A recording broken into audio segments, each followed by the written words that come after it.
Jalisco, México, Canelo Alvarez. En la posición que estoy, pues no quiero dejarla ir y pues le tocó un escalón muy difícil de romper.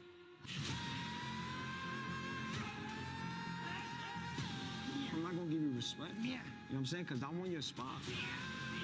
I gotta go out there and I gotta do my job and I gotta win. First round. I want to put him to sleep. Siempre les he dado lo mejor. Sé que es un peleador fuerte. A ganar con la mentalidad ganadora para en esta pelea terminarlo por nocaut.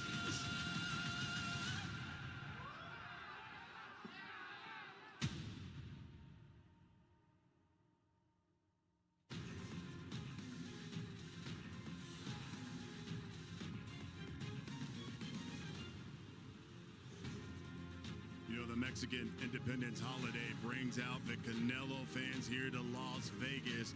Oh, the Dolce & Gabbana pajamas at the weigh-in. Hey, Caleb Plant even greeted him as they went to weigh in. Both he and Edgar Berlanga weighed in under the 168-pound limit. And look at the number of fans who came out to T-Mobile Arena to watch these two step on the scale.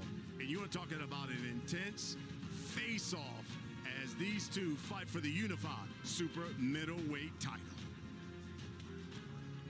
Sponsored by DraftKings Sportsbook. The crown is yours.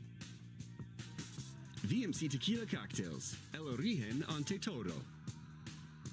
Brought to you by Joker, Folie à Deux. In theaters October 4th. Sponsored by El Mexicano brand products, bringing authentic sabor to your table.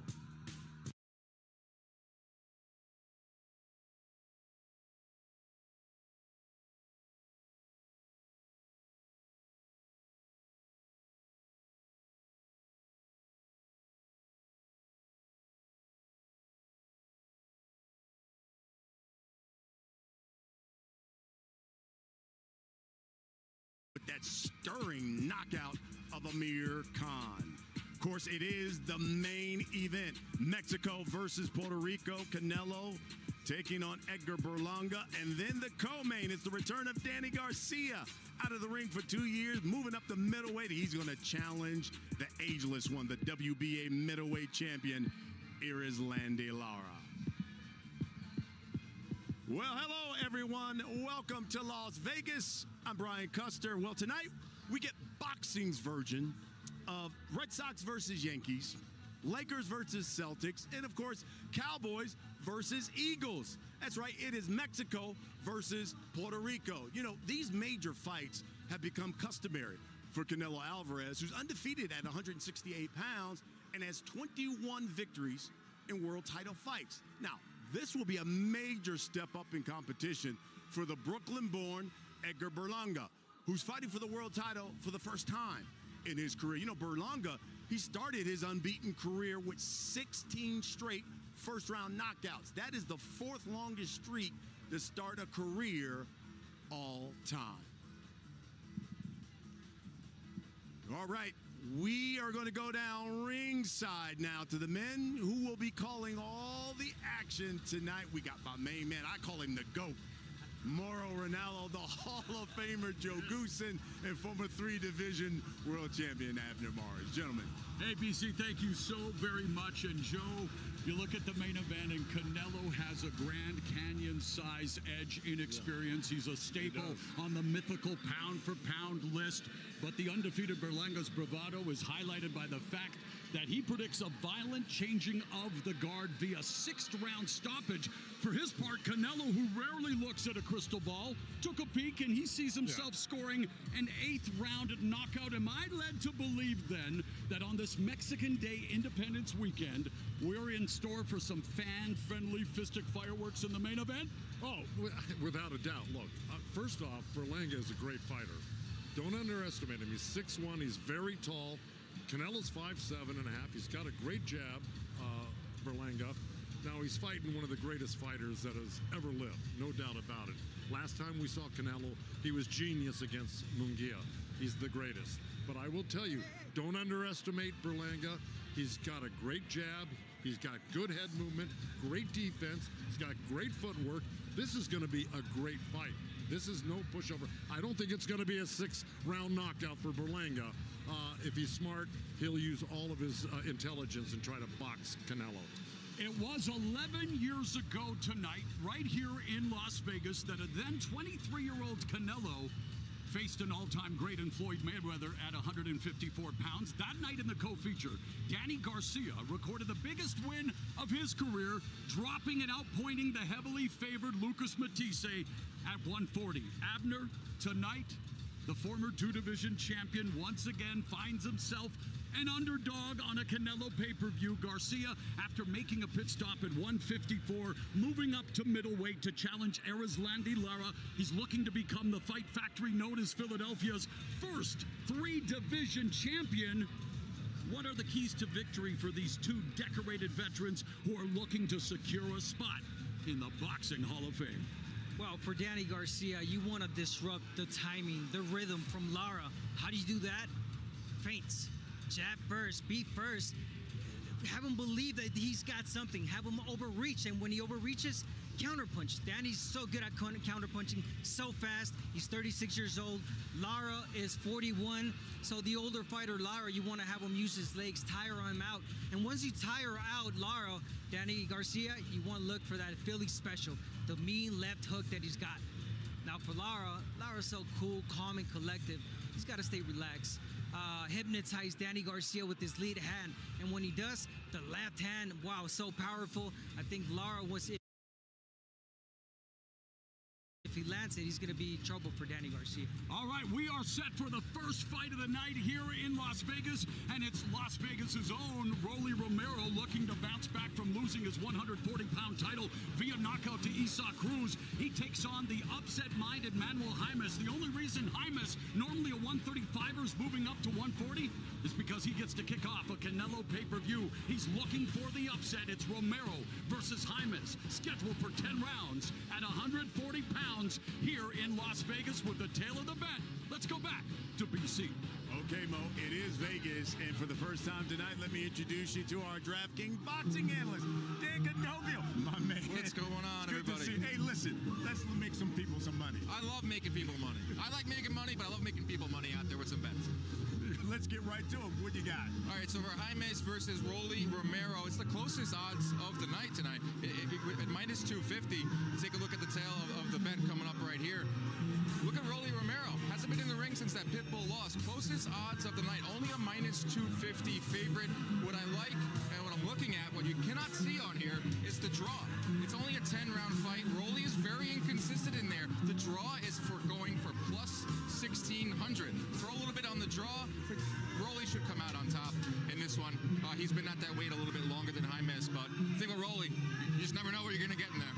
Yeah, you never know. And we saw what happened last time he was in the ring against Pitbull Cruz. Of course, he didn't have to be with us all night, help you win some money. It's time for the first fight of the night. Here's Mauro Ranallo.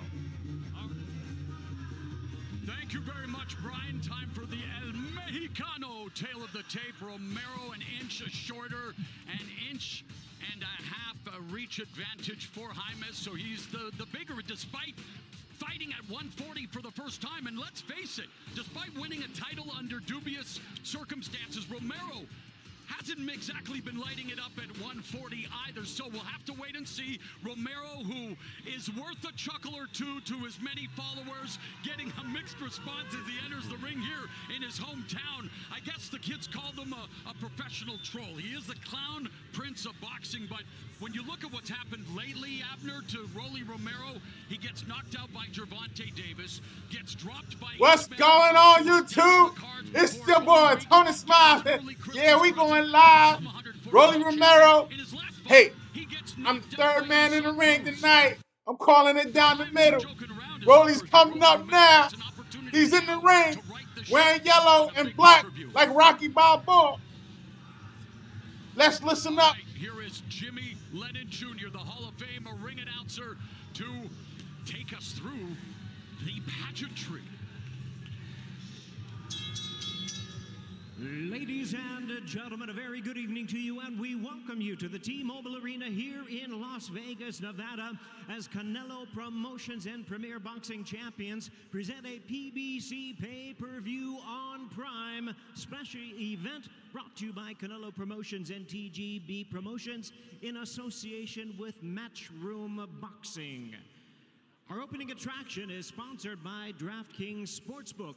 The crown is yours, by O'Reilly Auto Parts, professional parts people, and by the Joker Folie à Deux in theaters October the 4th. Introducing our three judges scoring this bout from ringside. From Nevada, Tim Cheatham.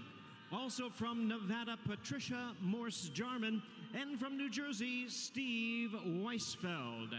Introducing our third man in the ring, he's our referee in charge of this bout, Robert Hoyle. All right, fans, here we go. 10 rounds of boxing scheduled for the WBA Intercontinental Super Lightweight Championship.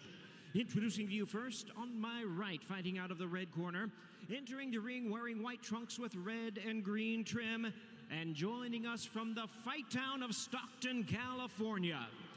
He weighed in at 139 3/4 pounds with a record of 16 wins, 1 loss, and 1 draw. He has 11 wins coming by way of knockout. Please welcome the hard-hitting, battle-ready contender, introducing Manuel Jaimes. And his opponent across the ring on my left, fighting out of the blue corner, wearing yellow trunks with black trim, making his home and fighting out of his hometown of Las Vegas, Nevada. He weighed in slightly over the limit at 140 3/4 pounds with a record of 15 wins, 2 losses. He has 13 big wins coming by way of knockout. Here is the world-ranked contender, the colorful former WBA Super Lightweight Champion of the World, introducing Rolando "Rolly" Romero. Once again, a referee in charge is Robert Hoyle, now to give instructions. Okay.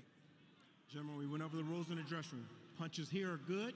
Punches You heard the here are rules. good. When I say break, I expect you to break. When I say stop what you're doing and give me a good clean break. Touch him Rolly up, looking intense. scoot back. Miguel laughing at him. Referee Robert Hoyle. Romero says that Jaimes Rolly is was a over the puncher. weight. I We're don't know gonna if be you ready caught for him, that. see how he does Rolly in his was over big the weight. moment for Jaimes. He knows that He was slightly over the Romero weight is- limit. got He did power, not make weight. is able to pressure, and they're prepared for Romero to be the one pressing. Let's him. go. We are set for 10 rounds or less. Let's We are get set for underway. 10 rounds or less. Let's go. The bell Round 1. and round 1. Rolly starting out slow with a jab, a loose jab. Not an effective one. Yellow He's with reaching. black trim. He's balanced. Jaimes white with red and green. Miguel Jaimes, Romero. Now he got a high guard. Ismael Salas. Manuel Got a high guard. trained by He's keeping Steve his distance. Salas, no relation. They've trained a lot, Abner and Robert Rolly Garcia's jumped in team. and jumped right back out. Didn't do Over anything. 100 rounds of sharp But had some quick sparring, foot and speed we right remember there. it was his promoter that Let's said go. to Jaimes, hey, I know you don't want to fight 140 pounds, but we got this opportunity. Rolly wearing black and gold. Let's go. That's what I'm talking about. Canelo Berlanga pay-per-view. Would you happen to be interested at 24 for a major opportunity? He said yes. Of course, yeah. They're not doing anything. They just, I don't see anything. I can't even call anything because they're not doing anything. Rolly went for a jab to the body from way out in the bleachers. Academy Boxing Gym, great sparring. So here we are against Romero, who is starting a little bit slow. He's throwing I think Jaimes should take advantage faint of hooks. that I've moment never seen that now that, from somebody, Romero's like throwing as much. What should fans look wasting for hooks in the early air. to go in this fight between 240-pounders? You know you can throw a hook. Jaimes and a guy looking to Jaimes got a high guard. I think you're gonna see At a a little bit distance. of what's going on here is gonna happen in this fight. They're gonna be feeling each High other, guard. but they're also gonna be Jaimes on the back at a foot. distance. I don't think either one of these Weight on the guys are back really foot, he inside shuffled it. fighters. That being said, they both have a high percentage of knockouts. So Woo! they're big punchers, Rolly with 13 out of 15 wins, and Jaimes with 11 out of 16 wins. They really ain't doing nothing. I don't even know how to score this round. Jaimes looks bigger than Romero. Jaimes look like he's pushing and forward, but he's not doing anything either.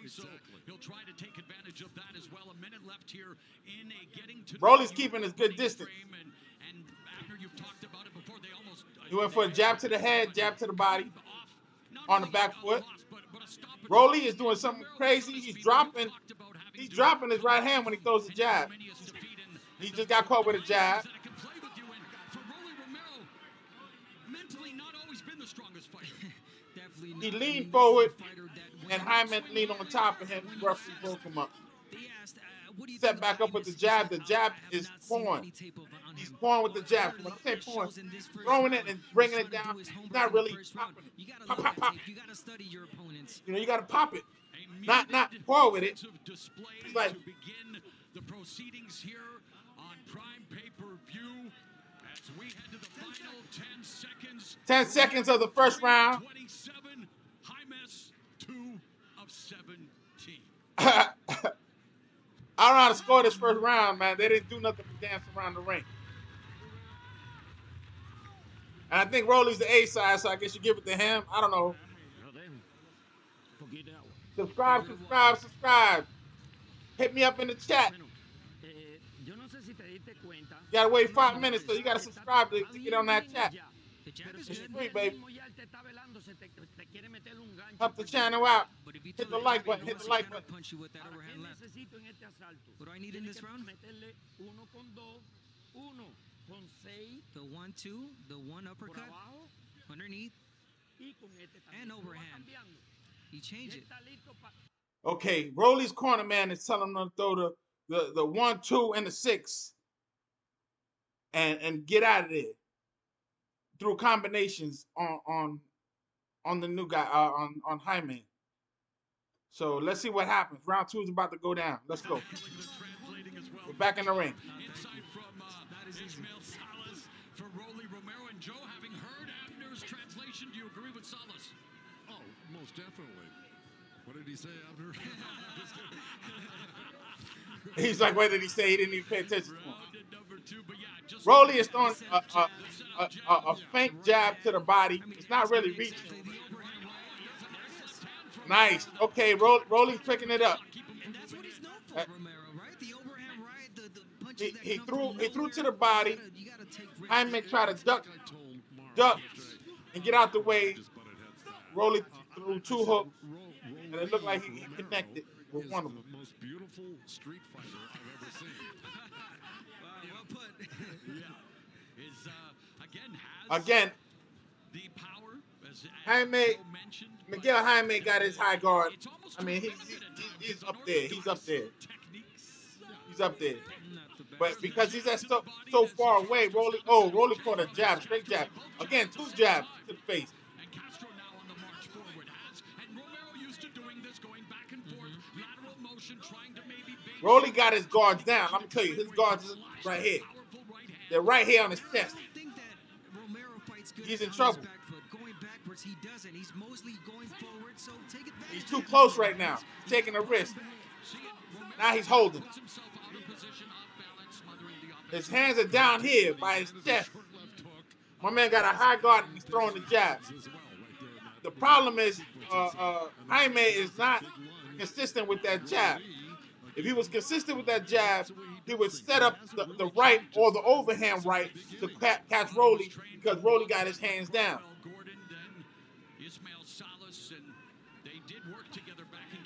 Esau Cruz just threw hooks on him. So until he caught him. Rolly got knocked out by Esau Cruz. Pitbull.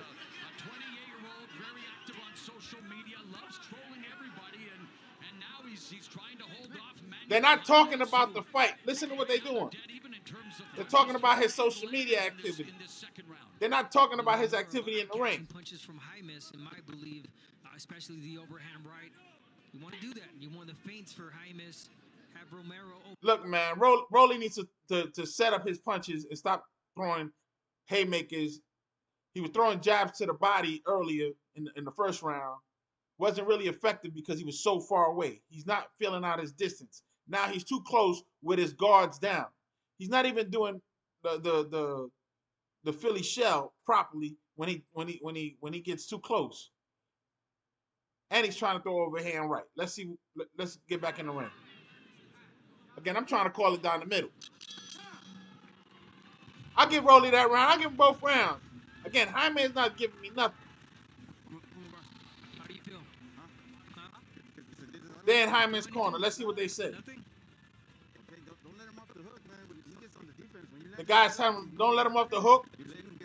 Keep him on the defense. But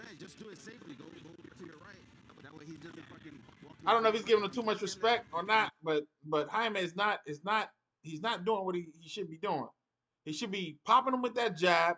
He's got a high guard. Rolly can't get to the body because it's too far away. So he got the high guard. He needs to just pop it right down the middle. He did it a couple of times effectively, but he wasn't so effective that Rolly was deterred. Let's see what happens. Round 3. Round 3, let's go.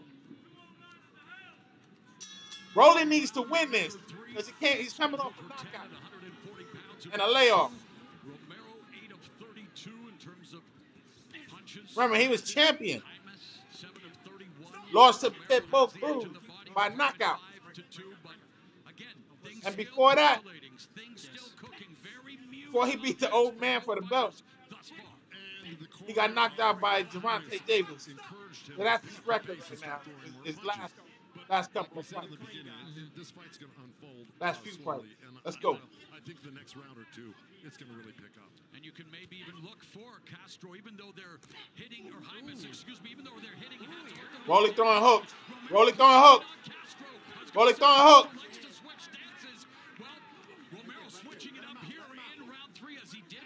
Rolly throwing hooks. He's throwing hooks. He wants the heat. He's so awkward, and that kind of works for him at times. He'll catch you with these awkward shots that you aren't expecting. Hard to prepare for a guy like Romero. Most definitely. But again, Romero, you got to turn this into an ugly fight. Awkward fight. That's your style. Make it ugly. Make it different. He's feinting with the jab and trying to throw an overhand right. He landed it. He landed it because Jaime thought he wasn't going to throw it. Yeah, Romero landed 2-3 good shots, and Jaime's came right back. So is he feeling the power from Romero, or Definitely maybe not? He's doing a Philly shell terribly. Not as bad as Ryan Garcia, but that Philly shell it's just bad. You could get caught with an overhand right easily.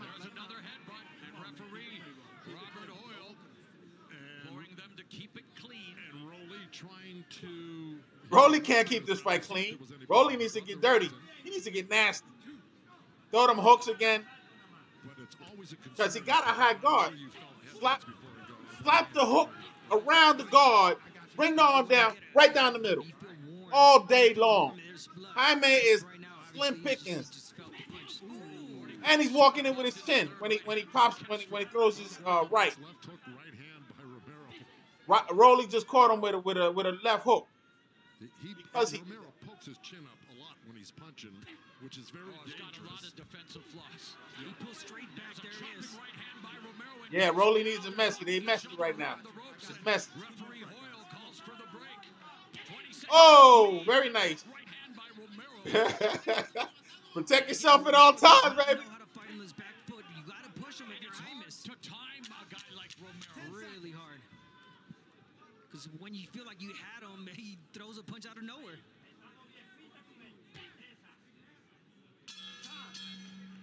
That's the end of round 3. They're going to let's check out that last round. It was, let's see, there's that right uppercut. That uppercut didn't land. It didn't land. The overhand right landed, like I said. Push off. And here's Rolly on the ropes. He's going to throw, let's see if he throws that right hand and elbow. Yeah, Rolly threw a freaking UFC punch. He split it through the elbow at the same time. Oh, wow. Yo, he needs to do it. He needs to do it. I miss calling MMA, so maybe Romero knows that and wanted to give me a little bit of a Muay Thai move. Oh, come on. Yo, the tail of the tape. The tail of the tape. Except the Marcus of Queensberry Rolly came in at 140.8. What does Salas say in the So he went 8 ounces over. Hyman was 139.8.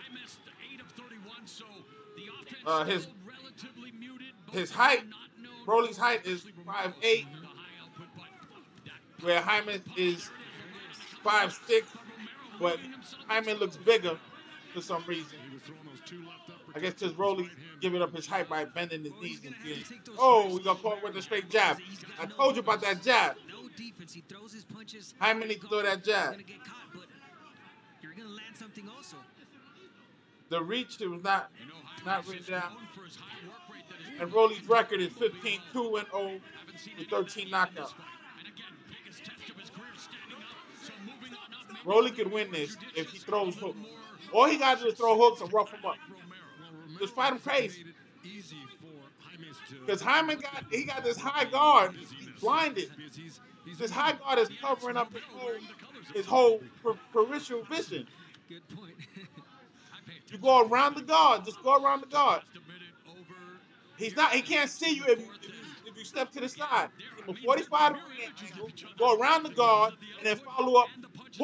Pull his arm down with the hook. Don't throw the hook to hit him. Throw the right hook to pull his hand down. Then you come straight down the middle. Boom. Good night.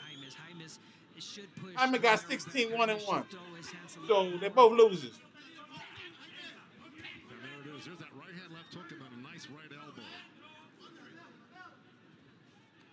That was to hold off anything that Hymas was going to come back with. Rolly can win this. Nice body shot by Rolly. He threw a hook to the body. Two hooks to the body. Left hook and right hook. Right hook, left hook. You gotta watch the headbutts, man. They headbutting it. This guy's not even southpaw. Referee Hoyle may need something for a sore throat after this one is done. Doing a lot of talking here. Nice right up. Rolly threw a hook and missed. And Hymas just is not busy. Let's go. And you know, he's got to put real pressure on because this is not going to work for him standing. Again, he got the high guard. So if you got the high guard, I'm telling you, listen to me, bro. Listen to me. Go around the guard, but don't throw the hook to bring it back. And you pull his arm down. When his arm comes down, you throw it right down the middle. Once you throw it down the middle, you come back with the hook. Now he's in trouble. Because you're going to hit him right in the chin. You can't hold the high guard every time like this. Because you can't see. You know, the gloves are going to give you. There's a hook again. Rolly won that round clean with a little roughness.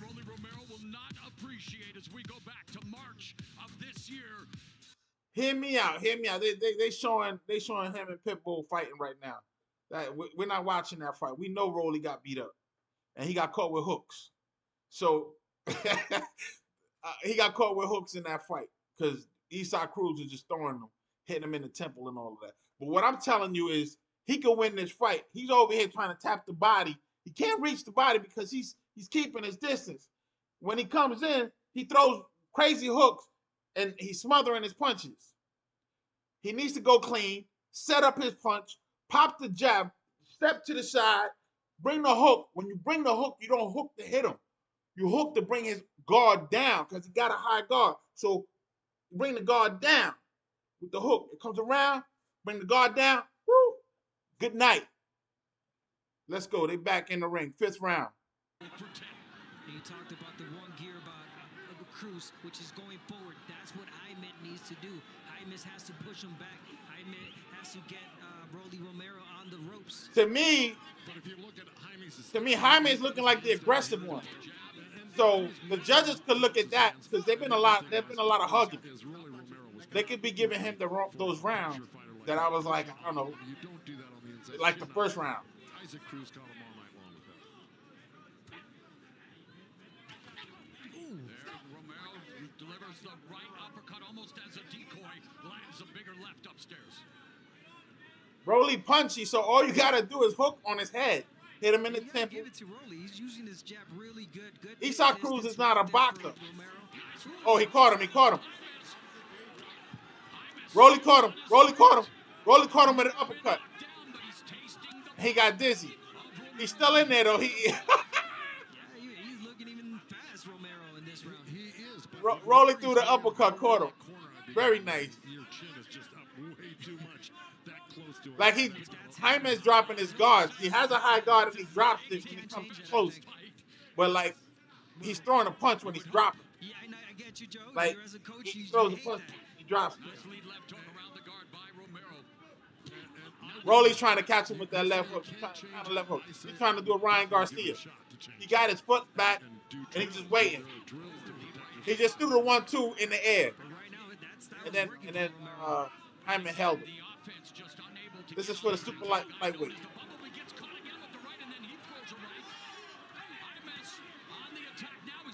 Rolly, yeah, they wrestling. The referee's not calling no holds. Yo, break him up. They like 30 punches thrown around.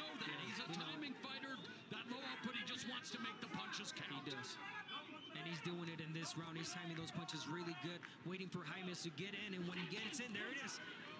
He catches him with those shots. Rolly's trying to counter him. He's doing it. He's doing it. Overhand right as soon as he comes in. That overhand perfect. Overhand right. Do it again. But Rolly's in this Philly in a sloppy Philly shell. You know, in a Philly shell, you're supposed to, guard use your shoulder to guard your chin, and then you can pop the jab from the bottom where they can't see it. But Philly shell is like, come on, man. I don't know who taught him that Philly shell, man. He ain't no goddamn Mayweather. Need to stop that crap. To get back to this. You know what I'm saying? Rolly won that round because he threw the right combination that looked good. Caleb Plant coming up next. What y'all think? What y'all think? Hit the like button. Hit the like button. Subscribe. And go ahead and leave your thoughts in the comments. What you think? Am I calling it down the middle or what? I'm telling you, I'm the third man in the ring all night long. Let's go. They're over here in Caleb Plant's dressing room. Now they're in McCrummy's.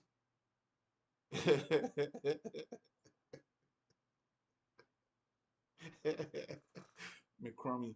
Oh, Lord have mercy. That's his name. I'm not even playing. Throw the right hand. Make sure you land that right hand. Devar. Let's go. We begin the second half. Yo, who you guys got tonight?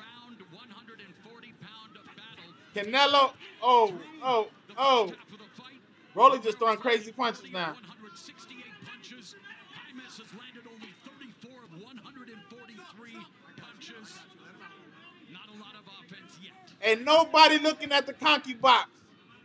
Announcers always giving Conky box numbers. Nobody care about the Conky box numbers. Nobody looking at it but the announcers. Always. In every goddamn box. And you're timing that, and you throw your own left hook. That right hand's going to be down from Romero. And who's doing the Conky box numbers? They need to announce that person. They never announced that person. Rolly tried an overhand right. He punched right over the guy's head. He caught him with a slow left hook. Rolly caught him with a slow left hook. They threw punches. Rolly missed all the punches in the air. There's 2 minutes left in the 6th round. Romero, you can see it. Look at how he's standing. His eyes. He's waiting to counter Jaimes once he gets in. Does he? Rolly's still trying to get that left hook in. The counter left hook in. He's landing it, but like really short. It's not really it's not clean. And he's doing again the overhand right. He overhand right feint. So he like fakes and then he throws the overhand right. While he tries to. Sometimes he don't.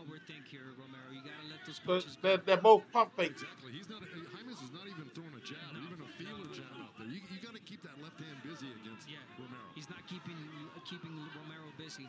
But I don't know why Romero's not letting those. Jaime not throwing no jab. I'm telling you, they both fighting weird. He's looking for the perfect. They ain't setting up no punches. Romero is. I've seen amateurs fight better than this, man. Just hanging back, waiting for Jaime's to do something, and Rolly throwing that jab now. Nice uppercut. His Philly shell is all over the place, bro. Jaimes now marching forward, and the veteran Block, and hold. less than a minute left here in the sixth. Nice uppercut by Romero. Rolly needs to win this fight, man. that was a sneaky little uppercut by Romero, and that's what he's doing. He's just pot shot. You know, I've been hearing a lot, you know, with Berlanga, he got a punch his chance. This fight is like a punch his chance type of fight. They both throwing some crazy hooks that are not really landing. Like, my man just went from the high guard to a left hook, and he missed. Romero throwing an uppercut when the guy lunges in with that hook, but it's not landing. It's kind of hitting the chest and getting smothered. Because then his arm gets caught underneath, and then he holds him on the top. Now he got Rolly a headlock. Listen, man, listen. They're not setting up their punches. These guys are just throwing haymakers out there. The Miguel Jaime, he still got the high guard on the outside, and then when he comes in, he actually drops and brings his head in low, and then Rolly tries to counter with an uppercut, which lands on his chest or misses him more completely. Then they just lock up. So it's been like punching and then lock up. Jaime did not do his homework. He should be throwing hooks. His Rolly's Philly shell is horrible. Like, he's not really guarding his chin. And then he backs up. When you back up like that, sometimes you're off balance. A better fighter would, again, step to the side. When he backs up sloppily, you catch him, and you use him going off balance to knock him down. At least score the knockdown, even if you don't hurt him. Number 7 against Manuel Jaimes. This is the 7th round. 2 minutes and 40 seconds left in the 7th.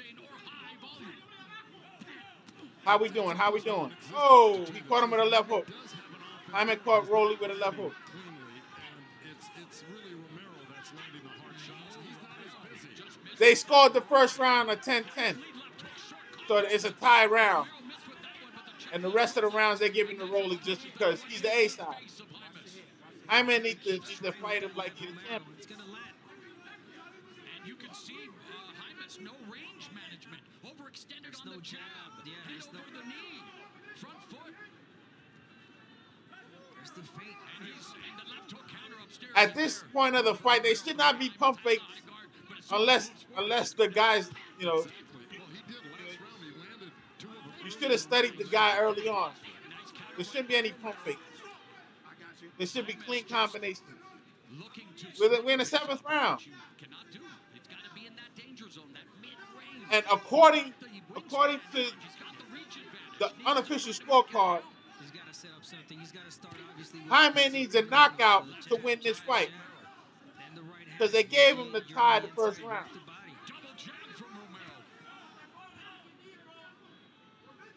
Rolly's not taking advantage of what's being put in front of him. Jaime's the shorter guy, and he's giving away his height. Yeah, Joe, you mentioned it. Jaimes is just muted in his offense. Compared to what we've seen on tape. Exactly. If I was in Romero's corner, I'd be kind of relieved and happy at the same time that I got a guy that's underperforming against my guy. Yeah, but the biggest stage of his career for Matt. They talking about underperforming. What? He's not performing at all. He throws crazy haymakers, both of them. They both throw crazy haymakers. Look, he threw an overhand right without setting it up. The guy ducked it, like he's telegraphing his punches. He did it again. Overhand right, he's missing. The guy's like basically, you know, cross-pacing. Say that. You know, when you bend all the way down, your butt is in the air. Well, Romero just threw a right hand left uppercut that missed completely, and Jaimes didn't even look to counter it. He was wide open for it. And so this is the problem. I like how Rolly puts his arm around when he throws that sloppy uppercut that lands on Jaimes. He holds his head. He holds him, and then he tries to hit him again. Like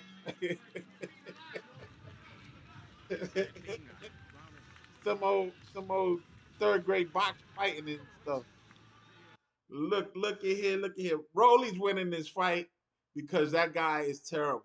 Whoever the corner and Rolly's management, this is a terrible fight. This is a horrible fight. Luckily, it's the first fight of the pay-per-view. You know, luckily it's the first fight. It's horrible. It's just I've seen better amateur fights. I'm telling you. I've been in better amateur fights. Come on, man. Please.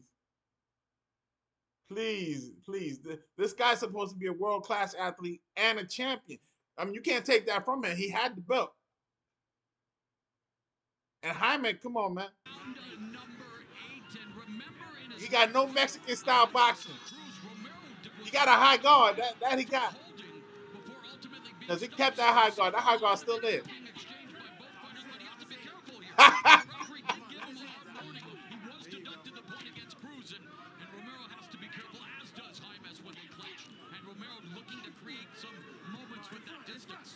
The referee deducted a point. I didn't see that, but go ahead. See, he's like telegraphing that overhand, and he keeps missing because he's not setting it up. So when Hyman comes in, he's trying to throw uppercuts, and it's just like it's all muffled. Don't touch it, man. Don't touch it. Uppercut. You can't fight like that, man. You're smothering your punches.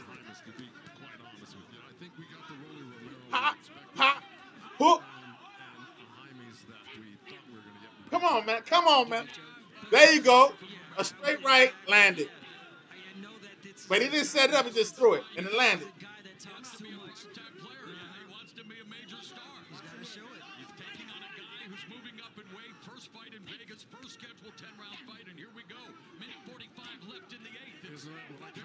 Jaime better be careful. He's leaning forward and looking at the ground.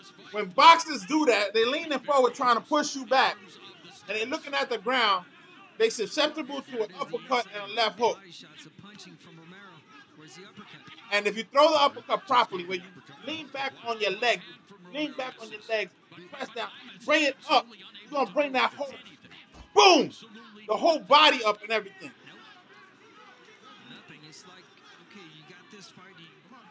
Once you bring that head up, you follow with the hook. And another hook. And then the hit to the body as hard as you can. Boom. Good night. Get that liver shot. Because he's going to be like, oh, good night. Oh, my God. Let me fight Jaime, man. Boy, they there for a payday. But these two guys, man. They're in the phone booth now. Both of them in the phone booth.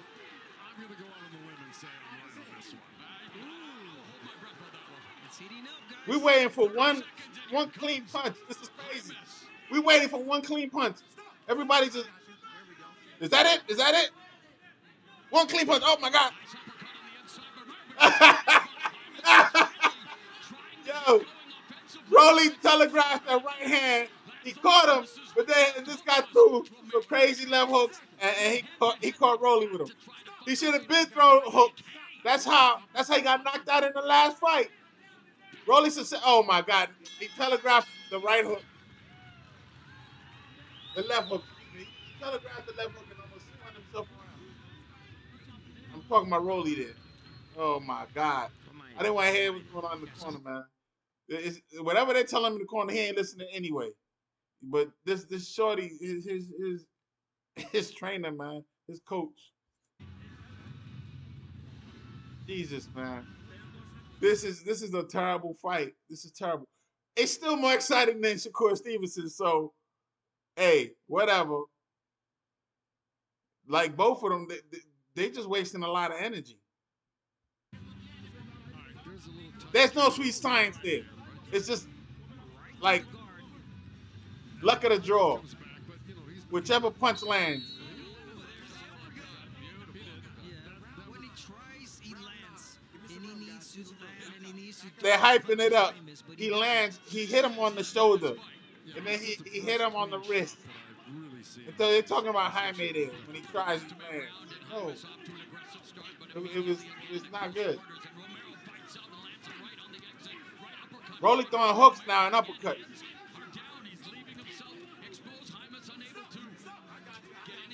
Hey, he got him in a headlock again. I'm telling you, that headlock is like the best move Rolly got. He definitely a good street fighter. Get you in a headlock. Oh, Rolly threw a nice jab finally. But that was like, they wrestling now. Rolly with the punches.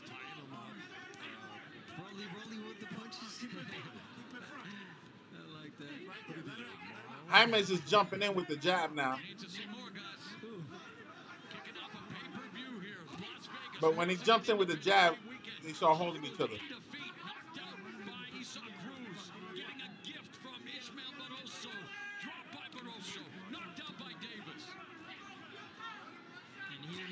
What are we watching here, man? This is what is this?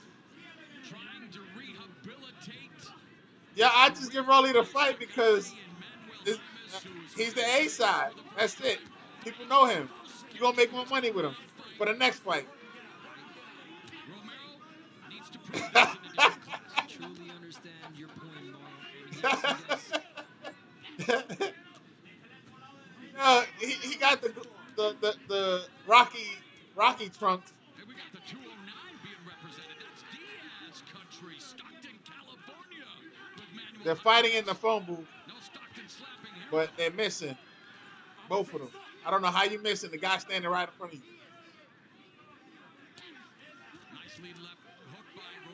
He threw a left hook that he should have been throwing before, but tapped him. And then he got pushed back. Now they wrestling. But Rolly's the one who's been landing the hard shots. I'd be pushing for a knockout for Rolly, to tell you the truth. Rolly can't knock him out. I don't know. He's not even stunned. They're both alert. They're both kind of looking fresh. There's been a lot of missing. Don't give me no conky box 30 punches. No. 30 punches, really? 30 punches thrown?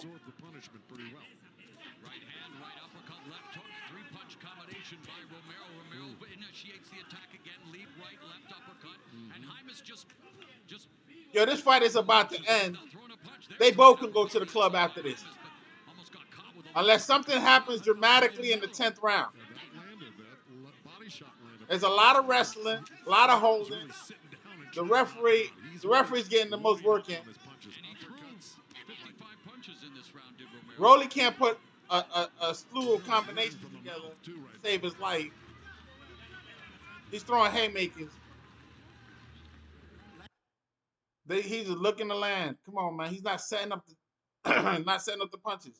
The Miguel Jaime was ready for hooks and uppercuts the whole night. He's looking at the floor. When he moves in, he was looking at the floor. Perfect for the uppercut. But Rolly, he's hugging too. He's not paying attention to what's going on, what the other guy's doing. He's telegraphing his punches, so the guy's ducking it. And, he's the A side, so you can't take it away from him. He's the A side. Even in the amateurs, if you're on the A side, you're going to win the fight if it's even close. Right now, Jaime, I think he needs a knockout to win. And the only way he's going to get a knockout is going to be with hooks. And he hasn't been throwing any hooks that have been effective. A high guard, he still got it. I'm telling you, both of them can go to the club after this if nothing crazy happens in the next 2.5 minutes. Let's go. Rolly tries the 1-2. He's still trying to counter. Jaime's just lunging in with his body, head first. And Rolly's trying to counter that. He's trying to time it. But he's too slow. I don't think the kid believed in it when he was Jaime don't care. He's just happy to be there. Can I get a free T-shirt? Boo! Boo! Boo! They got the first round tied because nobody did anything. Not because it wasn't tied, like they were both swinging. And unofficial scorecard, Rolly won all the rounds with 10, except the first round. I mean, you can put a 10 on this one. There's nothing Jaime can do to win this fight, except a knockout. He can't catch him because Rolly's staying on the back foot, and he's looking to counter. He got a terrible Philly shell. He's messing with the hook. Like, Romero throwing, like, slop. You know, I don't know, man. I don't know what to tell you. This is not a fight. This is a dance or wrestling match.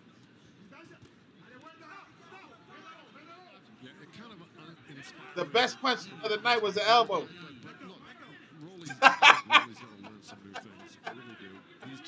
The best punch of the night was the elbow. Rolling through that shit. None of the guys have been in trouble. Jaime still got the high guard. It's just ridiculous. So, like, Rolly got 2 punches to the body on the inside, but they're like holding. It's weird. He threw the hook again and missed badly. The guy standing right there.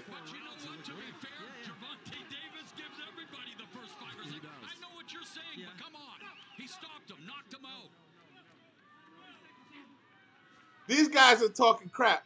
You hear what they're talking about, man. They're not talking about the fight. They're not talking about how combination. They don't even have something. They got quiet for a second just now. It's like 3 guys over there. The referee doing more work. See a fight with 10 seconds left for the fight. Fight's over, man. Woo! Look at this. Look, I even knocked myself out. The fight's over, man. Fight's over. They both can go to the club. They smiling. Jaime smiling. Rolly got a little nick under his eye. He probably caught that with a head bump. So it wasn't a punch. Nah, that was a head bump, man. It just was not a great performance. He got a little bruise. I think that was a head bump, though. Rolly's never been in a clean. There has not been any clean fight. I mean, they're always ugly and just. It was worse than ugly. The CompuBox totals Romero ahead in each department. None of them set the world on fire. And again, with Romero, we know what you. CompuBox can't. How do you count those punches that are missing? A wasted opportunity here to make a mark, but really taking a major step up in class. And we will wait. You cannot take it from Rolly because he's the A side. He's the A side. He's the A side. You can't take it from him. You can't take it from him. I don't see the referees be like, oh, well, Jaime, he was being aggressive and pushing forward, but he wasn't throwing any punches. He's being aggressive, but with like his whole body, not being aggressive with like punches. He was leaning forward, throwing his whole body against Rolly. He's a shorter guy. He should have been on the inside, 10 that body up. But, he had a high guard and staying at a distance. It was just terrible, and Rolly don't know how to handle that. Again, all he had to do was he keeping his high guard so he can't see from his peripheral vision. Let's see what they got to say. 10 rounds of action. The judges are in agreement with a unanimous decision. All 3 judges scored about the same, 99 to 91. All 3 in favor of Rolly. The winner, Rolando Rolly Romero. They gave him a belt. What is that? Won in his hometown of Las Vegas, going the 10-round distance against Manuel. What belt is that? Romero improving to 16-2. So, our first fight on the PBC pay-per-view on Prime is in the books, and Romero landing some rights and lefts. There's a lead right hand to Manuel Jaimes. He had the eye-catching shots. Shout out to the crew. Shout out to the crew over there. In the back, they found a few punches that looked halfway decent that connected by Rolly to show in the slow mo. Oh my God, that fight was terrible. Terrible. Terrible. Terrible. Did I say terrible? It's terrible. There was no sweet science there. It was just hopefully I get a punch in. And at no point did I see urgency coming from Jaime. Oh man. Miguel Jaime, he was bad, man. He was bad. And Rolly was just even worse. So it was like only reason he won is because he's the A side. He's on the side of the promotion. This guy they picked him off the street or from wherever. Hey, you want box, man? Come on, man. Let's go. You been boxing? Come on. Get in here, man. Get in here. Who I'm fighting? Rolly. Oh, okay. I'll do it. He didn't watch no tape, no nothing. They was just like, yo, come on. All right, they showing the Las Vegas Strip, I think. Yeah. All right. Yeah. See. Oh man. I don't know, man. So Caleb Plant is fighting next, I believe. What y'all think about Caleb Plant? Let me know in the comments. Let me know in the comments. Let's hear what they got to say. 19th, the first PBC on Prime Video free fight night. Man, I don't want to hear all that promotional stuff. My apologies for that guy saying that stuff. I got Caleb Plant's tail of the tape here. They weighed in. He weighed in today or yesterday at 167.2 pounds, and so did Trevor Crummy McCrummy. Um, Caleb Plant is 6'1". McCrummy is 6 feet, so about the same height. The reach is the same, 74 inches, so that's gonna be interesting. And the record of Tavar McCrummy, which I don't know much about him, so my apologies. Um, his record is 28-0, so he's undefeated with 21 knockouts, so that's about an 80% knockout rate. He's going in against Caleb Plant, who's 22-2, and he's a heavy favorite. And I think he's a heavy favorite because we don't know anything about McCrummy and who the heck he's been fighting. But McCrummy has a better boxing record. He's undefeated. Usually, when you're coming up and they tell you betting, you bet on you bet on the winner, the person who doesn't have large amount of losses. But in this situation, the loser's highly favored by Vegas. Let's go. Let's go. Who y'all got? Caleb Plant or McCrummy McBiscuit? Oh man, I almost knocked myself out watching that Rolly fight. Glasses went flying. Jesus Christ, what's going on? Oh man, there was no technique in that. Both of them could have been had at any point in time, and for some reason, it was a unanimous decision. Now you got Edgar Berlanga entering the arena. This footage could have been from earlier or whenever. He's in there with his wife, I guess.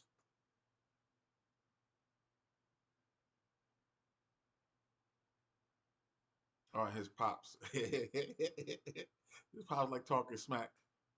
Edgar Berlanga's pops, man. He's like a bootleg Fat Joe.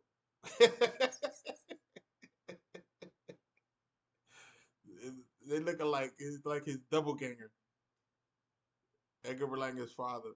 He looked like Fat Joe's bootleg as it is, but having a bootleg of a bootleg. Oh man, here we go. They got comparisons, championships, total championships, head to head. I don't know. Puerto Rico versus Mexico. Mexico has more champions, according to them. 185 total champions versus 51. Head-to-head, champion versus champion was like 72 to 84. At some of the best. In fact, take a look at 5 of the best. The Battle of the Little Giants with South. Yeah. So, anyways, they're over here talking about Wilfredo Gomez. I mean, that's before most of y'all's lifetime, probably, in 1981. Nobody probably watching YouTube at this. Was watching boxing in 1981. But let's go. They doing all the head-to-head, Mexico versus Puerto Rico. It hasn't been really a storied. They're making it a storied rivalry, but like it hasn't really. No, it hasn't been a thing. It hasn't been a thing. These fights happen, but I mean, you can do that with any boxers. You say all the Brooklyn fighters versus all the versus Philly fighters. You could say that's a thing. Come on, man. This is not a thing. This is not a thing. Like this is rare where they promote. And again, Oscar De La Hoya. I don't know if you're watching his clapback Thursdays. He was over here saying that Edgar Berlanga is not from Puerto Rico. He's from Brooklyn. Puerto Ricans might not even know who Edgar Berlanga is. Real talk. Most of his fights have been in the States. I don't know if he had any fights in Puerto Rico. You got to go down there and show up and show out.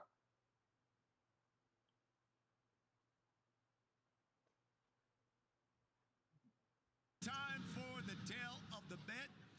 Dan Canobio is back with us again. They're still doing commercials. I apologize for that delay, but they're doing a lot of commercials. They're waiting for the next fight to come up. It's not really flowing. This is their first fight on Amazon Prime. PBC is known for slow come-ups. They're doing the tail of the tape versus the tail of the bet. McCrummy is probably crummy because his odds are terrible. He's not set to win, but let's see. He got a high knockout percentage, man. Let's see if he shows up and does something with it.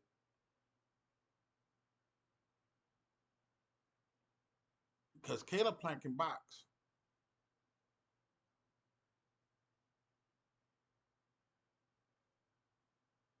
McCrummy, man. McCrummy. Let's go. They're coming out to the ring. They got the tail of the tape. I think I went over that before, but Crummy's 31 years old. Caleb Plant is 32. They weighed in at the same weight at 167 and a quarter. Oh, the height difference.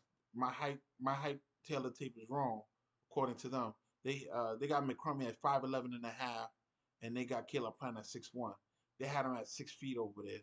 That was wrong by PBC to give me that information. Whatever. And the reach, they saying Caleb Plant has a longer reach. This guy looking like an 80s.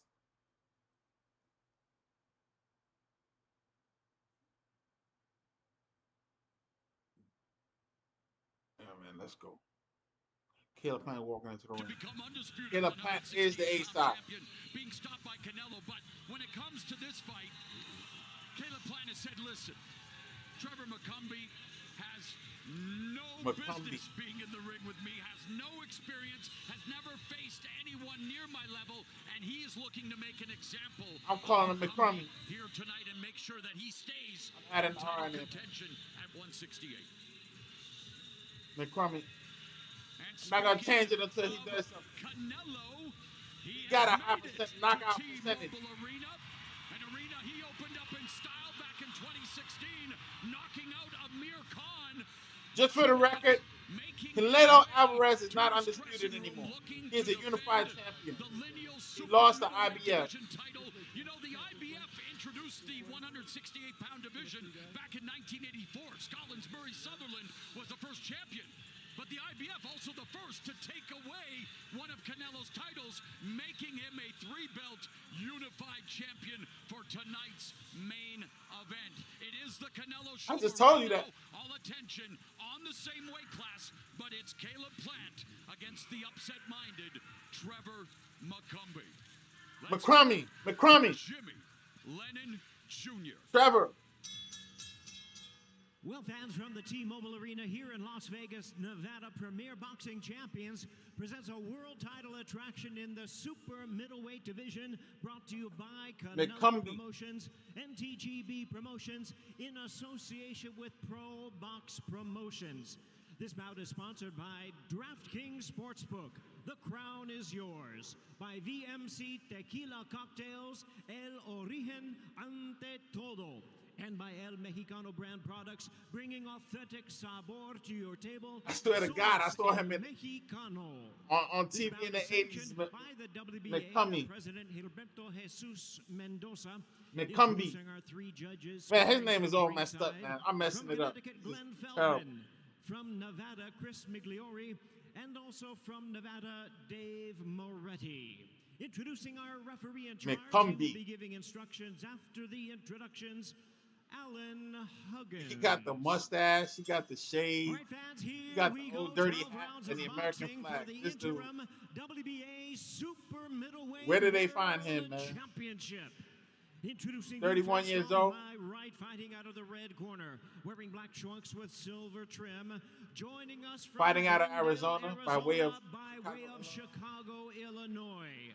He weighed in at a ready 167 1/4 pounds. So he's from Chicago. In his campaign, but he looks like a redneck from Arizona from the 80s. 21 wins coming by way of knockout. And tonight, making his first attempt at a world title, please welcome the current undefeated world rank contender, introducing tenacious Trevor. He's undefeated, man. McCumbee. Caleb Plant better knock him out or something. And his opponent across the ring, ready to go on my left, fighting out of the blue corner, wearing teal trunks with blue and silver trim, fighting out of Las Vegas by way of Nashville, Tennessee. Caleb Plant can box. The same as his opponent, 160. He gave Canelo a headache, even though he lost. 2 losses. He has 13 wins coming by way of knockout. And he's a former IBF champion. Please welcome the world rank contender and the popular former IBF super middleweight champion of the world, introducing Caleb Plant. Once again, a referee in charge, now to give instructions, Alan Huggins. And he got a mullet. Jesus Christ.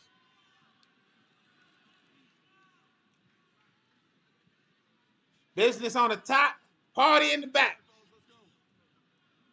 McCumbee.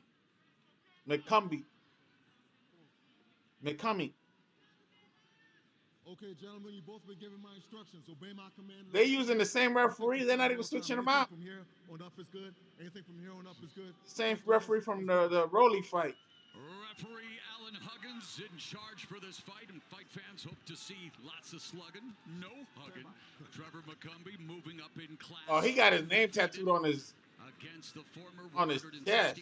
Division champion Caleb. Oh no! To get back on track. Here in his adopted hometown of Las Vegas, the bell goes. Round number 1. Plant now. All right, round number 1. Let's go. They're keeping a distance. Oh man, Caleb Plant looking sharp. He ain't even doing nothing. He looking sharp. He looking better than McCumbee. McCumbee, he looking to land a jab. But Caleb Plant is staying steady.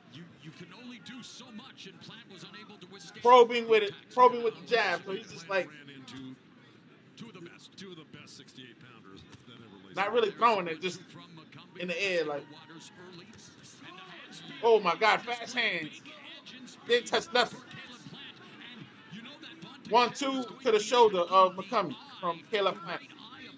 Because these guys were supposed to fight in August. McCumbee suffered a cut above his right eye in late July.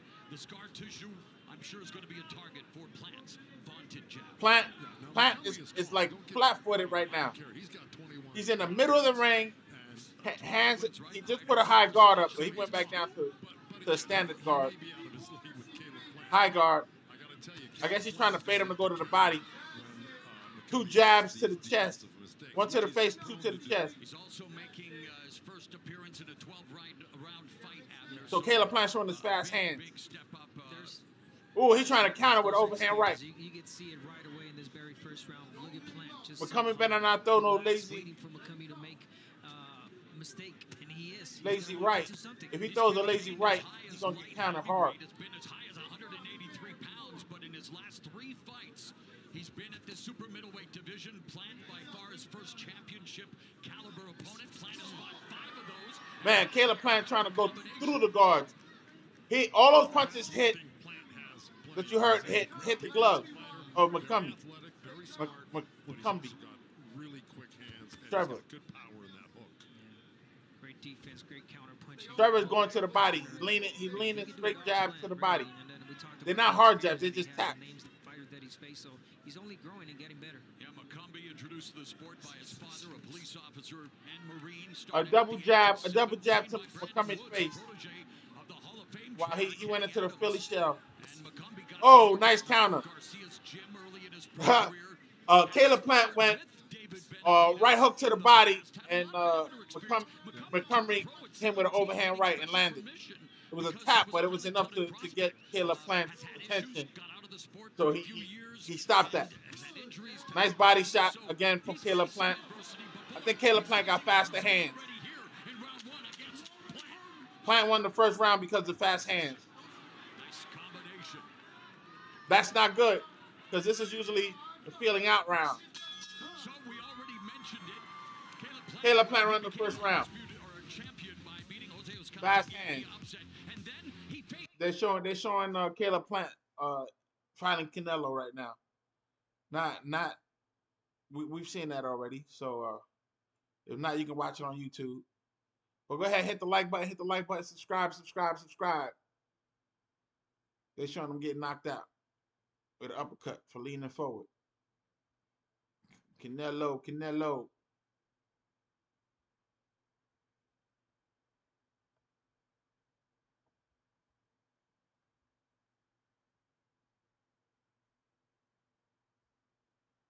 Hit the like button, subscribe. They're showing Caleb Plant getting knocked out by Canelo.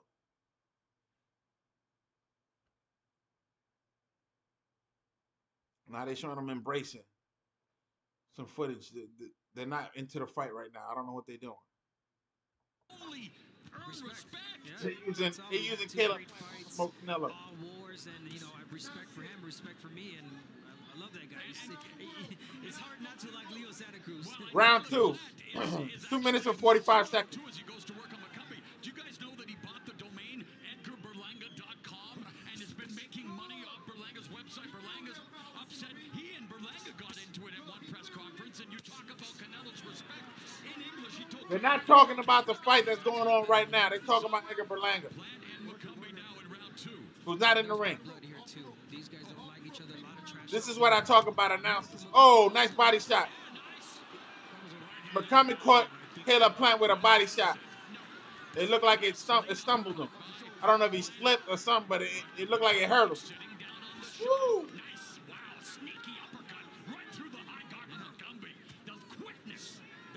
Reflexes of 32-year-old Caleb Plant in his 25th professional fight. I like the fact that McCumbee at least he's pressing the fight. He's looking for a fight.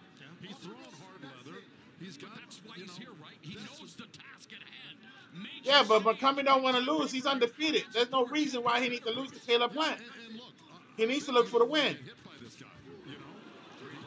There you go. Take the risk.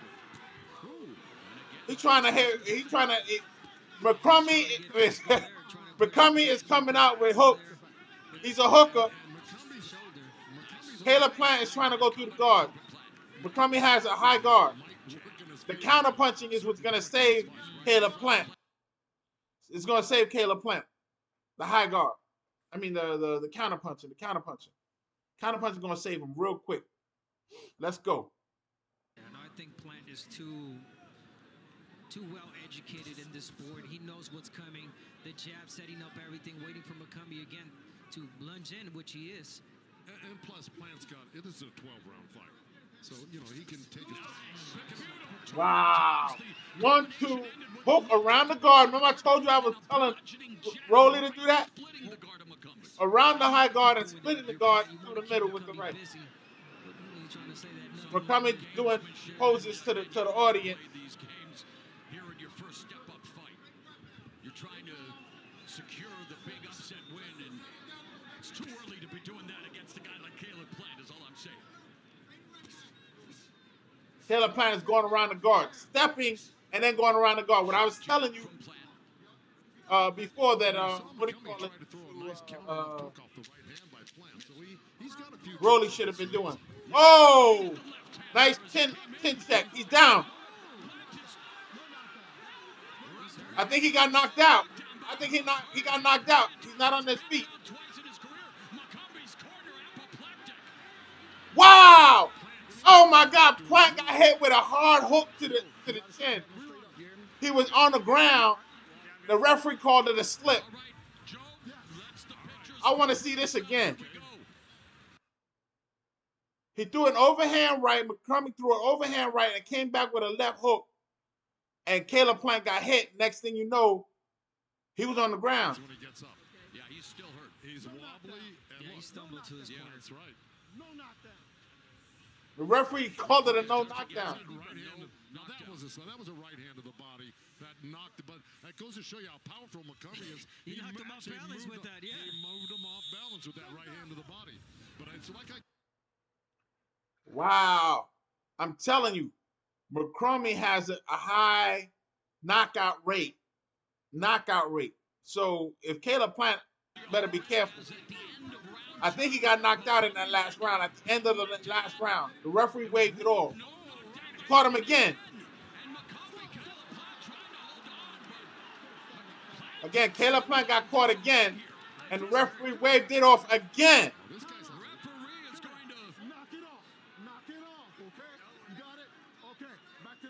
The referee saved him again. Laying down the law. But boy, McCombie starting to feel himself like he's looking for his keys, and he may have found the key to victory against a guy like Caleb Plant. he landed that right hand in the corner. I'm telling you, man. He landed that right hand in the chin, and Caleb Plant went down. And he went down again now, but he kind of spun out of control when he went down. So the referee waved it off. That's 2 times. In the second and in the third. End of the second and in the third. Make note of this. In the end of the second and the third, Caleb Plant went down. This is a 12-round fight. This is a championship fight. This is a 12-round fight. In the second and in the third, McCombie is now McCombie. He's getting his name back. He's showing something. He's looking for the left hook. McCombie is looking for the left hook. He's looking for the left hook. That's where he's going to try to knock him out. That's where Canelo got him too, with a left hook. Let's go. Let's go. But he has to set up the punches. McCombie using a double jab there, trying to blind Plant before following up. He did. It was a nice move, and he came in with a short right. McCombie's from Chicago, man. He ain't from Arizona. He fights in Arizona, but he's from Chicago. Man, he from the streets. He's trying to knock this dude out. Nice high tight guard But he's charging. He's not setting up his punches. If he set up his punches, he probably had a better situation. He's not trying to box him. He's doing a rollie. He's just charging in with 1-2s, like, and he's off balance himself. So he can't really like land those punches heavy because he's off balance himself because he's charging forward. But he's gonna catch Caleb Plant, and he's throwing overhand right. He's not setting him up. He threw the double jab and the counter right hand. He's got a kind of Philly shell stance right now. So it's like he's going like this, McCrummy. So it's possible. It's possible that.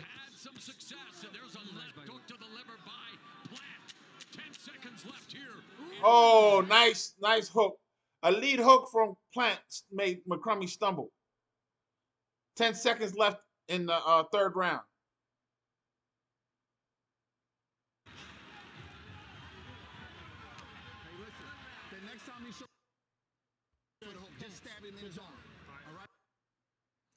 Caleb Plant is looking to counter McCrummy's craziness. McCumbie. It's crazy. Trevor, McCumbie. All he's doing is trying to get a head of steam and bull rush you. So don't let him get a head of steam. Stay lively. He get a full head of steam, and he catches Caleb Plant with an overhand right in a left hook. Caleb Plant going down, and it's a good night. Caleb Plant could be knocked out tonight. There's going to be upset. Somebody in Vegas going to get paid.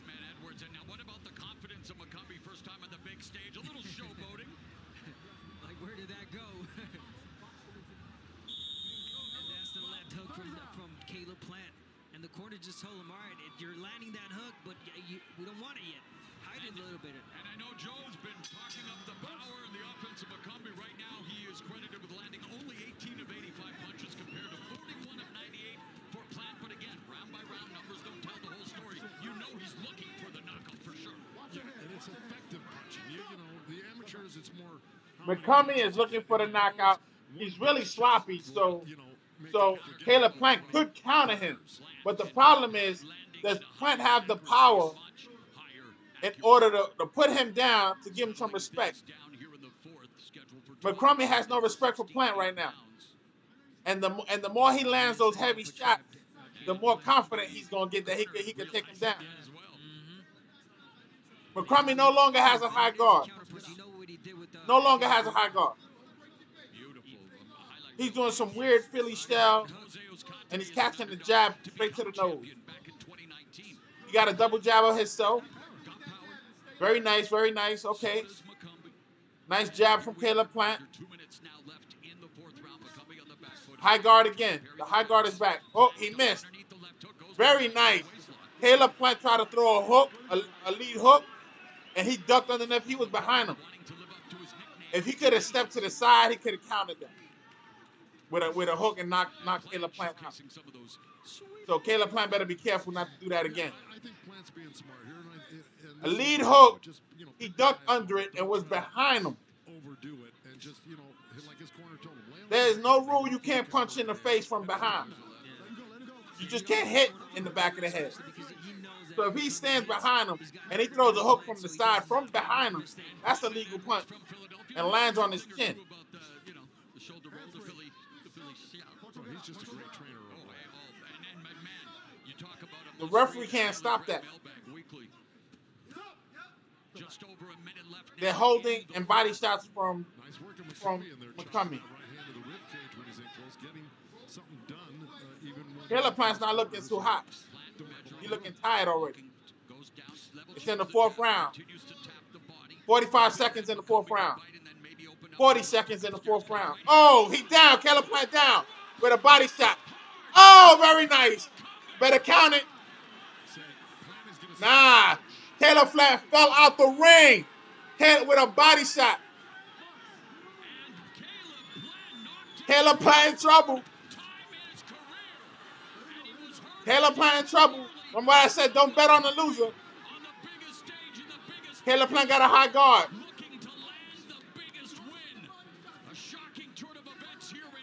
All right, McCrummie scored a knockdown. Caleb Plant was looking tired anyway. In the fourth round. This is a 12-round fight. That body shot sent Caleb Plant underneath the ropes, almost into the stand. If you watch it again, he slid down underneath the ropes into the people over there.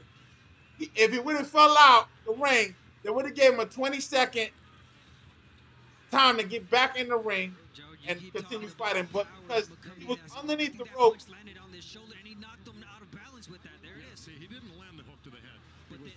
it was to the body. It doesn't matter. It's a knockdown. On the arm and then a push. See? He never hit him with another punch. That was not a knockdown. But it's a knockdown.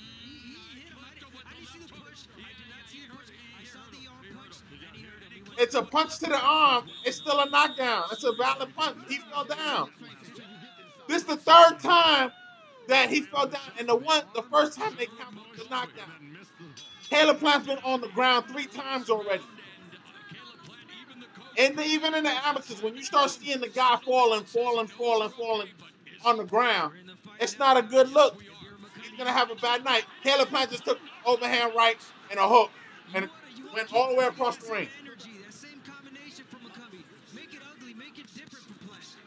Caleb Plant with the 1-2 to the body and 2 to the head. He got McCombie up against the ropes. It's a rope-a-dope. It's a rope-a-dope. And then he answers back with a hook of his own. That was a rope-a-dope from McCombie. Trevor McCombie is getting his name back. I ain't even gonna use his last name no more, man. I'm calling him Trevor. Trevor is crazy, man, with his mullet. He's on his back foot. He's on his back foot, waiting for Plant to come in with some crazy combination so he can throw a right hook. Then he threw it again. Right hook.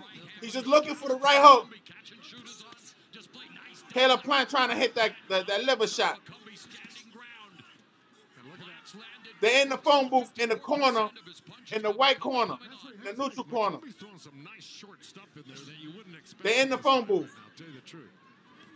Short punches. If he catch him with that uppercut, it could be dangerous.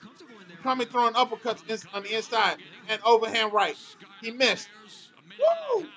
We got to fight here. We got to fight here. We got to fight here. Remember, he scored a knockdown. So McCombie won the 4th round. If he lost 1, 2, and 3, he won the 4th. He won the 4th. Even though he didn't score those knockdowns. There was 2 knockdowns in the second, at the end of the second, and in the third. Nice body shot from McCombie. It's on the wrong side of the body, though. On the opposite side of the liver. Somebody's cut. Who's cut? McCombie's cut over the right eye from a headbutt. They leaning head to head. They're fighting in the phone booth. McCombie is throwing hooks. He hurt Caleb Plant because Caleb Plant moved back. Oh man, Caleb Plant throwing a hook of his own. They're in the phone booth. Body shot. I don't understand why Plant is doing this. Plant needs to go around the guard.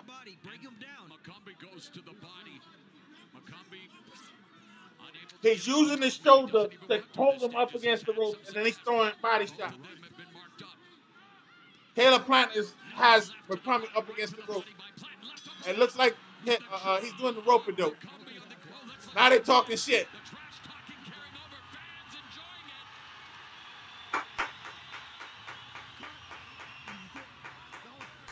Remember, Trevor is from where? Not Arizona. That mullet comes from Chicago. But he's got a cut over his right eye. That is not good. You don't want to start bleeding. You know, he got it right here. You don't want to start bleeding all over the place. But they're gonna be like, you can't see, you don't stop the fight. They have an excuse now to stop the fight. Especially if you're winning. That round has to go to. Where you guys were arguing. I just wanted to. I mean, come on, the left hand landed. All right, relax, Morrow. You'll see it. Misses. Left hand landed. No, it didn't. Abner, please, can you at least tell me if he did or not? It doesn't matter. The knockdown was scored. It doesn't matter if it landed. He threw a hook to the head, but then the body shot where it landed on the arm was what threw him across the ring underneath the rope. The round that had happened, and when they made the replay, you saw there was a different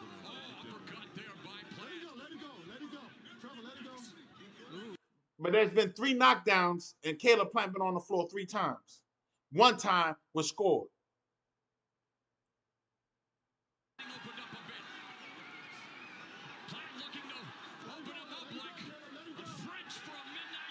What are you doing? Caleb Plant is dog pounding the crowd. He just caught a 2-piece and a biscuit because he did that. Now he's off the ropes. He had him up. I don't know how he's holding him on the ropes with just his shoulder. It's crazy. Caleb Plant is holding him on his rope with his shoulder. He's doing it again. He's doing it again. All he got to do is step out of there. He just caught a 2-piece from Caleb Plant. He got his back up against the ropes again. Now he's got his back in the red corner. And he just caught a left hook. Plant is landing heavy hands. This is the 6th round. He must be tired. They're spinning each other around. Caleb Plant is going for the liver shot. Oh, wow.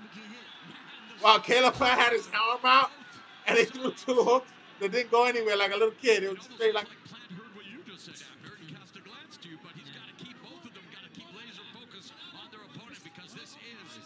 They're showboating. Again, Plant with a big advantage in terms of the total punches landed, but McCumbee is just 1 punch away that equalizer. And Joe goes in a tough fight to score it. You happen to they give McCumbee the 2, 3, and 4. I can't argue with that. I can't argue with that. There was 2 knockdowns that weren't scored. Oh my God. Oh my God, Caleb Plant. Uppercut, left hook. McCumbee was getting hit with uppercuts and left hook. Oh, with an uppercut, he walked right into it. Woo! And Caleb Plant hit him with an uppercut walking in, and then he stepped to the side, was like, what? Looking at the crowd. This is crazy. Oh, wow. He's showboating. 1, 2, 3 from Caleb Plant.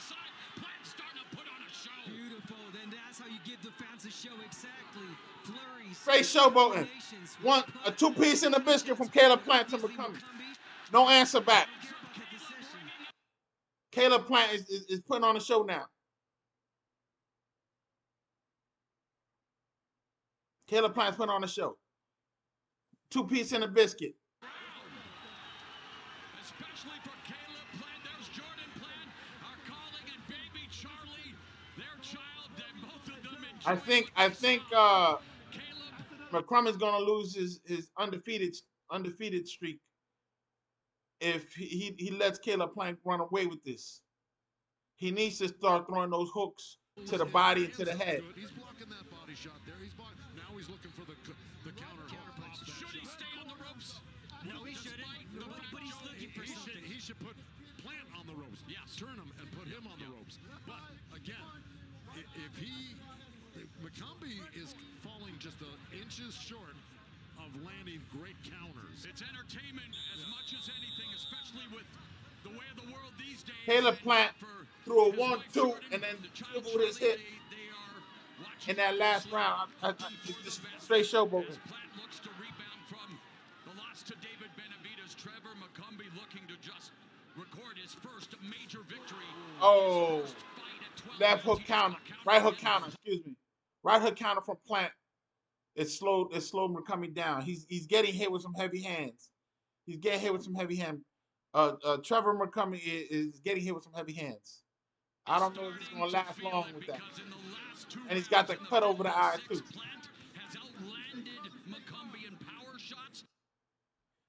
Caleb Plant's speed is still better than Trevor McCumbee. But McCumbie's not throwing those power hands that he has that sent Caleb Plant outside the ring. I didn't know anything about McCumbee, and now I give him his flowers. I mean, he's really impressing me. He's not impressing me enough. But he put some respect on his name. He's tenacious. Yeah, we saw McCumbee, tape on McCumbee. McCumbee got some respect on his name now. He put an ass whooping. He's been putting an ass whooping to Caleb Plant. Some good moments there, McCumbee, but it's still the 7th round. It's still time to do something. If McCumbee is a knockout artist, he needs to be a knockout artist. Oh, he threw a jab, and Caleb Plant came with a 2-piece. 1-2, straight down the middle. Plant is just tearing him up with the jab.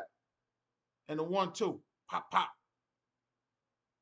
But when he punches, now Caleb Plant is charging in with his elbow and pushing him up. Trevor needs to get off the ropes. He's gonna get knocked out on the ropes if he stay there. He's pushing. Caleb Plant just holding him there with his shoulder. I'm not like, well, how the heck you doing that? He wants to fight off the ropes. Caleb Plant has a high guard. And he's in the middle of the ring. He's pushing him up against the ropes again. The 1-2.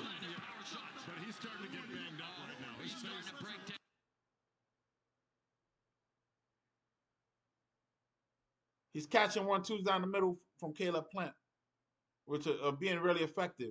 And the body stop.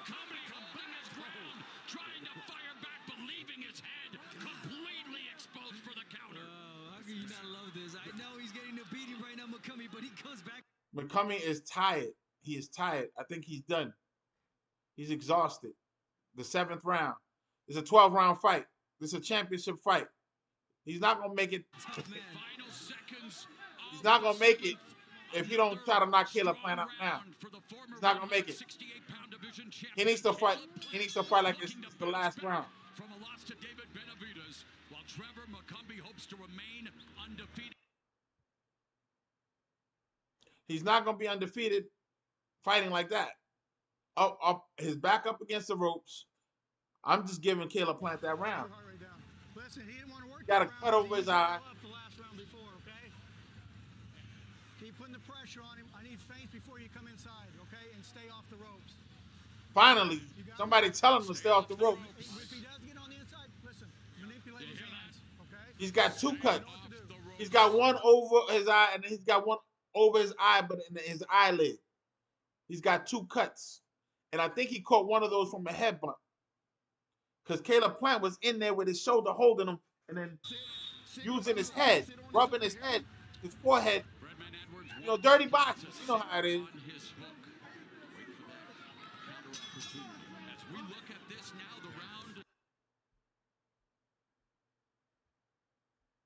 Yeah, this is round 8, about to start. Let's go. Let's go. McCumbee might want to take advantage of. If he has enough left, because he is being systematically taken apart in the last. Caleb Plant needs to stay on the outside and just 1-2. Wear him down, take him to the late rounds in the deep water, and then use those hooks to finish him off. Caleb Plant could beat him easily. He don't need to be on the inside what he was doing before. And look, well, pace, he's only thrown a total of 241 punches, not a lot of punches thrown. Yeah, but they're very. McCumbee needs to get dirty and nasty real quick. Punches to the body hard, and then hooks and counter, like he was doing.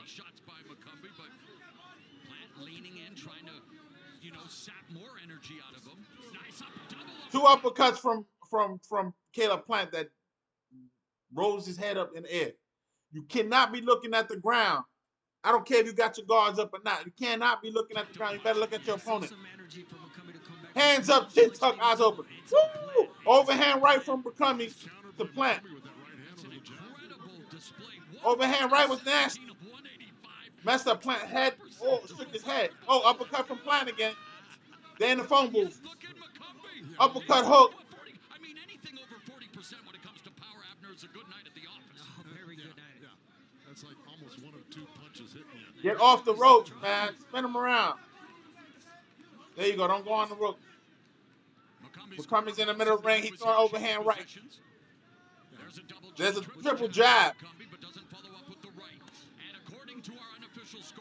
It's a tie right now, unofficial. I'm not mad with that. I'm not mad with that.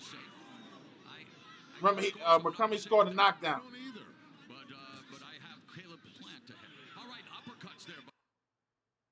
I don't know how he got Caleb Plant in the head when he got knocked down. He scored that knockdown. And he was knocked down twice before that. You have to give him the other 2 rounds, too. Even if they don't score the knockdown. Caleb Plant was off his feet.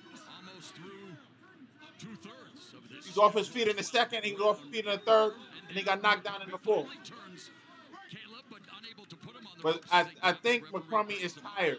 I think he's tired. He's fatigued. Where you can take Plant and just spin him off He's on his toes now. When your back is on the ropes. He's been trying to He do slipped the that jab this nicely. entire Now he's in the neutral corner again.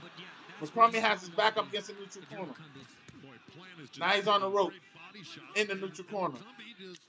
And Caleb Plant is holding him down with his shoulder. It's pretty amazing. McCumbee fighting off the ropes again and still trying to bring the fight to Caleb Plant. Let's check in with Jim Gray. I don't know what that was, but You feeling any nerves, any butterflies? they're talking to Edgar Berlanga backstage. I'm going to let this one ride. Relax, Not a calm, commercial.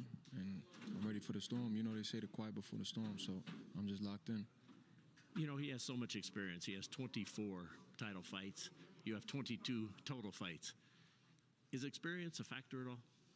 Not at all. I got to go out there and be great for 36 minutes, and that's exactly what we're going to do. You know, I'm ready, man. 36 minutes. Listen to that.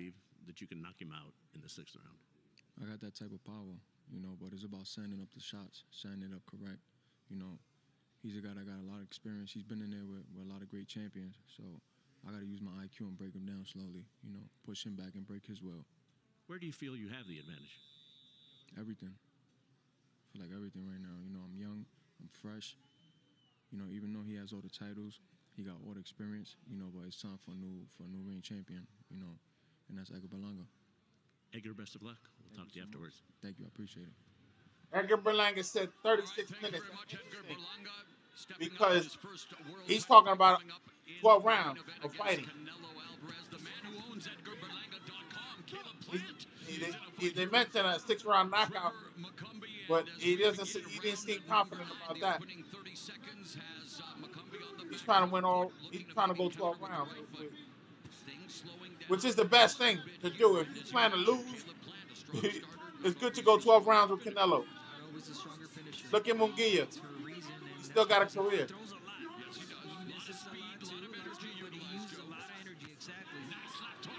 Body shot from.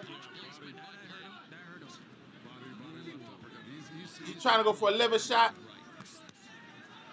It hurt him. It hurt him. Uppercut. Oh my God! They're gonna stop this fight. McCumbee on the ropes, catching all kinds of punches without answering back. That's automatic stoppage. He can't be rope-a-doping. This ain't 1968. He cannot be rope-a-doping. Body shot, nasty liver shot, and an uppercut. Caleb Plant's just teeing off on him. He's not even holding him down with his shoulder no more. He's just throwing punches right in front of him. McCumbee needs to get off the rope. I don't know what he's doing on the rope.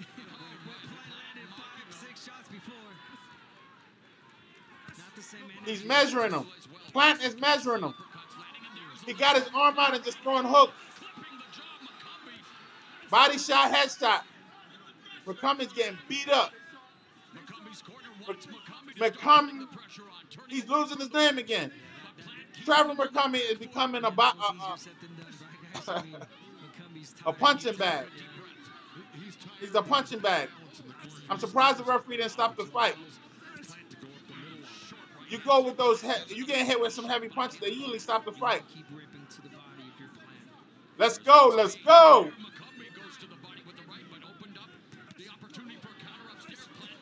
Plant tried to do a quick right hook, which was landing earlier, but McCumbee blocked that one. But he's catching uppercuts and left hook. All the punches that are being thrown right now are mostly Caleb Plant. I don't know what Caleb Plant is not doing to finish him off. If he throws a flurry, the referee can stop the fight. Because McCumbie's up against the ropes in the neutral corner or in the neutral corner. Catching uppercuts and left hook. He's knocked out. He's knocked out. It's over. It's over.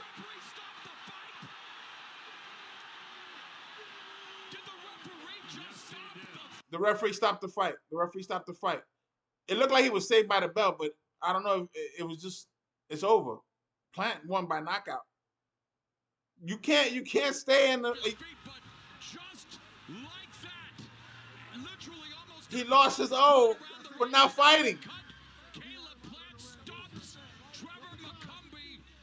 If he would have came out in the next round, it would have been a knockout. He wasn't fighting back. They could have stopped the fight before that. Listen to see if we can hear these two.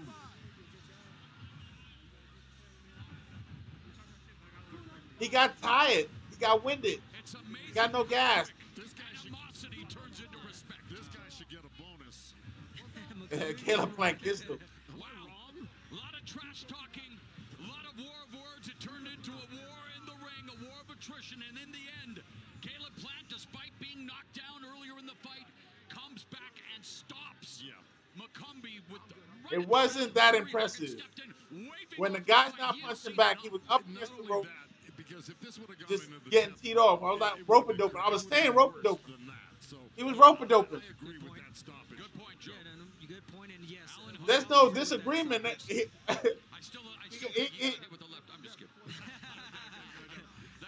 The only disagreement that could have been made was the referee technically stopped the fight after the bell rung.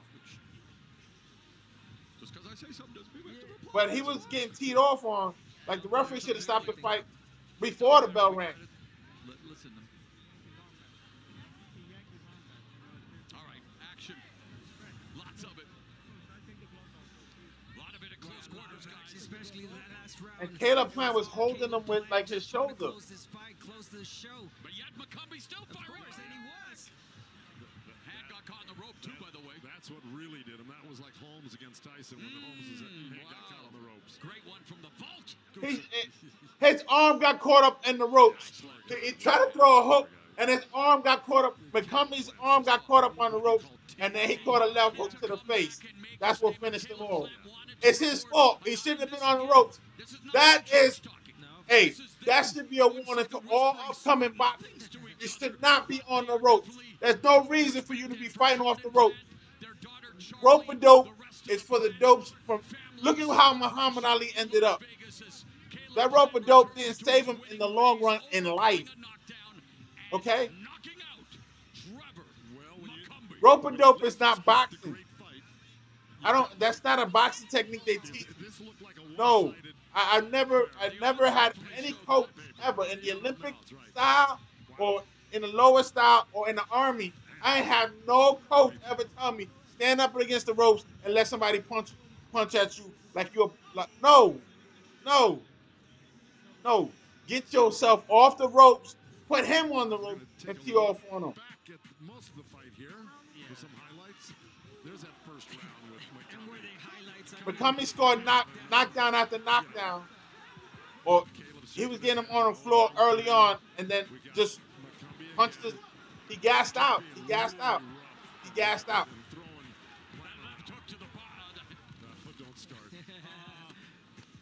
Ooh, there's that body shot in there.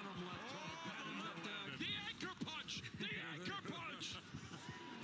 is. Look, another left hook, right hand. Hey, Ollie Liston. You remember Ollie Liston? Hey, we're having fun. It was entertaining. That fight was entertaining. And I believe that even Trevor McCumbee, despite being on the short end of the stick, hey man, he proved himself worthy of the competition. Suffers his first defeat. Let's make it. He lost his O, but he lost his O on his shield. I think he gassed himself out. I think he got tired. When he had Caleb Plant in trouble, he didn't stops the contest. The winner by way of technical knockout. He is now the interim WBA super middleweight world champion, Caleb Plant. They gave Caleb Plant an interim title, the WBA title. Daughter to a deadly disease. He promised that daughter that he would become a champion. He became a champion, beating Jose Uzcategui. Now with Jordan Plant, his wife, they have their daughter Charlie, who brings a sense of joy and celebration to training, and it's a joy and celebration in the ring now for the Plant family as we go to Jim Gray. All right, thank you very much. That puts Plant in the #1 contendership for the WBA to fight Canelo again, if Canelo wins. Tough, just easing in, and then, word on the street is I can't fight on the inside, but I think I proved that I can tonight. And it feels good to be WBA interim champ, baby. And the new. Got your daughter Charlie here with you. Let's talk about what happened there in the 4th round when he knocked you down. Yeah, he caught me pulling out and it hit my shoulders. I was off balance and fell. I wasn't hurt, but you know, that's part of the game. He was coming in with wild punches, and it's part of it. But shake it off, stay focused, and I'm a true champion. I can fight through anything. Was that a bit of a wake-up call for you in this fight? No, I was relaxed again. He just caught me off balance, hit me on the arms, fell down, and but we got back up. We went to work, and we got that stoppage. Tell us about the stoppage here in the 9th round from your vantage point. Yeah, I knew I had him hurt. Time to go to work and get him the fuck up out of there, like I said. And you did that. So now, Caleb, where would you like to go? I'd like to go home and play with my dog. Apologize for the language. In the ring. Anybody gets offended. This is boxing, man. There's going to be some swearing. We'll see. I'll go Get back with over my it. team, sit down. It's a combat sport, man. It's a combat sport, man. There's going to be swearing involved. You know, if you don't want no swearing, go watch golf and tennis. Nervous. All right. Best Ain't of nobody, luck as well. nobody's going to hit each Thank other. you so much. And the new, baby. Back The over new to you. what? And the new what? And the new what? Canelo has all the belts. And that's not the IBA belt, so you're not a true champion. Remember, Canelo knocked you out. That belt puts you back in line to go get knocked out again. Your fight tonight, Caleb Plant, was not very impressive in the skill set. Despite being a big underdog, proved to be a big-time competitor, and there You had a hard time with somebody that nobody knew. He knocked you down. I don't care if you fell off balance. He hit you. You fell down. You slid under the rope. the super middleweight division. Caleb Plant, watch it, man. Watch your mouth. Need parts Watch your of mouth. Watch your mouth. Watch your mouth, man. They're doing commercials. Watch your mouth. Watch your mouth, Caleb Plant. Hit the like button. Hit the like button. Subscribe. Help the channel out. Leave your thoughts in the comments.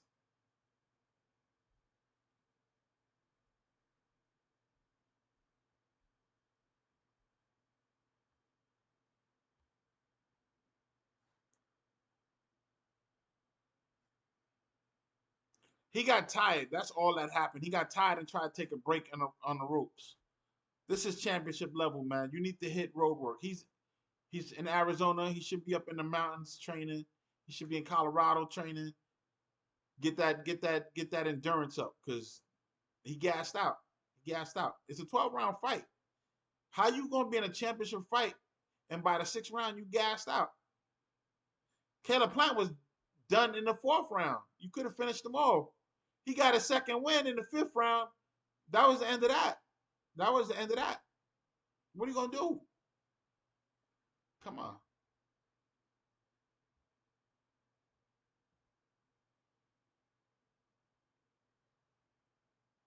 Now they in the backstage talking to Canelo Alvarez, I guess the mariachi singer, or someone.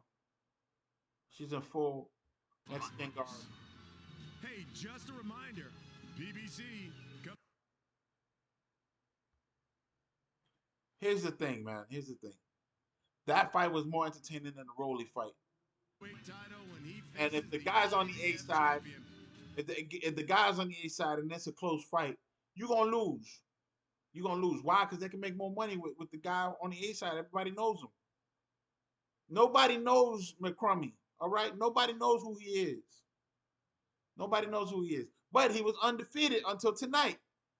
He needed to show his undefeated power. He had a large knockout percentage. Where was that? Where was that? You knocked him down. You should have finished him.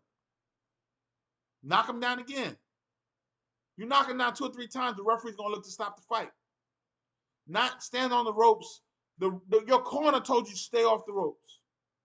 Your corner told you to stay off the ropes. If your corner's telling you stay off the ropes, stay off the ropes. That is not a boxing technique. I don't know where boxers get it, in the gym, I guess. You know, if you're going to rough somebody up, rough them up.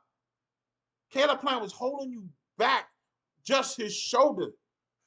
He was putting pressure on you with his shoulder, and you were staying there. No. You deserve to lose. And if he's teeing off on you, you need to tee back. You can't just get hit and be punching back the rope dope. No. There was one man who did it, and he was the greatest. He was great at it, and he won doing it. He didn't continue doing it. Every fight wasn't the rope dope with him. But look how he ended up. Still being the greatest. But in life, he was messed up at the end. He had all the money and everything, all the fame, couldn't enjoy it because he couldn't even talk. Please, protect yourself at all times. Jesus Christ. This is crazy. This is crazy. The referee could have stopped the fight earlier. I'm not a big, as a boxer, I'm not a big fan of stoppages, TKO stoppages. I'm not a big fan of that. But sometimes you need to stop a fight when the fighters are doing stupid shit, and then the corners are not doing the right thing. A lot of times, and I'm gonna say this out front, a lot of times the corner, your corner is probably your best weapon in the fight. There's a lot of doggone boxers out there that have terrible corner people. Sometimes they related to them and they're terrible corner people. Just because you're related doesn't mean that person's gonna be the best corner person. The best corner persons I've had in life, in my boxing experience, there were other boxers in the corner. Former boxers. When you got somebody who's just, hey, I just, watch boxing. I've been watching boxing. You ain't never been in the ring. You don't like getting punched in the face. No. I don't want you to be in my corner. Or I had 3 championships, or I've won this championship before. Yeah, okay, you know what you're talking about a little bit. Be in my corner. Have you done this before? Do you know how to train people? Because just because you've been a championship doesn't mean you're the best coach either. You might not be able to articulate what the other guy needs to hear in order for him to be successful. But like I'm glad the Roy Jones is out there of the world. I like that Roy Jones is out there coaching and training and promoting. I like that. Roy Jones should be doing that. Roy Jones is skillful at explaining himself the way he do it. Roy Jones is a good example of a championship boxer converting to a trainer. I wouldn't mind having Roy Jones in my corner. Or Andre Ward, undefeated. Andre Ward. Mayweather, believe it or not, Mayweather's a good trainer. He's trained some champions. He's promoted some champions already.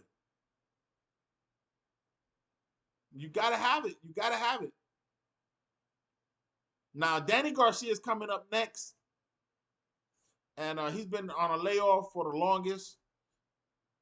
He's fighting, I think, Larva. And, I mean, he's kind of over the hill already at 41 years old.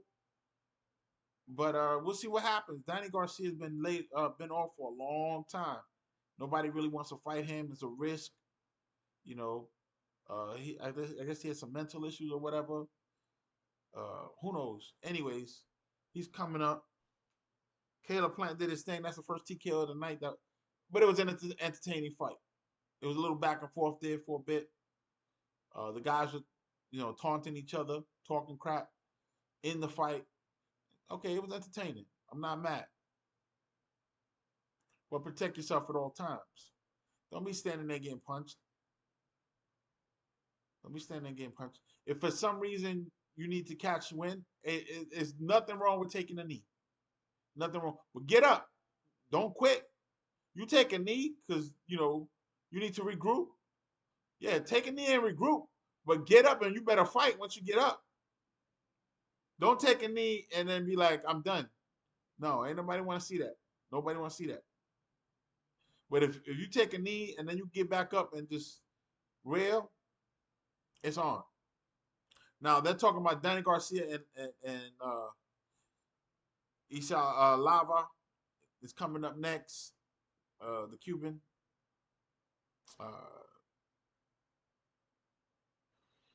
You got 30-3 in Lava, and Danny Garcia 37-3 and 21. So they both got 3 losses and long layoffs.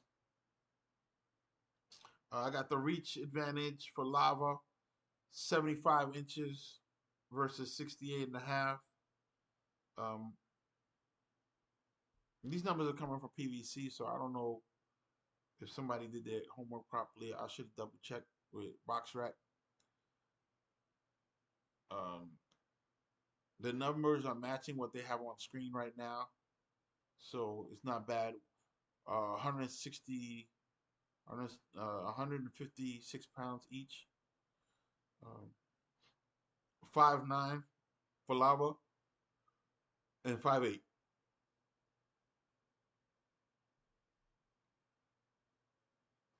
And so Lava has the reach advantage and the height advantage. Let's see if he uses that to his advantage, or does Danny Garcia chop him down and bring him down to his level and put him out of his misery. Again, Lava's 41 years old, and I think Danny Garcia's 35 or something like that, or 38. They're both up there in age, but still, 41 years old. Usually back in the day, 41, you was already retired. You're over the hill, washed up. So let's see what he got. He's been laid off for a while too, I think. Been long layoffs on both sides. I don't know why they picked this guy, but let's see what happens. Danny Garcia is on his way to the ring. This should be a 50-50 fight. There should be some boxing involved because Lava don't like getting hit in the face. Who was given a death sentence of throat cancer years ago, given months to live, said no, I need to stick around, lead my calling him down the middle. championship glory. He did that. Got the blue shirt on like I told you I was going to get. Watch the last fight. I will be covering the Bivol Beterbiev fight coming up. I've been looking forward to that fight. I will be covering it. So subscribe. Hit the bell notification so you can be notified as soon as the next video pops up, the next live pops up. And the guts and determination of Angel Garcia was obviously passed on to his son Danny, because it takes courage and guts to do what he did and overcome the illnesses that he's had.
Really excited.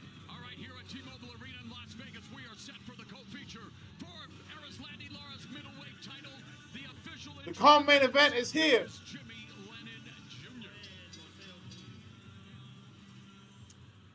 Well, fans, from the T-Mobile Arena here in Las Vegas, Nevada, Premier Boxing Champions presents the co-main event of the evening, sponsored by VMC Tequila, El Origen Ante Todo, and by O'Reilly Auto Parts, professional.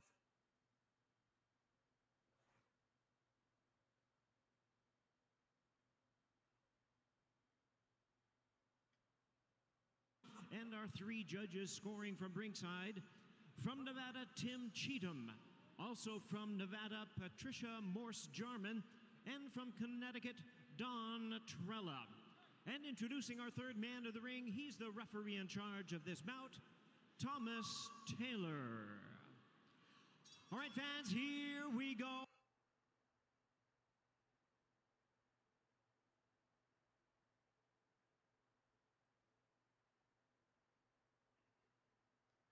Let's go. Introducing to you first the challenger on my right, fighting out of the red corner, wearing green trunks with blue trim, hailing from Philadelphia, Pennsylvania.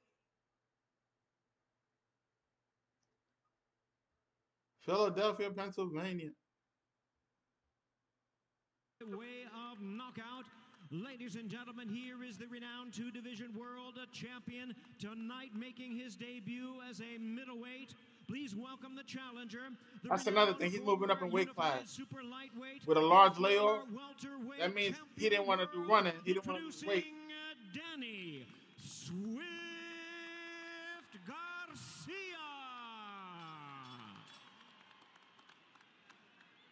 And his opponent across the ring is the defending world champion, fighting out of the blue corner, wearing black trunks, white trim, fighting out of Miami by way of Guantanamo, Cuba. He weighed in at one.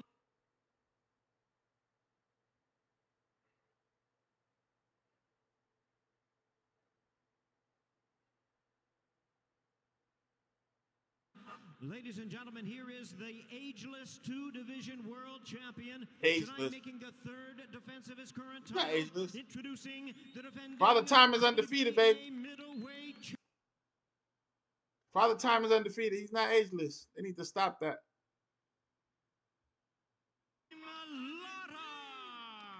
Even the announcers are getting old. Once again, a referee in charge is Thomas Taylor. He is And now get ready knocked to out. give our introduction. Look at Bruce Buffer, man. He about to get knocked out himself. Let me tell him he is ageless. All he got to do is talk. And he's starting to wind down his career, too. He can't do all the stuff he used to do when he was younger. Father Time is undefeated. Stop with the age. Back to your corner, gentlemen. Respect Father Time. One of the top referees in the sport these days, Tom Taylor. Finally, they got a new referee. The proceedings They got rid of that other guy. The other guy was terrible. He needed to stop the other fight earlier, and he needed to regulate the Rolly fight. That referee in the last fight was terrible, man. I was wondering if they're gonna keep him all night, but they got a top referee in there now. 140 and 147, we mentioned at the top of the broadcast 11 years ago tonight, also on a Canelo undercard. It was Garcia, then an underdog, despite defending his 140-pound title against Lucas Matisse, the murderous puncher, who was dropped and appointed by Garcia. Southpaw versus Orthodox. This is going to be an interesting fight. Once again, daring to be great. Alvarez, the Southpaw. He just went over. He's utilizing his reach. His jab touched Garcia already.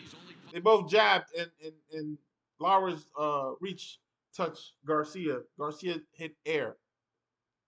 So Garcia needs to come on the inside somehow. Wear him down, wear that body down, do something. 2 minutes in the first round. Garcia Lara. Co-main event. Crisis is available 24 hours a day, 988. There's a field-out round right now, first round, which I think that favors Lara. This is the pace that Lara's winning the first round. Low output, high Hands down. accuracy. That's what he is. And you mentioned it in your keys to victory at the top. He wants to hypnotize you with that lead hand, the jab, the right hand. And Garcia, though, Garcia can't stop that jab, and he's staying in range. To use that real estate a little more, try to find a way to get around the jab of Lara. Garcia needs to rough it up and get on the inside. He's the younger fighter. He needs to tire Lara out, like Plant did freaking McCrummy over there. You gotta tire him out. What he's doing now, that feel-out situation, catching a jab with your face. Lara's going over Garcia's jab and hitting him in the face. And I know he's from Philly, but his Philly stance is kind of weak too, right now. Garcia, Philly shell, man. Come on, man. Bring that hand up. He brought it up now, but Lara's going right over his jab and hit him straight in the face. Mind you, it's southpaw versus orthodox, so that's what's happening. You know what I mean?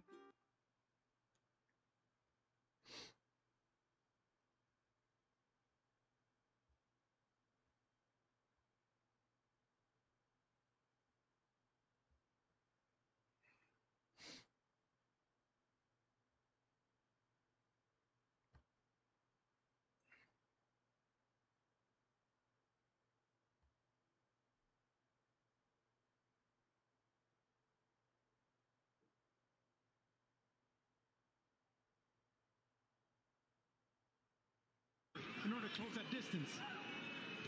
Just gauging one another's reactions here. Lots of feints.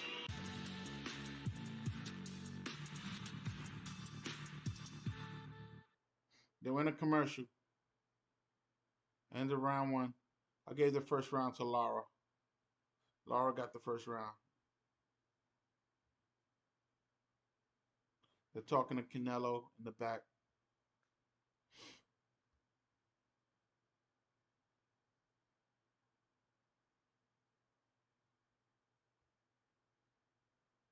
All right, let's see what this is. No, it means a lot. Represent my country. For me, it's an honor. I'm very happy to be involved in these kind of fights. Mexico versus Puerto Rico, a lot of history in there. And I feel proud of and honored to represent my country. You've been a part of this history in the past, and once Canelo seems relaxed. Seems relaxed. Everybody back home. Seems relaxed. Canelo, best of luck. Thank you. Round 2 has started. All right, Canelo Alvarez managing to perfect the language of English as much as he's perfected. Lara's already coming out with the jab. Again, really slow, but effective. Lara is keeping Garcia at bay with the jab. Got the longer reach, so he's doing what he's supposed to do. Garcia and Lara, they like to continue making those big paychecks that come with being a champion. 1-2 from Lara to Garcia. Landed. Clean. Right through the guard. This is it. This is it right here. Garcia's he's just walking around. And that's what he's trying to do against Garcia. He wants to get Garcia to overreach and counter him with the straight left. Garcia's. There's no reason for Garcia to be on the outside. He's a sort of fighter. He's not gonna be able to touch him. Are restless. They are waiting the main event between Canelo and Edgar Berlanga after a Garcia needs to slap the jab down and come with his overhand right straight. It's southpaw versus orthodox, so that means they're both jabs are touching each other. So you can even keep that jab out. I'm not a fan of that, but you can keep that jab out, touching his jab. You can get this straight right through. But Garcia's a shorter fighter. He's been laid off. I don't know how much energy he got because he hasn't been trying to lose any weight. So I don't know how much road work he was doing to keep his stamina up.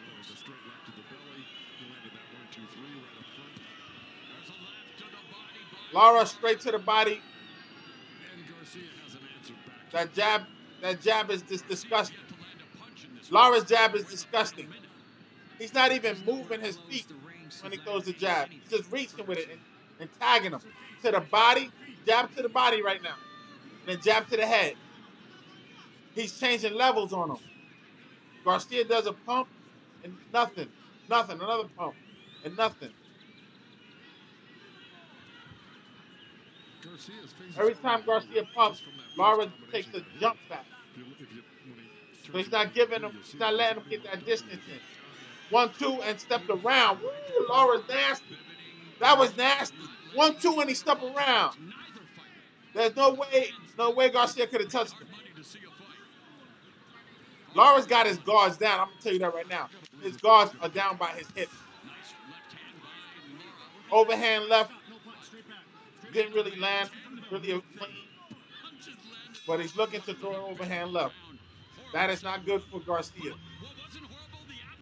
That overhand left, remember he's southpaw, so if he gets that overhand left, he's tapping with the jab. He's not moving his whole body. He's staying in position, keeping that same distance. He's using that reach advantage, being really effective with it. Pop downstairs, changing levels, pop, pop, pop, pop, pop, pop, changing levels on him, right?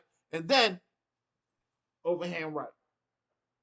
Now it didn't land this time, but later in the round, Garcia be looking for something else. That overhand right could land and and Garcia could be seen on the floor. And I think they got Garcia as the A side, but Lara's right now he won the first 2 rounds on my scorecards. He won the first 2 rounds. They talking about Canelo in the back.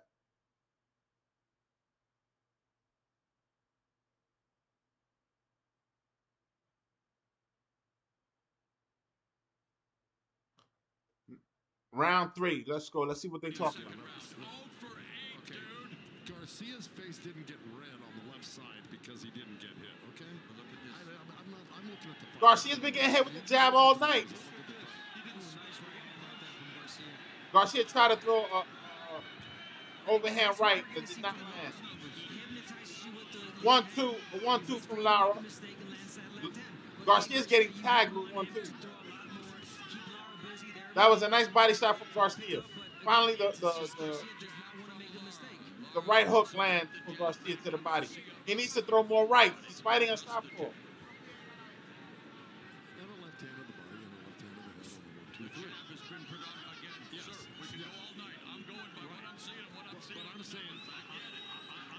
I'm not that despondent about what we're seeing here. I'm saying it's not. Don't get so touchy. I know because they're straight fighters. The bottom line is this is a different type of fight. You got 2 boxer counter punchers against each other. You don't have a brawler and a boxer. So this is going to be a more tactical fight. Lara don't like getting hit in the face. I'm gonna tell you that right now. He's not gonna risk it. He's not gonna risk it. Lara does not like getting hit in the face. He's never like getting in the face. So he's gonna keep his distance. He knows how to use his distance. And obviously he knows how to use his reach because he's using it effectively. He's changing levels, throwing the jab, and whenever Garcia throws any advance, nice left hand that left hand land again, that overhand left. I mean, he's southpaw, so that's his power hand. Garcia can't be taking those. That overhand left. Minute of the 3rd round. 4 of 16 for Lara, 3 of 15 for Garcia. I give Lara the 3rd round too. The crowd is booing. Well, they will once the action picks up, and it will. The crowd is booing him. But Lara is being tactically efficient. Lara don't like getting hit. Garcia's the smaller fighter. Garcia needs to make the fight, but he's not making the fight. Lara's dictating the pace. Really slow pace. Remember, he's 41 years old. He's throwing 1 and 2 punches at a time the most. Double jabs, straight jab, up and down. No major combinations. 1 in the overhand right. Garcia's not making the fight. Garcia's a smaller fighter. He's supposed to make the fight. He needs to come on the inside. Coming on the inside is risk. Garcia don't like that either, so he's not doing it. So what is he going to do? He's going to keep getting hit with the jab from outside. Edgar Berlanga, meanwhile, final preparations of what is the biggest fight of his career. His first big test. Yes, undefeated but unheralded. Started his career with 16 first-round knockouts. A lot of that.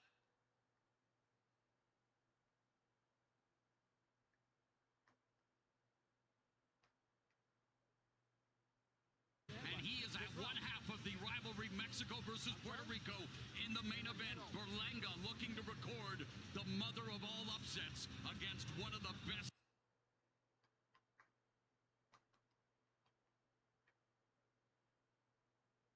This is the co-main event. I mean, come on. This is the co-main event. Letting them know they are waiting to see the main event. That's why they're here. I think there might be a cut on Danny Garcia. So you might ask for more. If Danny Garcia got a cut over his, it's already a problem. He's going to keep getting hit with that jab right in the eye. Danny Garcia's hooks to the body from Lara is landing. He needs to set those up. Lara's not guarding his body very effectively. He's kind of in a Philly stance on the southpaw side. Kind of. Meaning his right hand is down, his jab hand is down low, and he's got his guard kind of close to his chin, not really. Again, we're used to that style. Jab, left hand, waiting for the right moment to land it straight. But Garcia, you're just waiting a little bit too much. Yeah, and this long layoff. Let's not forget another career high layoff. Yeah, 2 years. Rusty's a timing fighter. Garcia, counter punchers are timing fighters. So it means something to be active. And it's not always, again, you know, we know where we are in this day and age. I'm telling you right now, that if it continues like this, Lara's going to win this fight easily. Danny Garcia needs to make it a fight. He needs to rough Lara up. Lara has got 1 or 2 punches. He's taking his sweet time. He's not coming in with heat. He's 41 years old. He's not trying to fight like that. No, he don't like getting hit in the face. He never like getting hit in the face. He's also in the twilight of his career. Yeah, nobody would argue that. I'm just saying that. Slowing down. That 5 years ago, whenever that fight was with Errol Spence, 4 years ago, he was not. This guy's talking about half a decade ago, Danny Garcia half a decade ago. That's not the same dude. Please. Yeah, and he was out for 2 years as well, and he came back and he looked good. Been taking mad time off. The guys I'm talking about are left-handers too. Yeah, so Errol Spence and yeah. That's right. So he has a hard time. I am telling you right now that if this continues the way it's going, it's already the 4th round. I've given all first 3 rounds for Lara. Only with the jab and changing levels. He ain't really doing nothing special. And not even throwing combinations. Just a jab to the top, jab to the body, jab to the top. Just tapping him. I think he tried to throw an overhand right early. That he caught Danny, and I was like, Danny can't take those punches. Okay, Morrow. The stats aren't good. Right Those body shots are working. Because Lawrence, again, he don't like getting hit in the face. So he's in a Philly stance on the southpaw side. So when Danny Garcia goes to throw the hook, he automatically blocks, leaving the body open. So that's an all-nighter. If Garcia wants to go to the body, that's the way you want to go. You want to keep tapping that side. Boom, boom, boom. Eventually, he's going to slow down, gas out. He's 41 years old. You got to take the legs from under him. But if you're going to let him dictate the pace, then you already got a cut on your eye. Danny Garcia, you need to come on the inside and rough him up. Tie him up, push him. Do something. You're the smaller fighter. You got to come for him. You know, when I was fighting Giants, hey, I'm coming for you, man. I'm coming for you. I'm hitting you with everything. I'm coming for you. You're going to be on your heels the whole time.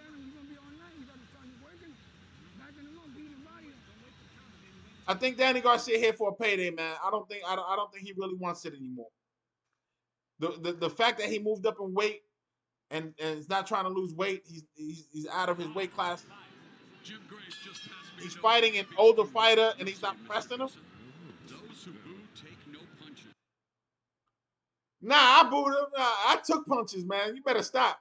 See, these announcers, they talking. Did you take any punches? Come on. Did you take any punches? And if you pay to see a fight, you pay $300, $400. These tickets are not cheap anymore. You pay $300, $400. You have the right to boo. You had the right to boo and walk out. and never come back to that particular fighter's pay-per-view. Come on, man. These announcers are off the chain. Off the chain. Sometimes, you know, they don't make the fight. They make the fight worse. You gonna talk about the fan base? Are you serious? But again, you know, I want to see Garcia. Those who boo don't get hit. A little bit more. You got to let those hands go. I know the timing is not there. Lara threw that overhand left again, but without setting it up this time. He just threw it.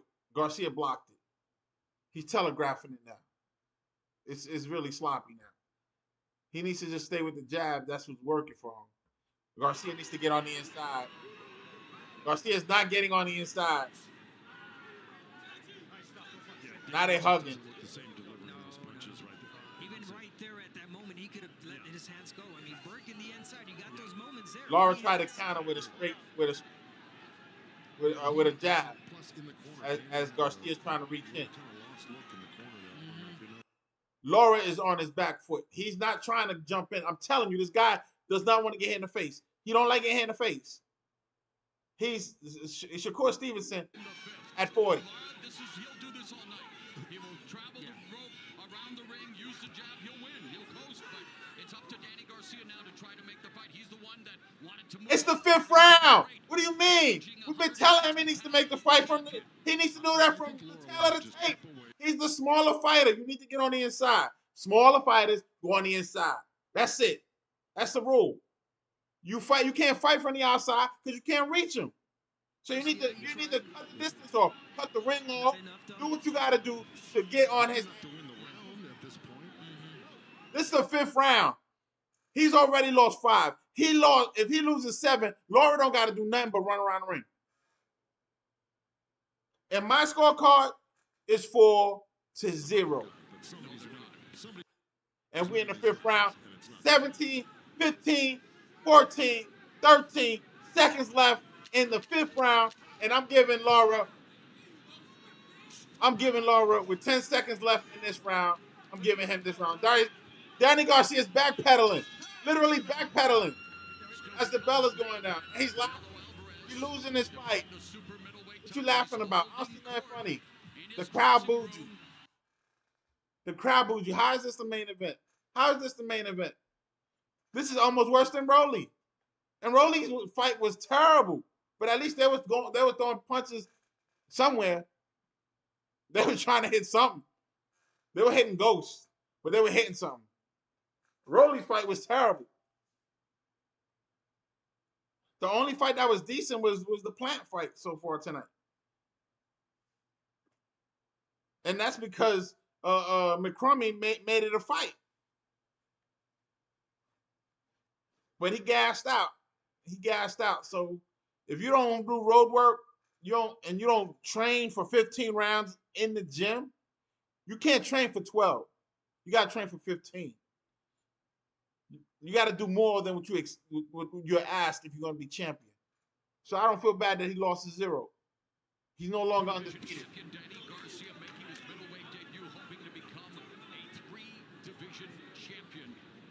I don't know how Danny Garcia is hoping to become a division. Because right now, he just threw a 1-2 and Lara just put up a high guard and he hit his gloves. Like he should have went to the body. He threw a 1-2 and then moved back. He didn't try to risk it getting countered. He just lost 5 rounds. Let me say that again. 5 out of 12. 5 out of 12. He needs to win the next 7 to win the fight. 5 out of 12.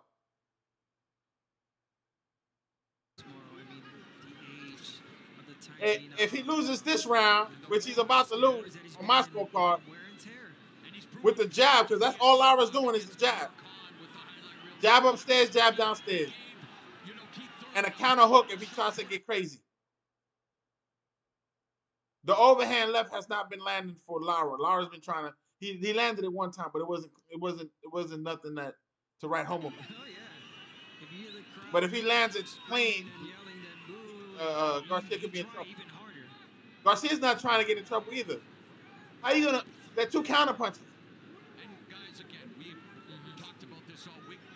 Counter punching only works when somebody's aggressive.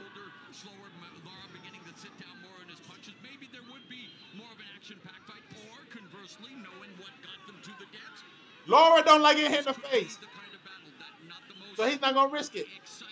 He fights on the back foot.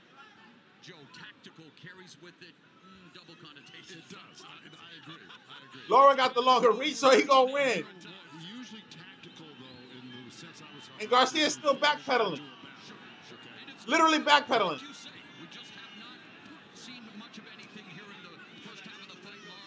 Laura tried to throw that overhand left again. Kind of missed, so he clinched. I'm just saying. There's an opportunity again. Danny Garcia had an opportunity right there with the 1-2 to go to the body hard.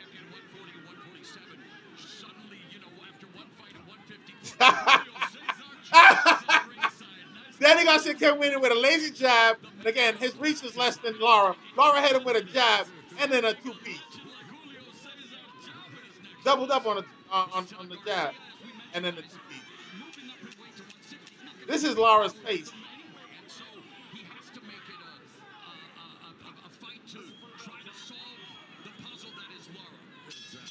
Danny Garcia's gonna now they doing the dab. This is a sparring session. This is a sparring session. This is a sparring session. Ladies and gentlemen, boys and girls, children of all ages, this is a sparring session. Danny Garcia and Laura, they sparring. Because right now, there's no way Danny Garcia's gonna win. He just lost 6 rounds straight on my scorecard. Look, the referee's telling him you gotta back him up.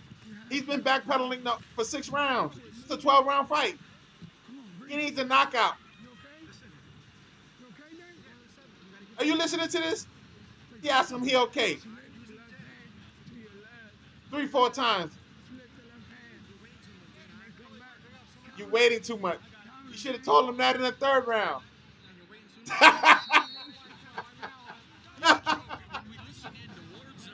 Yo! You guys seeing this shit? Oh, come on, man. Subscribe. Hit the like button. I'm here all night, baby. Let's go. Laura's winning 6-0. And he's winning with a jab. Not no major punches, not no serious combination. Just a jab to the head and a jab to the body occasionally. This is a stroll in the park. Garcia can't go to the club. He already got a cut in his eye. He got to go to the hospital to get stitches. Laura can go to the club right now, so far. He going to go celebrate Mexican Independence Day. And he's Cuban.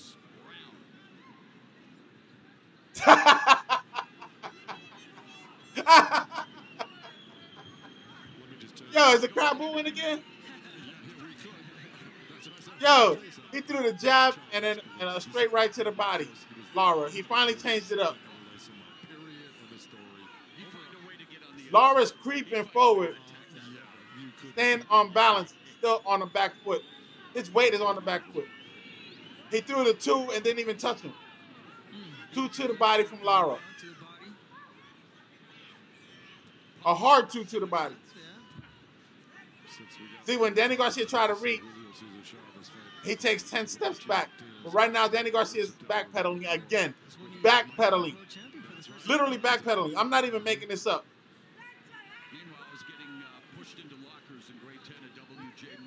Now Laura's cutting the ring off. And he's going into the corner. Up against the rope. A jab to the head and a 2 to the body from Laura. No answer back from Garcia. Nothing. Lazy jabs that are not connecting. Air jabs. Air jabs. Not connecting. Yo, they got the first round. They gave Garcia the first round as a draw. That is crap. The first round was Laura. Laura threw the jab at least 3-4 times and connected. No, Garcia didn't do nothing in the first round. They called it the first round, and then they gave the rest to Laura. No, that's the unofficial scorecard. My scorecard is Laura all the way through so far. 30 seconds left here in the 7th. Only because the jab. Hey, I ain't minding. he's the taller fighter. That's what he's supposed to do. He needs to throw the jab more. So I think Laura should just be pressing. Look, you got a guy. Laura don't need to press nothing. That's bad advice. That's bad coaching. Laura don't need to press nothing. He just won. There's 10 seconds in the 7th round.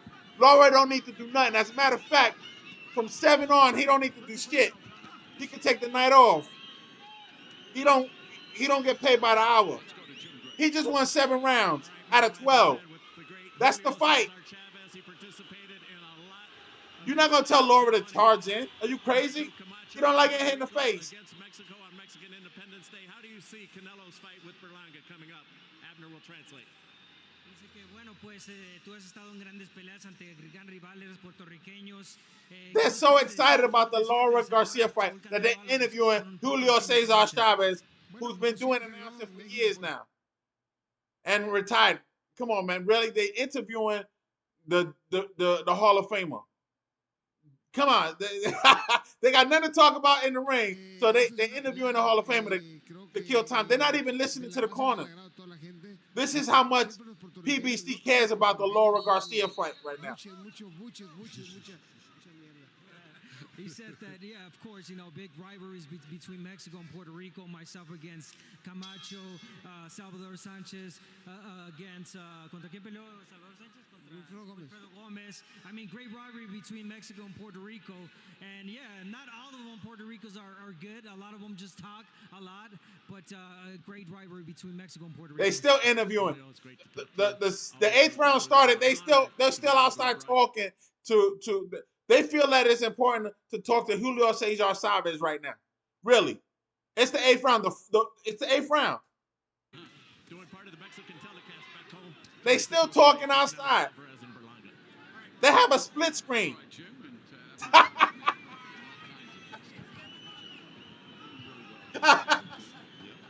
Yo, Danny Garcia, you need to retire, bro. You need to retire. This 41-year-old man is whooping your tail. All you can do right now is knock him out, and you don't have the skill set. So guess what? After this fight, retire, bro. You had a good career, bro. You're going to take another L. You're going to have 4 losses on your record. Don't add another one. That's it. The referee can stop this fight right now, and I'm okay with it. Laura wins by using a jab. Yo, I swear to God, Danny Garcia need a knockout. Oh my God. Oh my God. Danny Garcia tried to throw a jab, and Laura hit him with his own jab and spun him all the way around. It's a perfect time to fight. Again, Danny Garcia goes for a jab, and Laura's behind him. Behind him.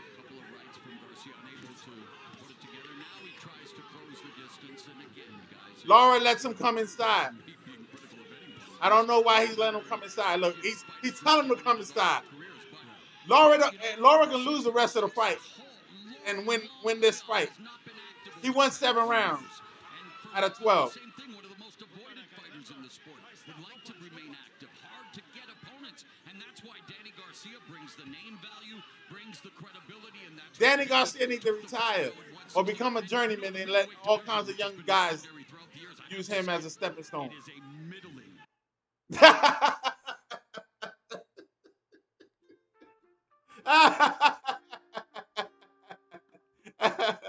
Yo, this is crazy. This is nuts. This is nuts. What is happening here? What is happening here? Oh my God. Yo, this fight is getting no respect. No respect. Oh my goodness. This is just crazy. Laura's just beating him with the jab. Now he's fishing him in, telling him to come on. I guess he's tired of running, so I'm gonna let you hit me a little bit. End of the 8th. I give the 8th round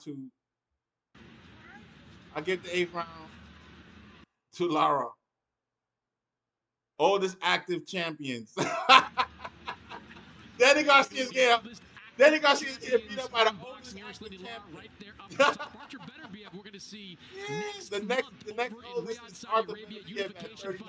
with Dimitri Bivol. Lara's the oldest boxing champion in this current era. Danny Garcia is getting beat. And you know how he getting beat? With the jab. To fight again. You know, he took Not a combination, just the jab. For that 135-pound title, we may have seen the end for Vasily Lomachenko, who's been fighting at a high level. Vasily Lomachenko, they talk about the end of his career.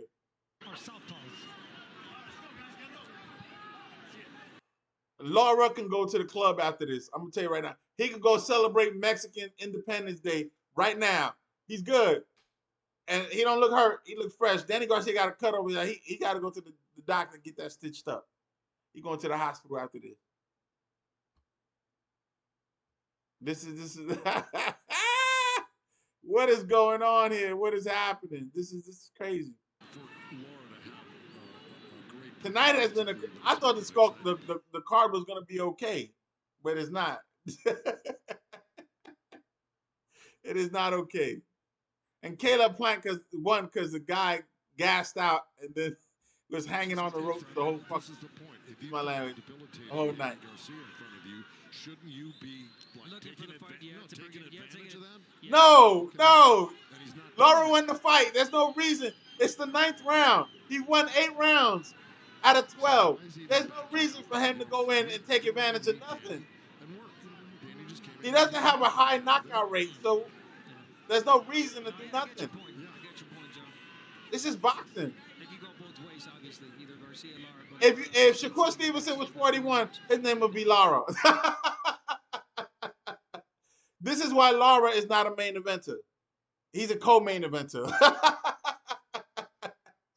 You're still on the undercard, man. Lara wasn't selling out stadiums. I'm gonna tell you that right now.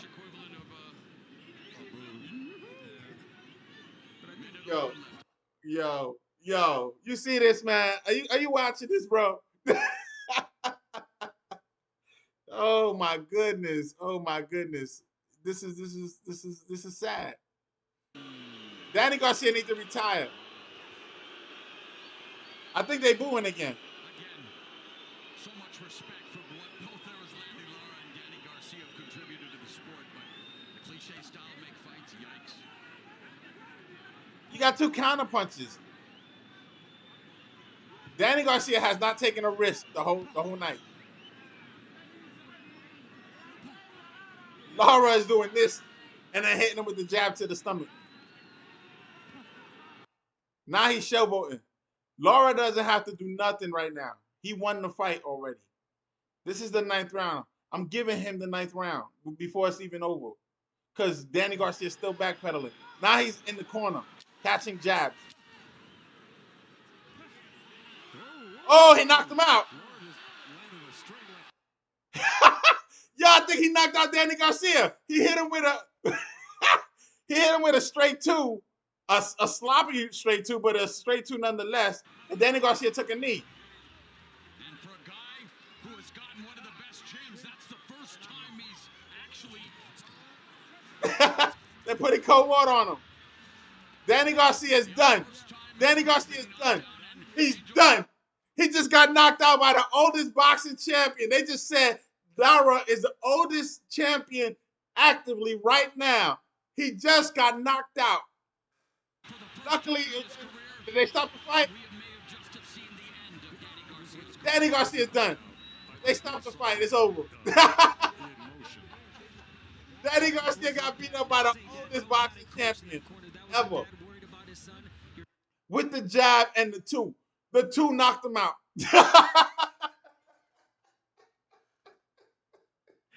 Oh, no. Those are the numbers. No. He continues knocking people out. No. Well, I told you, Yo. he's a middleweight monster. He's a middleweight monster by using the jab and avoiding getting hit. The reason he won this fight is because Danny Garcia did not press him. He needed to press him early on. He was winning the fight anyway. Danny Garcia needed a knockout to win. And now he gets knocked out. Danny Garcia. You need to quit. You're done. You're done. You didn't get up. You didn't do road work. So you moved up in weight class. A lazy jab. Here comes the 2. And then it's over.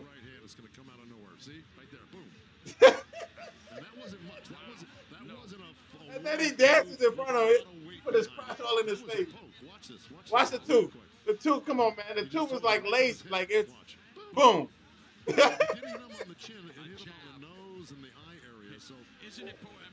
Nah. He got knocked down.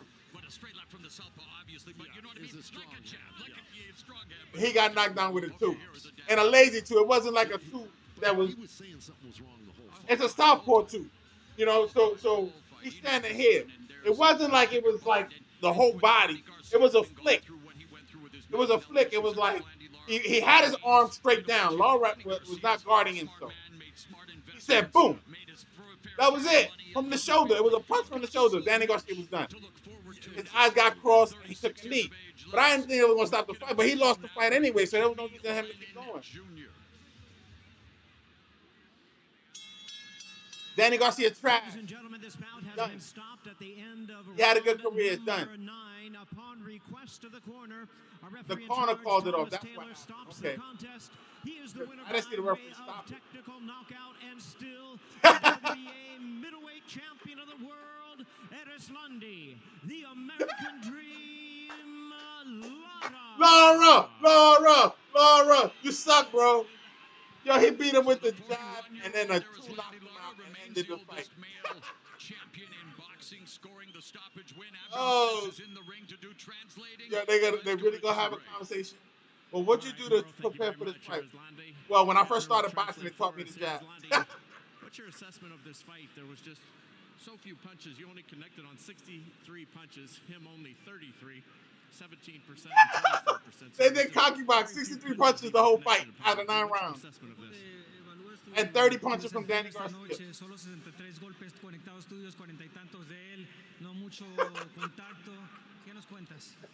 What am I watching? What is going on, PBC?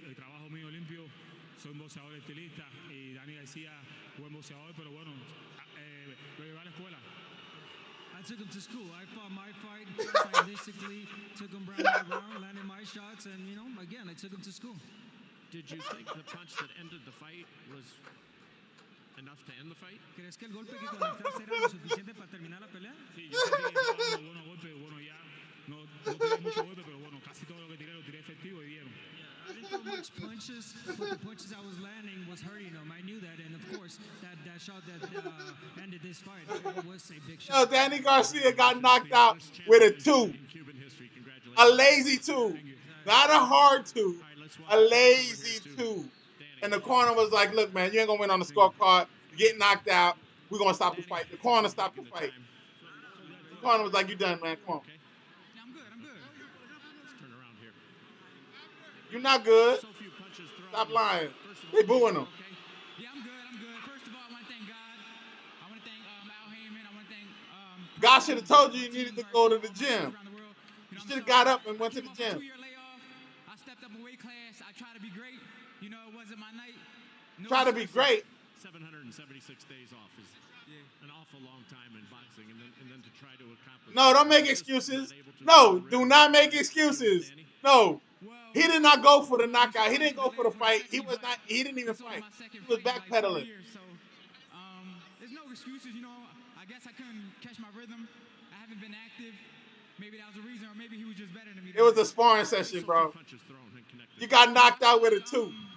Literally a 2. And your corner stopped the fight because you got hit with a 2. And then he catch me with a dumb shot. I was trying to catch my rhythm, but I couldn't catch it.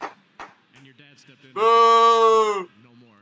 This man no loves mas. More than anything on the planet, loves boxing more than anything on the planet. No mas. He's been with you your entire career. For sure. I mean, at the end of the day, he's always going to do what's best for me. You know, I apologize to all my fans. I tried to be great tonight. I tried to go for a 3rd division. I didn't conquer it, but I tried. You can't fail if you don't try. So, will this be the last that we see you in boxing? You know, I got to sit back and think about it. You know, I did have a long career.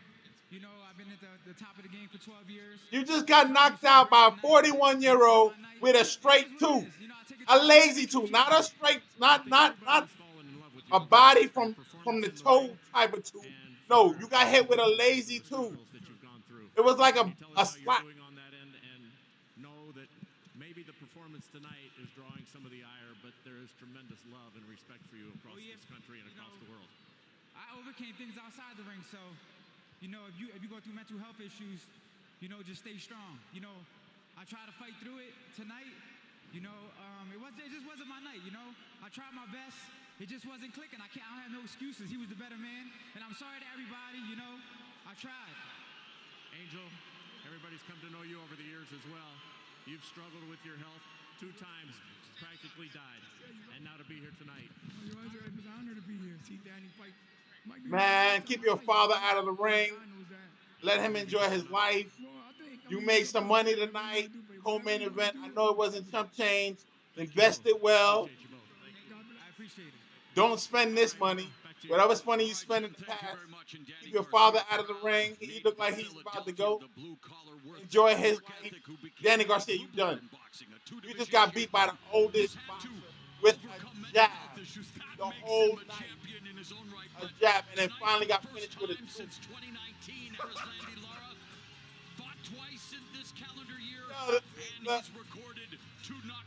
The crowd was going both. And Lara, I don't know what you're doing to stay on top. Are you picking these guys or are they picking them for you? Because Danny Garcia was the A side. You the champion, you was the B side. What is going on?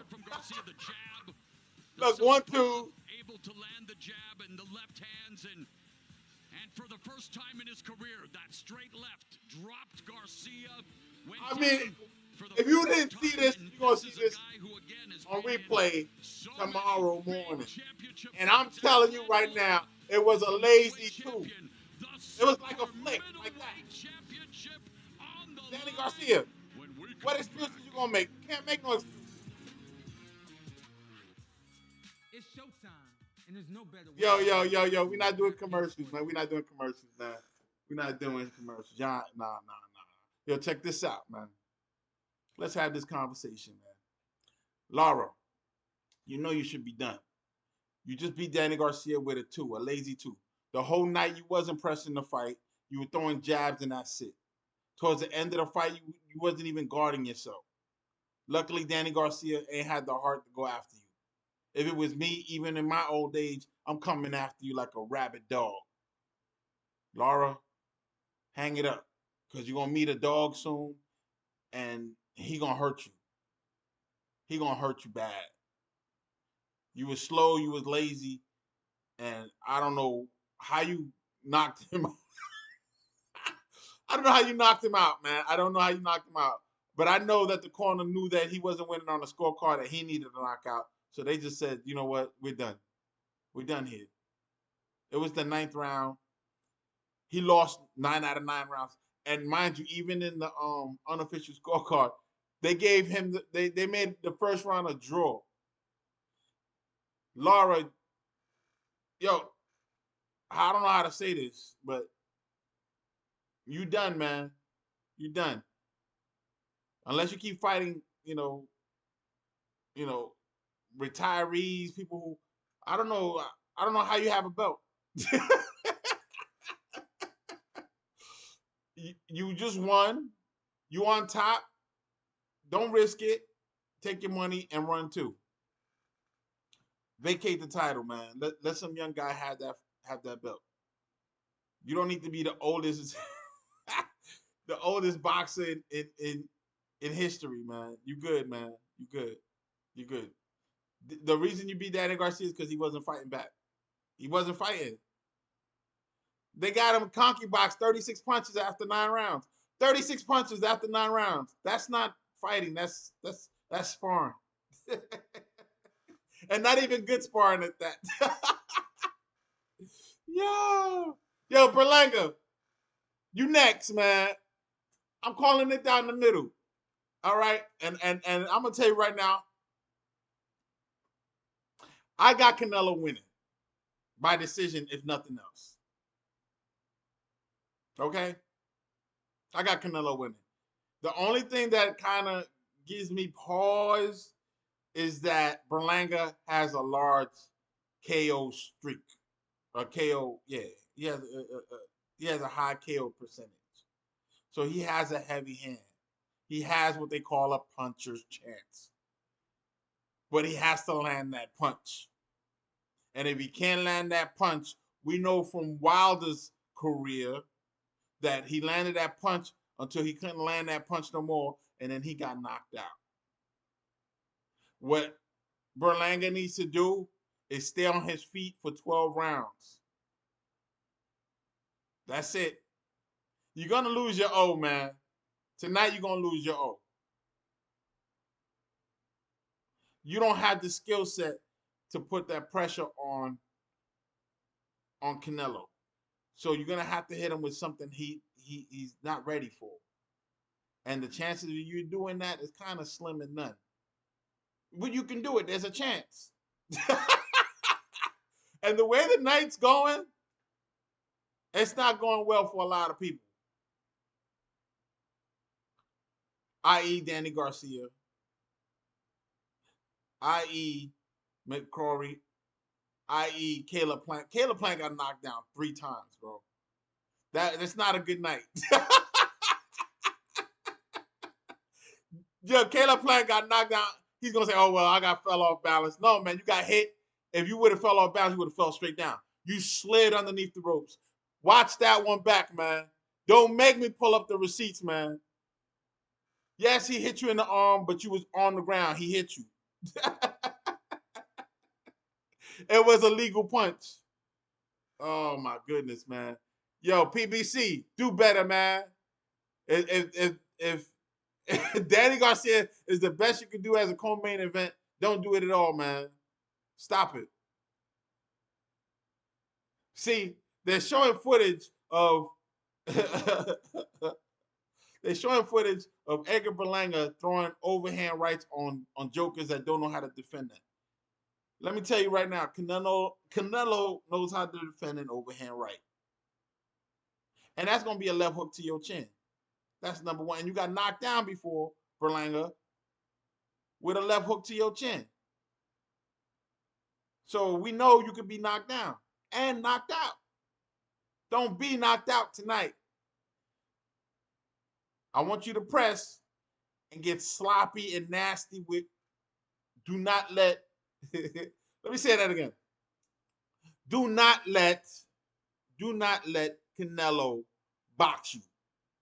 Do not try to outbox Canelo. Rough him up. Bite him if you want to, because you bit somebody else before. Bite him if you want to. Let him take a point off. But rough him up. Go 12 rounds. If you can go 12 rounds, you win the sweepstakes. Ask Munguia.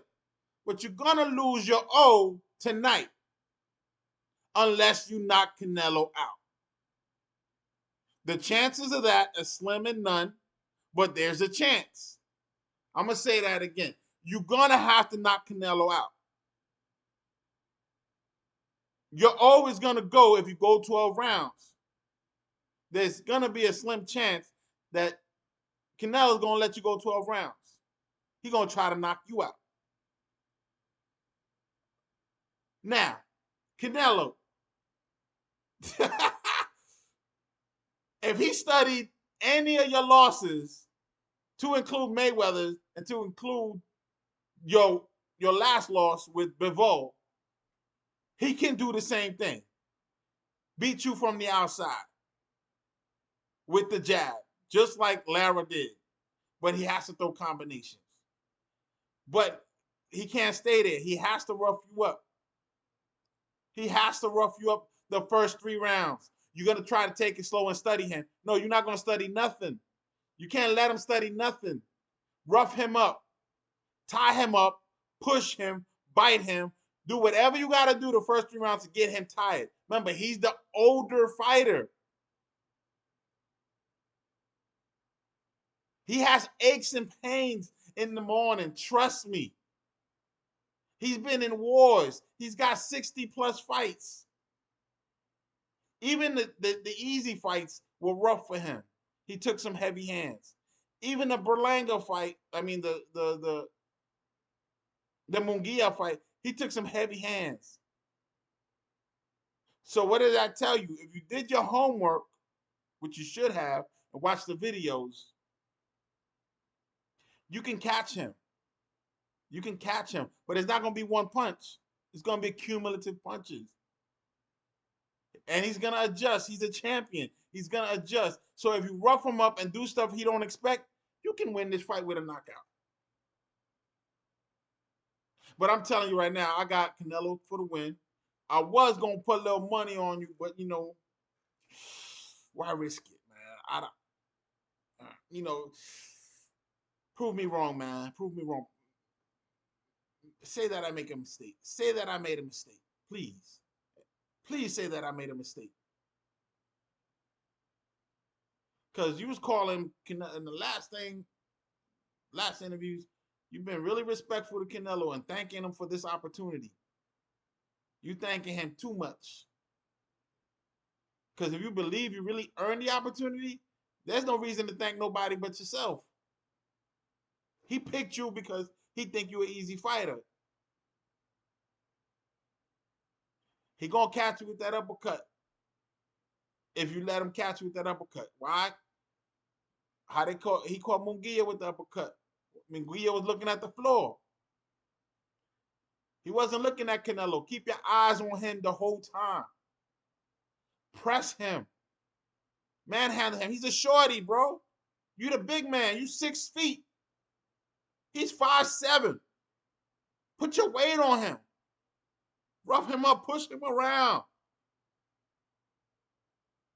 Don't let him set up punches and set you up with traps and all of that.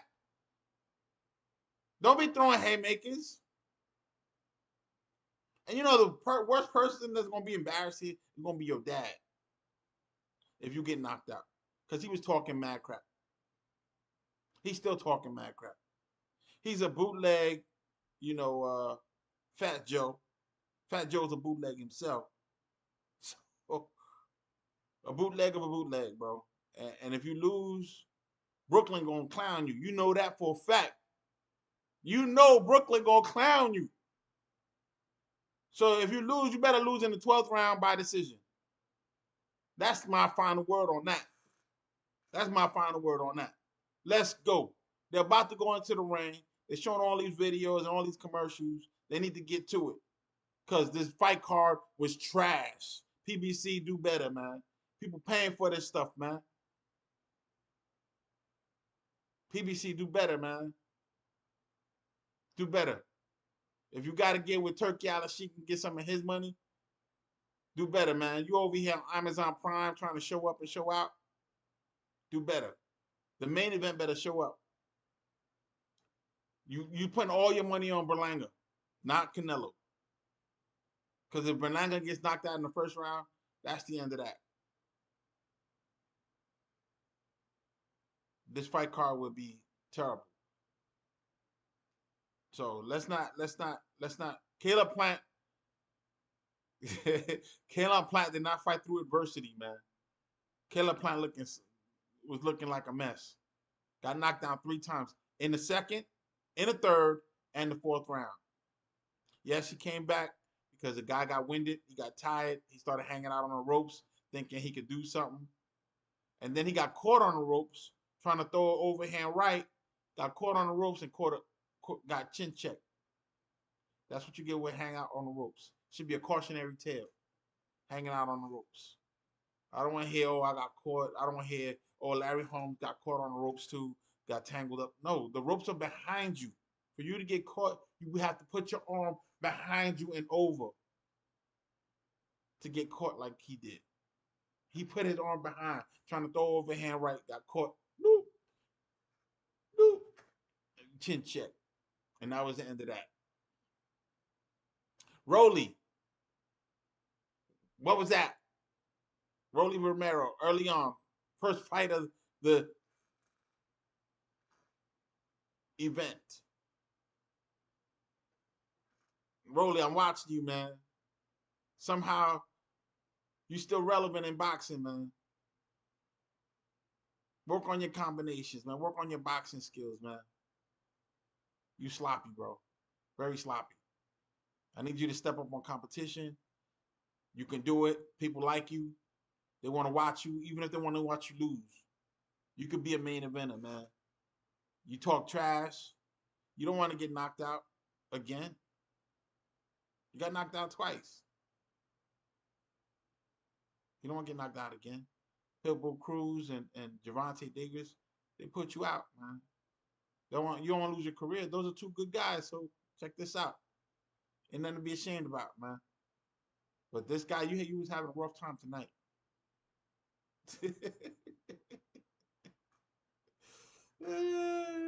Caleb Plant, bro. I don't think you have any more competition, and I don't think the Charlos are gonna fight you. So you need to step up your game too. You have the skill set. I'm not doubting you, bro. You had the skill set, Caleb Plant. You had the skill set. Just come out and show and prove that you can do this. Or retire, man. You make good money too. You hit the Canelo sweepstakes. You got some good money. You ain't broke. If you invested your money well, you good. So this fight card looks like a retirement party for a lot of people. Yo, Danny Garcia got beat with a jab and a 2. Got finished with a 2. Not no, straight 2 down the pipeline with all the power behind it. Nah, a slap 2. Oh man. Yo, okay, Canelo's about to come out. Ladies and gentlemen, here's your main event of the evening. Let's dip in. In big fights throughout his career, this is the first. Yo, let me know in the comments what you think about this fight card, man. Don't be shy, man. Say something. Like and subscribe, man. Subscribe. Hit the bell notification because I will be doing the Bivol fight. I'm not gonna put it out there until it's time. So you don't miss any of the events that I'm coming up. Go ahead, hit the bell notification and be notified when I put up the next live video.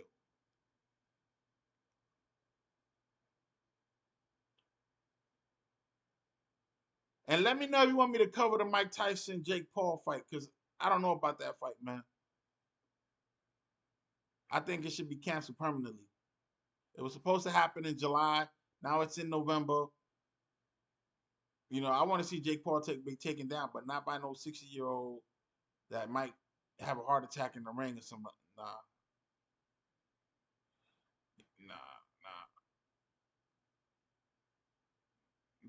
Mike Tyson was old in July. He's going to be older in November. And he's got ulcer problems. Like, that's not good to be getting hit in the stomach with having bleeding ulcers and stuff like that. No. He's not a spring chicken either.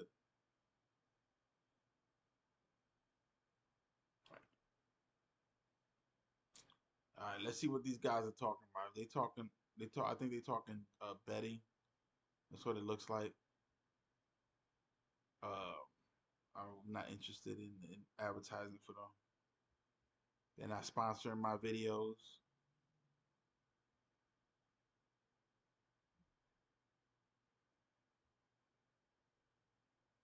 Let me know who you got. I got Canelo, at least with 12 rounds. He's calling a knockout, but I don't see Berlanga getting knocked out if he does the right thing and stay away and clinch him and that kind of stuff. But if he tries to get, if he tries to box Canelo, he gonna catch a left hook to the chin, and Berlanga will go down and get knocked out. It's happened before, and it could happen again. Let's go.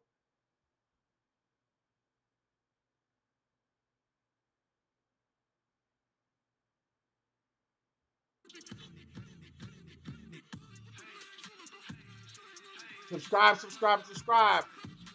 Let's get the chat going. Somos creadores de momentos, Let's go. Let's go. Let's go.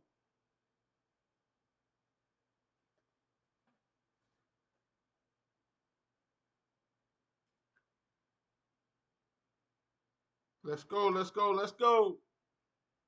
Hit the like button. Hit the like button. Subscribe. Subscribe. Subscribe. They got a commercial going on, so that's why there's a large pause. Again, PBC likes to take long breaks in between bouts to give commercial breaks, I guess.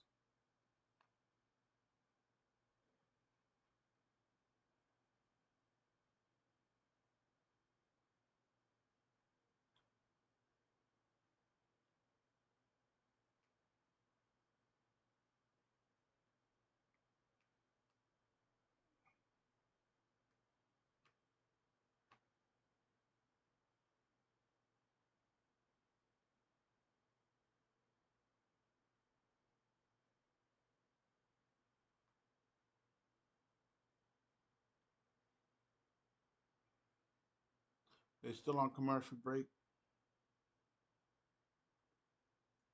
Advertising in Vegas.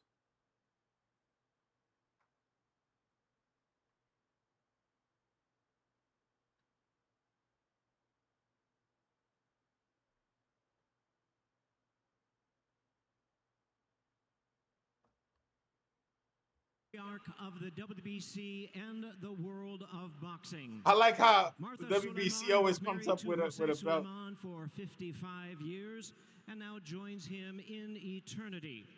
Known for generously sharing.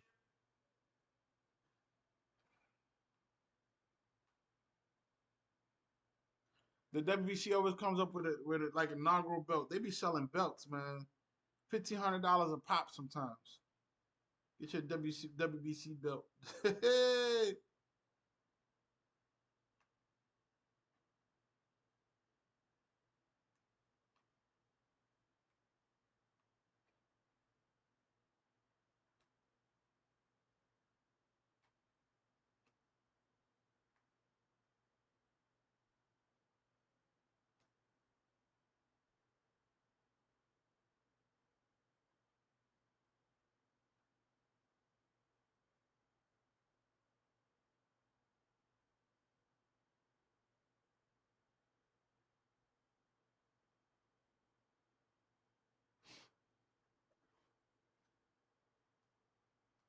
They're doing pre-fight announcements,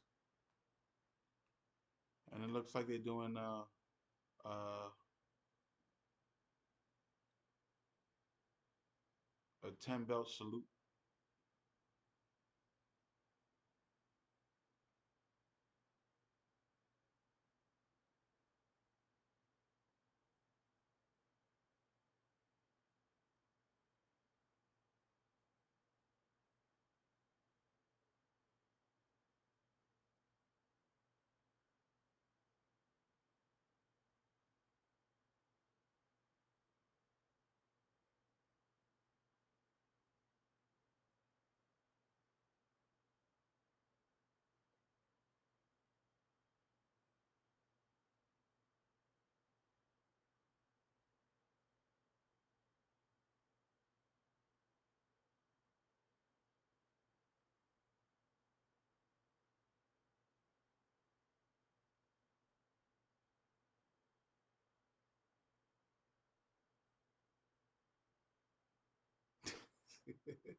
They're doing the national anthems now.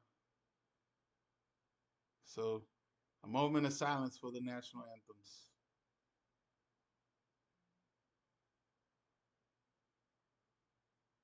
Yes, sir.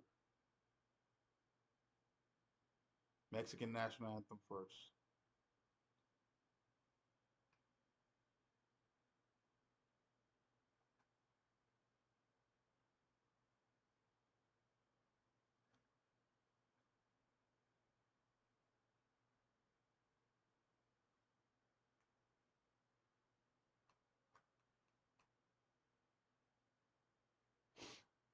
This is why the long delay. So please be patient.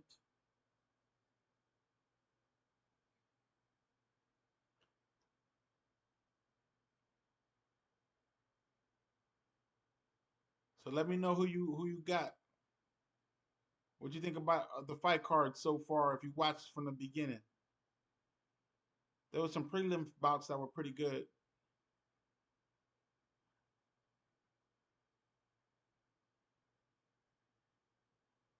Man, Canelo packs the house, man. I'm telling you, he packs the house. That that arena is full. Doesn't look like there's an empty seat. They're doing the U.S. national anthem. Shout out to all my soldiers and veterans. Thank you for your sacrifice at home and abroad.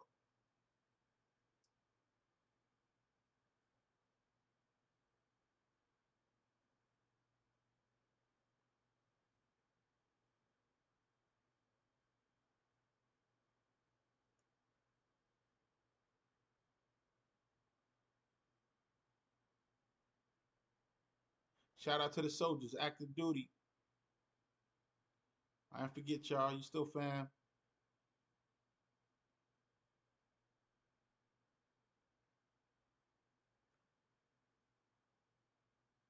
Thank you for your service. Keep it going.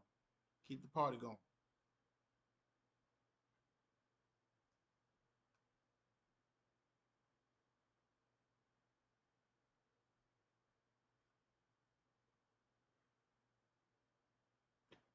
Let me know who you got, Berlanga or Canelo. Drop your thoughts in the comments. Let me know if you thought Caleb Plant is ready for his next fight with this fight he had with a no-name guy who had allegedly a good record.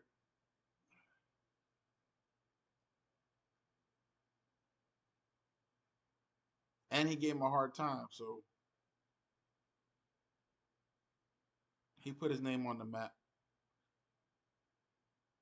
McCumbie, Trevor. I ain't gonna forget him with his mullet. Mm-mm. He looked like a truck driver, a TV actor, truck driver from the 80s. From Chicago, though, man. Living in Arizona looking like he ain't from Chicago. Tail of the tape. Canelo, 34 years old. Berlanga, 27. Reach is about the same, believe it or not. 66 to 67. The height is the major thing, is 50, 5'7" and a half to 6'1". And then the reach, excuse me, the weight was about the same. The reach is what? 73 inches to 70 and a half. If Berlanga doesn't know how to use his jab, he better learn how to use it tonight. Because 73 inches, Canelo can't touch you if you're using your jab effectively.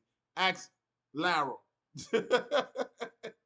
We just watched Lara beat somebody with the jab the whole night. And then finish him off with the two. A sloppy two. Not a technical two, a two from the flow. Guards down and everything.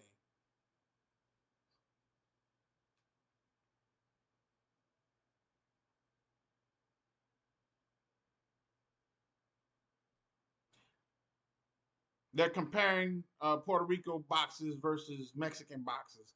There's 185 combined Mexican champions versus 58, I believe it was. Not very many Puerto Ricans. This is what I'm saying. There's no rivalry here. I don't understand why they're trying to make it a rivalry. There is no rivalry. There's just more Mexican boxers. And then Puerto Rico's an island in comparison to a whole nation. Stop it. Stop the cap. Like the young people say today. Berlanga's on his way out. He looks like he's walking the corridors. He should be the first one to come out because he's the B-side. They got Fat Joe with him. And the Puerto Rican flag. Some crazy guy holding it up. I don't know who the guy in the Kango hat is. He's probably a celebrity too, or a rapper or something. I don't know who he is. My apologies to anybody who's a fan and knows him. I don't know who that is. They gave him a mic, so obviously he's gonna say something. Fat Joe is more known than the other guy, so I don't know why Fat Joe's not rapping.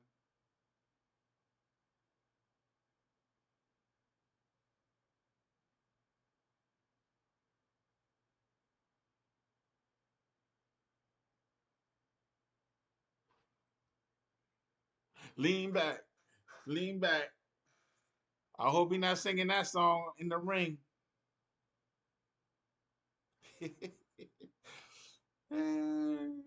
Oh man, 168. Let's go. I'm calling it down the middle. Let's go. Let's go. Let's go.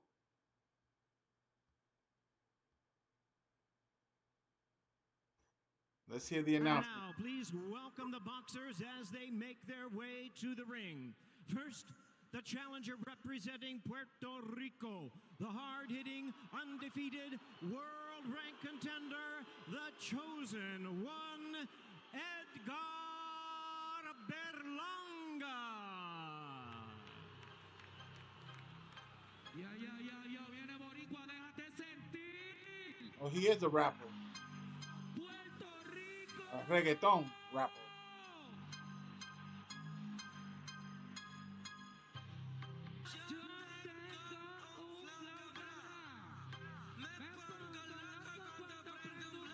All right, I don't want to get no copyright strike. I don't even know what this guy's singing. I can't understand him, so I ain't even gonna try to let it play. My apologies if you want to hear him rap. I'm sure he got some video on YouTube you can listen to. I don't know who the guy is, and right off the top, I ain't trying to hear him. And I ain't trying to get a copyright strike or whatever. Get this video, tagged because this guy's rapping. I'm sorry. It's just not entertaining to me. And I don't need the hassle. Because YouTube love music. But if you play music, they got problems. And it don't gotta be a lot of music. It could be like 30 seconds of it, and that's it. All of a sudden they block your whole video. You gotta start, erasing stuff and adding new music and muting your whole video because some guy said some crap. I think the algorithm is messed up too, because I think they pick up on beats, the music itself, even if they don't say anything. So I've had to mute videos just because they want to block it partially or whatever in some countries. I don't know what's going on in some countries that they don't like music. YouTube has the largest catalog of music and the largest platform of music that is in the world. And God forbid you play music on their platforms. That's a sin. YouTube started out with music. I don't know if anybody remembers how YouTube started out. They started out playing all kinds of music. It was music. People put slideshows with their family members and music. That was it. Cats and music. What you think the cats were doing? They were playing pianos and playing music. Please, YouTube, do better, man. It's even now you can use their little catalog, and if you play the same music without using their little system, they give you a copyright strike or copy what you call it, copyright, yeah, whatever, copyright strike. You get a copyright notice. Now Canelo coming out, he playing his music too, so let's hold fast a little bit. Let's see. Wait. The boxing superstar and pound for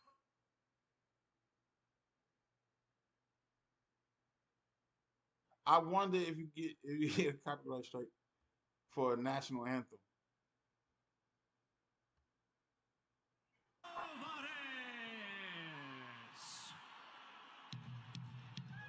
Here we go. Sorry about that. There you go. He got a rapper too.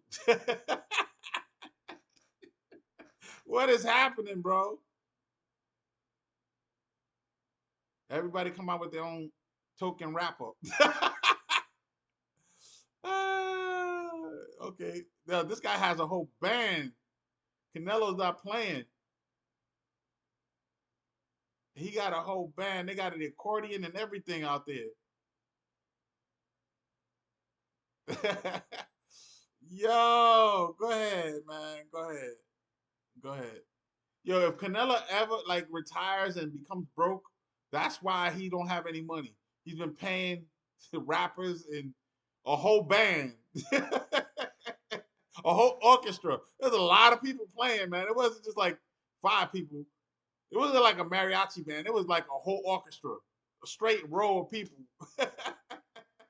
If Canelo ever goes broke, that's why. MC Hammer style. Ask MC Hammer how he lost all his money. He was paying people's mortgages.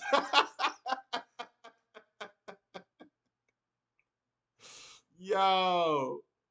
You know,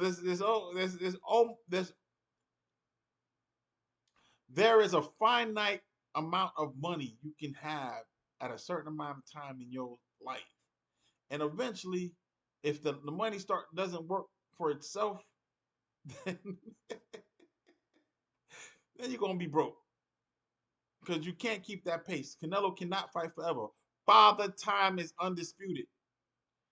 He's a promoter, but he's not promoting anybody but himself, mostly. Now, if he turns his promotion into a full promotion like Oscar De La Hoya, then maybe he can continue making a profit. But for right now, he's a boxer promoter.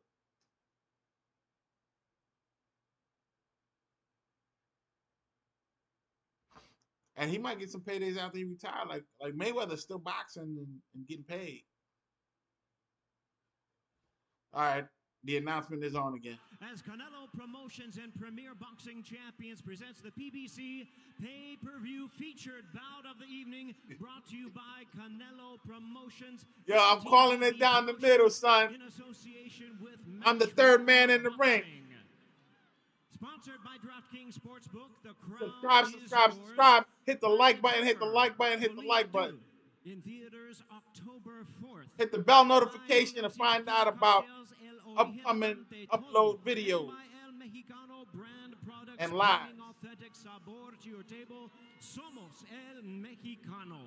This world title attraction is sanctioned by the WBC President Mauricio Suleiman, the WBA President Gilberto Jesus Mendoza, and the WBO President Francisco Valcarcel, along with the Nevada State Athletic Commission. The Chairman, Dallas Hahn, and the Executive Director is Jeff Mullen. Introducing our 3 judges scoring our main event from ringside. From New York, Max DeLuca. From Oklahoma, David Sutherland. And from New Jersey, Steve Weisfeld. Introducing our 3rd man of the ring, our referee in charge of our main event, we have Harvey Dock. All right, fans, here we go with the main event of the evening. 12 rounds of boxing for the unified super middleweight championship of the world. And now, ladies and gentlemen in attendance and boxing fans joining us around the world, live from the T-Mobile Arena in Las Vegas, it's prime time.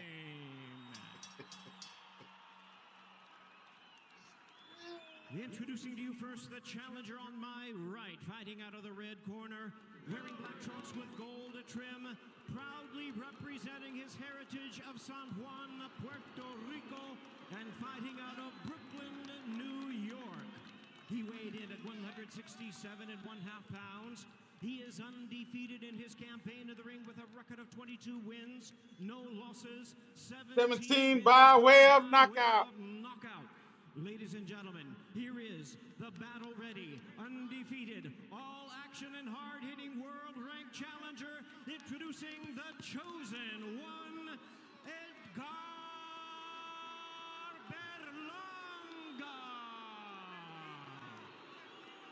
Berlanga looks focused. Let's hope he goes rough up Canelo. You got to rough him up. He's the bigger man. He's the taller man. You cannot let Canelo box. He's too slick.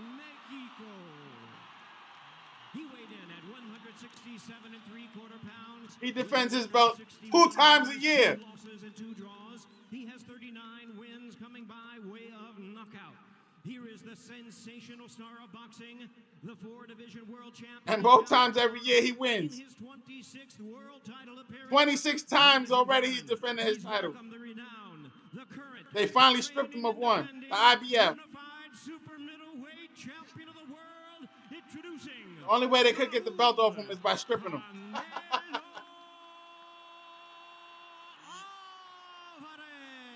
He's holding him hostage until he retires. Let's see if Berlanga is going to be the next victim. 27. Canelo's not looking. He's looking at the floor. No eye contact tonight. They touch gloves. He didn't even make eye contact with him right now. I don't understand that. Canelo was looking at the ground.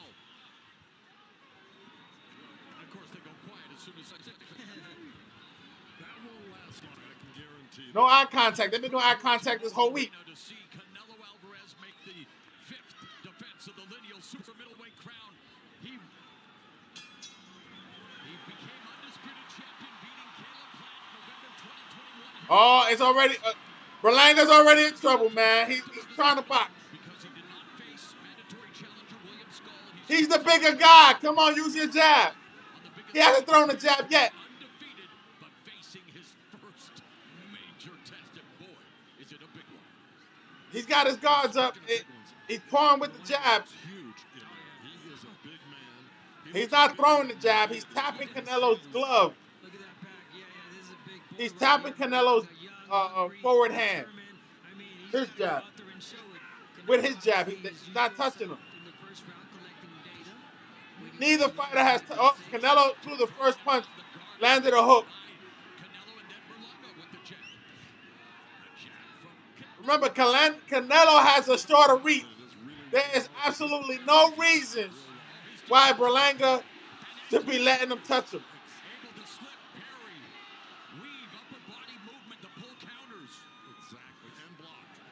Canelo's going to the body. That's how close he's getting. He didn't hit him. He didn't connect. But he's that close. That means Berlanga's backing up. That's what I'm trying to tell you. Berlanga's up against the rope already. We know how that goes for people from the lower card. Oh, Canelo already threw the 1-2.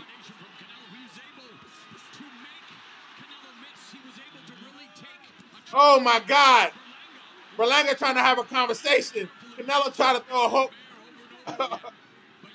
He's like, he hit me in the hip. He hit me in the hip. Berlanga complaining that he got hit in the hip. Canelo's short. What you expect, bro? Berlanga needs to get aggressive first. I'm telling you. He needs to rough him up. And he's running from Canelo. He's up against the rope. Back. He just got hit with a jab from Canelo. Please. Make it make sense, bro. Berlanga hasn't thrown an effective punch yet. Not even a jab. Well, there's a jab. I just spoke too soon. He landed a jab. 30 seconds left in the first round and he landed a jab. Who you think won the first round? Who you think won the first round? 30 seconds left. 25 seconds left. Who you think won the first round?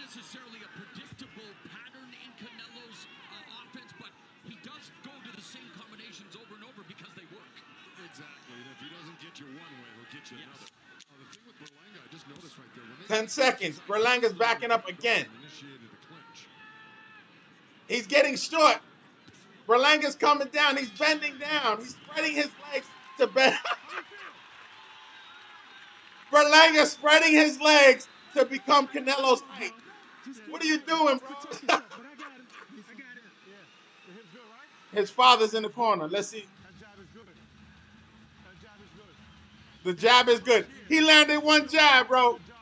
He landed one jab. That jab is not good. He landed one jab in the whole first round. Go to hell. Shit, he didn't even enter the gateway, bro.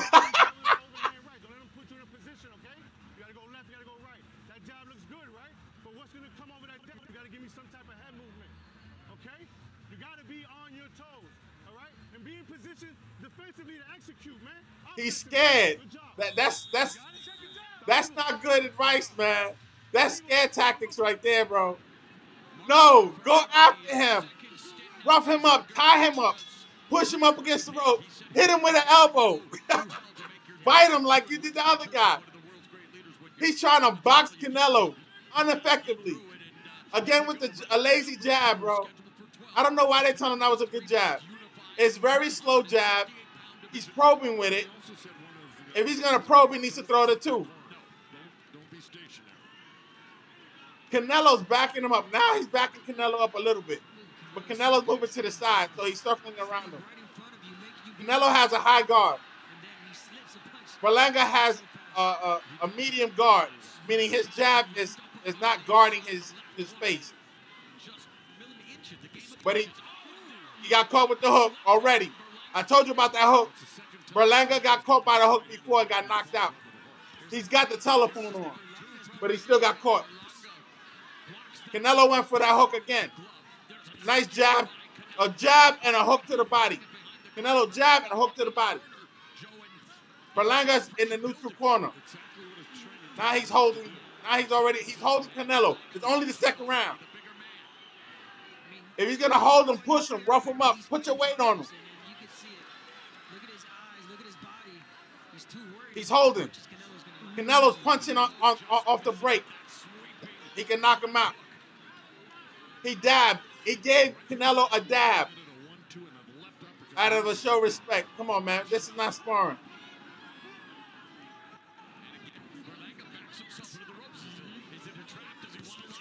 One, two, and almost a biscuit.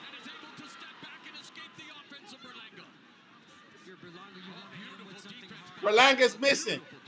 He's throwing punches. Canelo's dipping and dodging all his punches right now. Berlanga's not connecting with nothing.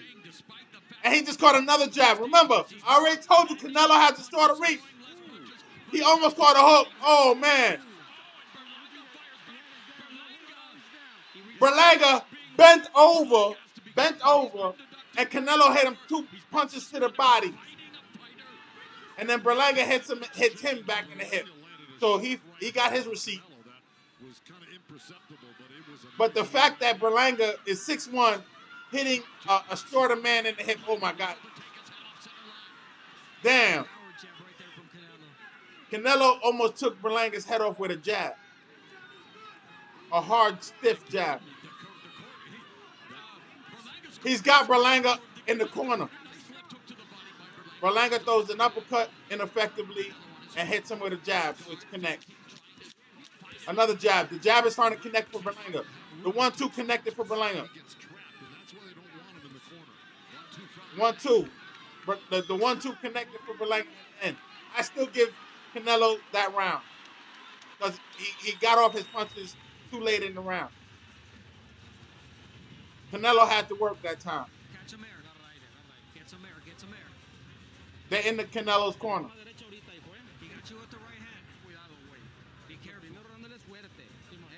He told him he got caught him with.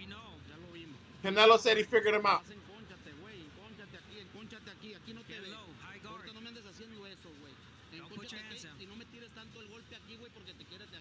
Not so much the jab downstairs because he's trying to counterpunch on top. That's good advice. He told Canelo don't try to jab to the body because he's gonna try to do an overhand.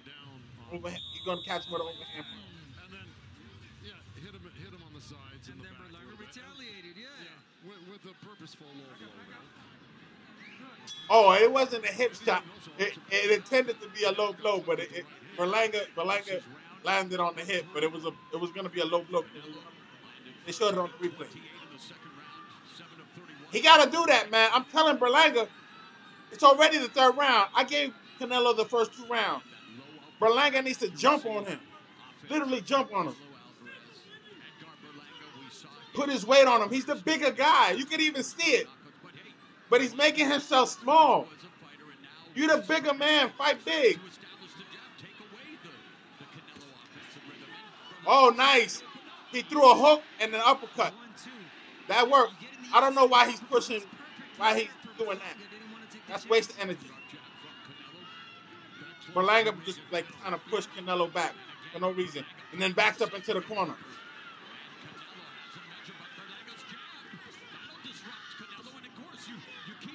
Nice jab. But Canelo's jab. Oh, he knocked him down. Oh, he knocked him down. Canelo knocked him down. Canelo with the hook. I told you the hook. The hook got him. I told you not to box him. I told you not to box him. This is only the third round. I told you Canelo's going to knock you out if you try to box him. Rough him up, grab him, hold him, bite him. What are you doing? Oh, my God, again. Canelo's going for the kill. Canelo's going for the kill. Uppercut. Canelo with the uppercut. Canelo got him up against the neutral corner. He hit him with the hook. The hook is gonna get him down with the hook. He's gonna get him with the hook again. He can't touch Canelo. Canelo's dodging his punches. He finally got out the corner. He's still up against the rope. They're in the phone booth. He hit him to the body. Canelo hit him to the body. Overhand right again.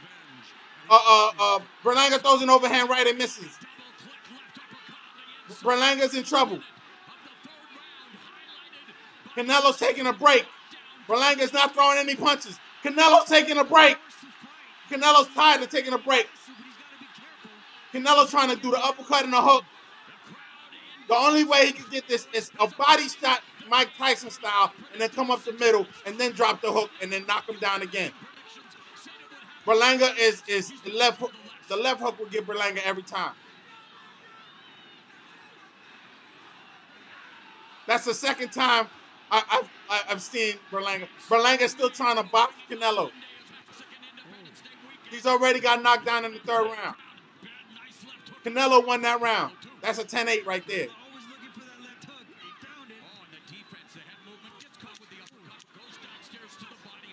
Canelo already figured him out. He threw an overhand right, hit him on the top of the temple. He's setting him up. The phone is down. The phone is down. The phone is down. Berlanga lost that round. Yo, I'm glad I didn't bet on him, bro. He's doing exactly what I told him not to do. Do not box Canelo. What are you doing? He's 5'7". 5'7", bro. Berlanga leaves his right hand down on a feint. Boom. He took the phone off. He took the phone down off the hook. Look, and then he pounds. He wastes more energy pounding. He got caught. His whole head was rocked. So sharp, so short. Berlanga upset right there. Punching his glove, saying like, he got me. Look, see, Berlanga. Oh, gotta go. You're gonna get knocked out. It's already the third round. You already got knocked down with a left hook. All he got to do is hit you with a left hook again. Stop boxing him, man. Get rough with him. Make it a street fight. Even if they take a point off. You're already going to lose a point because you're going to get knocked down. You don't want to get knocked out. You need to last 12 rounds to be effective. Canelo's trying to knock you out. And he's taking a break, which is crazy. When he took a break, he should have jumped on him.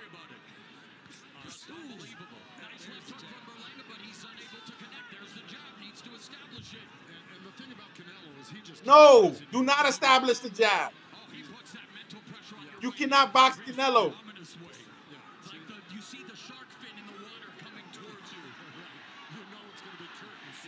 He's in the corner again. Berlanga got his back up against the neutral corner again. And he's probing. He's probing with the jab. Yeah, throw hands. Yes, throw hands. But you better watch it. Canelo's looking for that hook. A jab, a hook to the body, and Berlanga drops his guard again. So Canelo, I know Canelo saw that.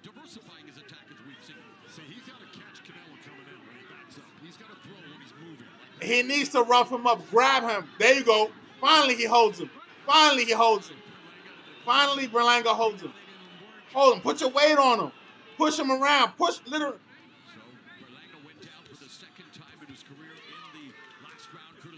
Canelo's looking for that hook again. But he got him with a two. With the two. With a straight two. I don't understand this. Why is Berlanga trying to box him? He threw the 1-2 right to the guard.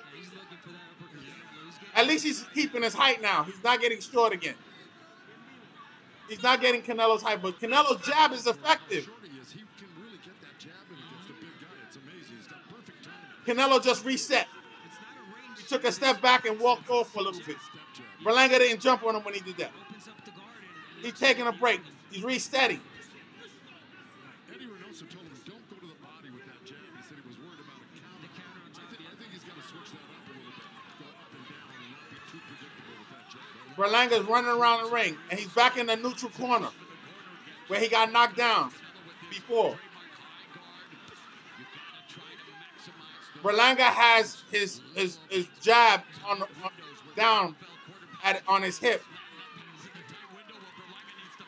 And he's leaning down. He's going to get caught. He's leaning down below Canelo's level. Remember, he's the big man. Why is he leaning forward like that? He's not taking his hand off the phone, though. I got to give Canelo that round, too. He had him scared. Yeah. What's going on? What is going on? What is happening here? What is happening?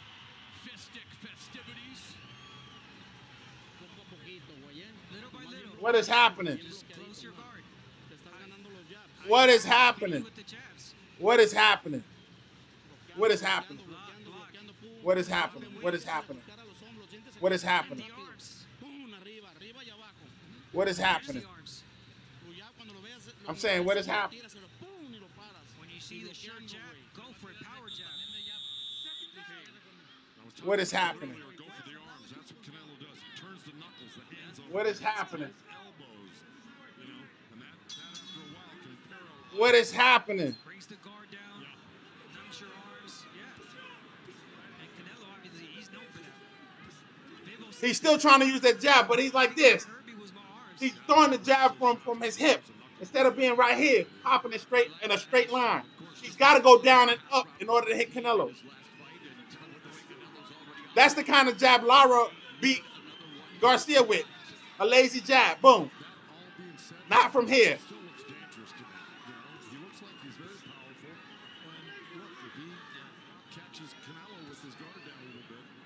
He's not going to catch Canelo with his guard down.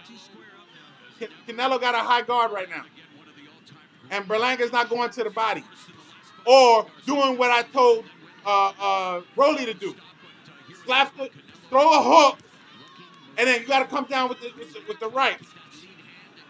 Berlanga should not be boxing Canelo. He's boxing him still. Berlanga's too slow, and his head don't move. He's right there. He's Mugia 2.0. Canelo has him in a headlock. They're getting rough. And Canelo's winning.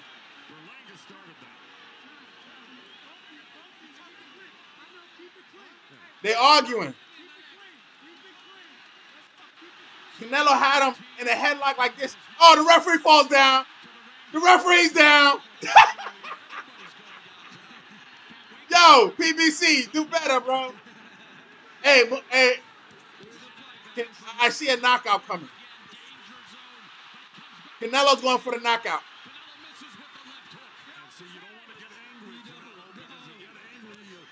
Canelo's going to the body now. And Berlanga's up against the ropes. Got no place to go. He's in the neutral corner where he got knocked down before. Canelo hit him with a beautiful uppercut. Berlanga shakes his head. That means he got hurt. Canelo has these uppercuts. Uppercut left hook is going to finish Berlanga. I'm calling it right now. Uppercut left hook. Berlanga's already scared. He's not turning the phone off. He's got his hand on the phone the whole time. He's not turning the phone off. He's getting hit with the right now. Because Canelo's going over the jab now. Canelo's hitting him with both hands. Berlanga's not fighting now. He's playing he's defense. And he's getting beat at it.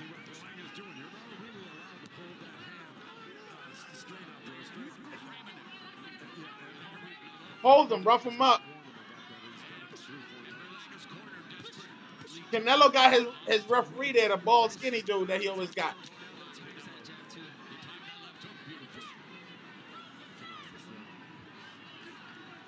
Berlanga, I don't know what you're doing. He's backing up. He lost that round too. Yo, I just saved some money, bro. It's like Geico, bro. I thought Berlanga had something. Father Time's undefeated. Canelo kind of winded, I think. But he's taking breaks, and Berlanga's letting him take breaks. He's not seeing where the breaks are happening. When he takes breaks, that means he's tired. He's resetting. Like he throws a punch, it doesn't connect like he wants to. He'll take a step back or he'll walk off and then come back. He has that moment to walk off. You go after him. He's walking in the wrong direction. What is happening here? Oh my God, what is happening? Yo, those body shots is killing Berlanga. But every time he throws that right hand, Canelo counters with a left hook. And so far it's been a sloppy left hook. Left hook that caught him was clean. Ripped his head all the way sideways.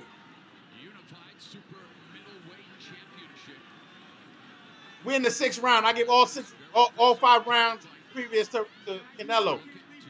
We're getting to the point where Berlanga's going to need a knockout. And right now, fighting backwards and hiding in the neutral corner, he's in the neutral corner. The unofficial scorecard has Canelo with a sweep. Canelo's going to the body, tearing that body up. Why is Canelo on the inside? Why is Berlanga letting Canelo come on the inside? It should be 2 pieces and a biscuit. Berlanga put his guard up, and I don't know what that was weird. He should have pushed him if he was going to do that. Berlanga's getting a lesson. He's not going to the body. Berlanga needs to go to the body. He's got a high guard. If a mother lover got a high guard, you need to sweep his arm and throw the hook down the middle. Open him up. There you go. He got an overhand right in. Canelo ate it. So that's his power punch.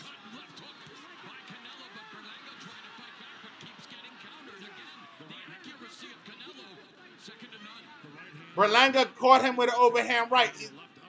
He thinks he got Canelo hurt. Canelo with the uppercut and the hook.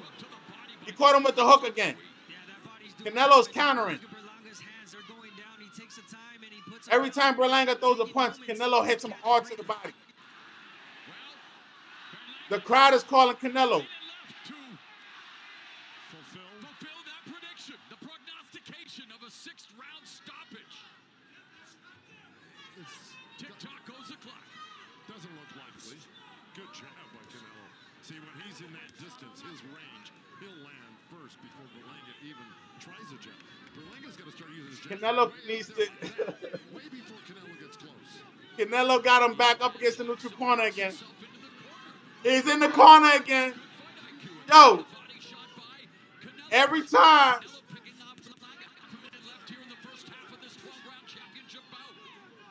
Ask Tyson Fury about being up against the corner. What happens?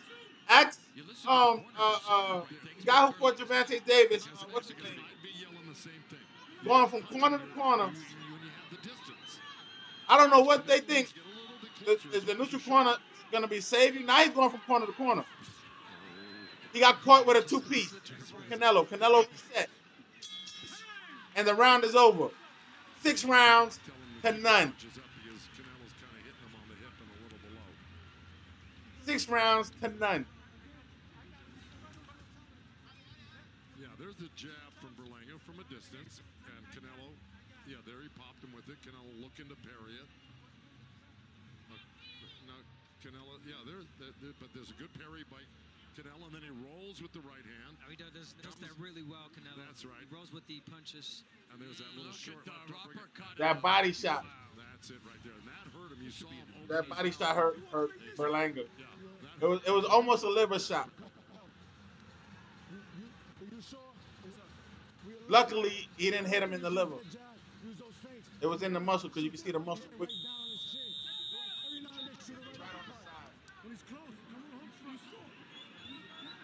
I'm telling you, he needs to rough him up. Rough him up, get him tired. And try to knock him out. And we begin the second half of this championship bout. Canelo Alvarez defends. Canelo's the aggressive one, mind you. He's backing him up into the corner. Right now, he's in the middle ring throwing the jab. That's all Berlanga has right now. He's not turning off the phone. He don't want to get hit in the jaw again. But he's frozen. That's your power hand. You can't have your power hand frozen on the phone.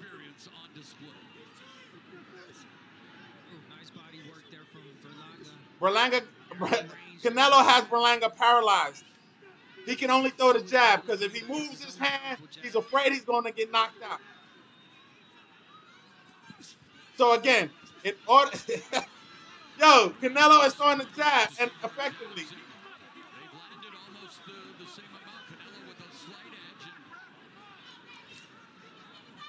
Canelo's wearing Berlanga down by hitting him in the hip. The referee's not saying nothing. That is not a legal point. The crowd is chanting Canelo.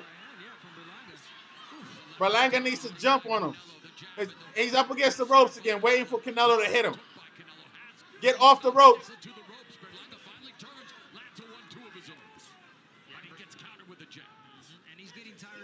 Canelo is in reach. That jab is crazy. Canelo's landing that jab without repercussion. Remember, Canelo has a shorter reach and he's landing it. They're in the middle of the ring now, exchanging jabs. Berlanga's jab is Canelo's taking his jabs. I don't know why he's not dodging them or slipping them. But Berlanga's not messing around. He's on the phone. Hello? Hello? Hello? Canelo? Please don't knock me out. He reset again. I told you. I just saw Canelo reset. He just walked off to the side. Just walked off and came back.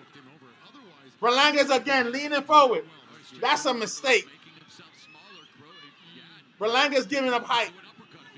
He's making himself smaller than Canelo. He's got his legs spread out. Make himself shorter. He's a taller fighter. You need to punch down, fight midgets. It's easier to fight midgets than fight giants. Trust me, I'm telling you. Oh, he's down again. They called it a slip, though.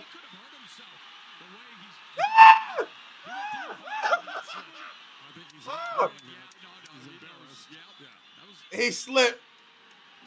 I'm telling you. Once you start touching the canvas, it's not a good look.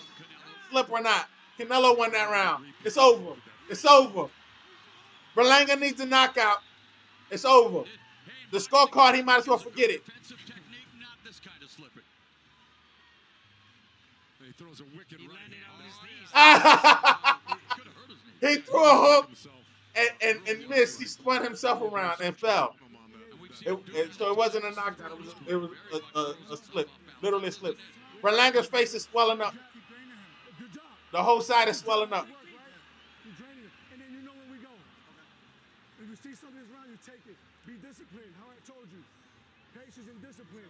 You just They're telling them patience and discipline. What? What are you doing? Patience and discipline, what? What?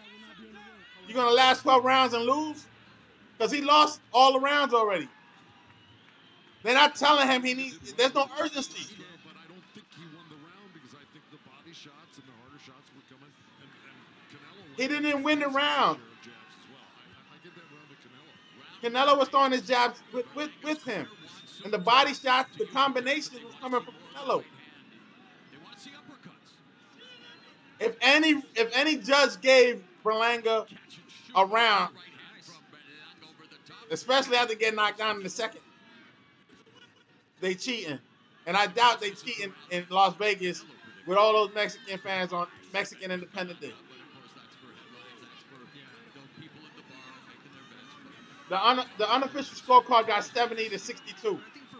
All 7 rounds to Canelo. That's it. That fight's over. The fight's over. The math ain't mathing, okay? Canelo's trying to do that. Ooh. Canelo threw a hook and almost landed. Luckily, Berlanga backed himself into the corner again. And Canelo missed. Now he's in the right corner. He's going from corner to corner. This is not a good sign. Now he's not in the corner, but he's up against the rope. Body shot again. The liver shot is landing for Canelo. Canelo's killing him. Canelo's going to the body now. He's going for the liver shot. Berlanga's not going for a knockout. He's doing 1-2s that are effective, but not going to knock Canelo out. Berlanga used his head, and Canelo tried to knock him out. Berlanga used his head as a headbutt. His chin was open, and Canelo capitalized. That's a mistake. I told you, hold him, push him, body slam him. Make it rough, but not like that. Not with your chin out in the air. He almost got knocked out. Canelo with the uppercut and the jab. Again, the jab is landing hard, backing Berlanga's head up. Berlanga don't understand. The more his head goes back like this, it's cutting the blood circulation off his head. The overhand right landed. Berlanga's equilibrium is already done. This could be a knockout in the 8th. Berlanga's in trouble. He can't get hit like that no more. He's up against the rope. Now he's in the corner. He just caught a hook. He got to get out of the corner. Get out of there. Berlanga standing still. Body shots are landing for Canelo. Canelo is punishing him. Upstairs and downstairs. That body shot is landing. If that liver shot lands properly, Canelo is gonna win. He's gonna beat him with a liver shot. Canelo wants that liver shot. Canelo's taking Berlanga's jabs in order to hit him to the body. Canelo don't respect Berlanga's jab.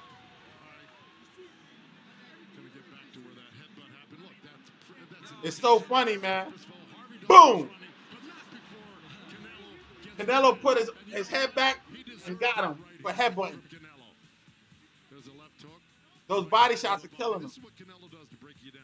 Boom, another one to the liver, and he just keeps coming, jab to the belly. If he shot a right hand over the top, that would have been nice. I love it. Canelo threw the uppercut and then hit him to the liver. I mean, it's beautiful stuff. It's all over, man. This is sweet science, man. I wish I could do that. Man, Canelo got this, bro. I'm glad I ain't spent my money on Berlanga, bro. I was hoping for better, man. But I already told you at the beginning that I was going for Canelo. And I told you how Berlanga would be able to win. You try to teach fighters to The first round told me everything I needed to know. Such a tough thing to do. He makes it look easy. And this is round number Mind you, Canelo's on the inside. And Berlanga's the big man. Berlanga's giving up height and everything. Round 9. Berlanga hasn't been in the championship round. This is his first championship match. He's never been in the championship rounds. He's in trouble. He's looking tired already. Oh, Canelo's throwing some power punches. I think they should stop the fight. He's not going to win in the scorecard. And Canelo has to be knocked out in order for Berlanga to win. A 1-2 and a biscuit. Canelo's throwing heavy hands. Oh my God. The 2 overhand straight to the chin. He's hitting him with the 1-2. Berlanga tried to throw uppercut. It slowed Canelo down, but Canelo threw his own uppercut. But sometimes your coach, he's got to make that decision. Like Danny Garcia's father. Canelo won this fight already. Berlanga needs a knockout to win the fight. That was a little bit of a rabbit punch from Berlanga. And the point deducted is coming, we think. Yes, it is. Harvey done. Oh, no. So, I mean, he's warning, but not talking. But yeah, he did. Berlanga's back on the phone. But he's got his guard down, which is not good because Canelo's throwing that overhand right. He's throwing the overhand right to open up that liver shot. Berlanga's back in that neutral corner. He loves that neutral corner. I don't know what he's doing. He's doing a semi-Philly.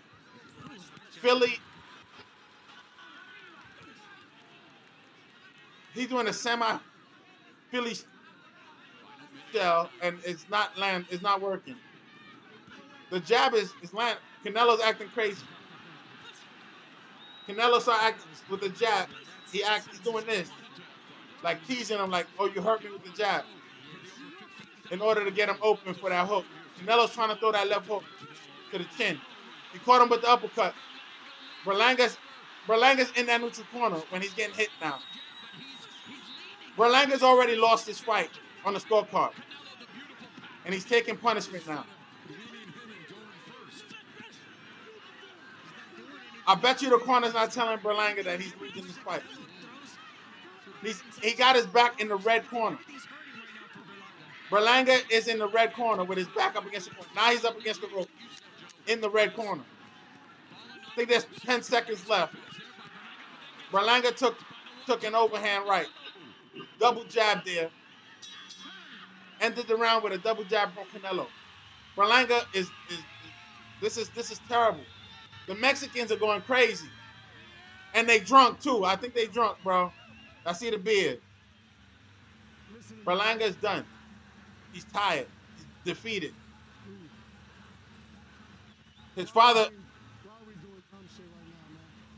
they're going to stop the fight.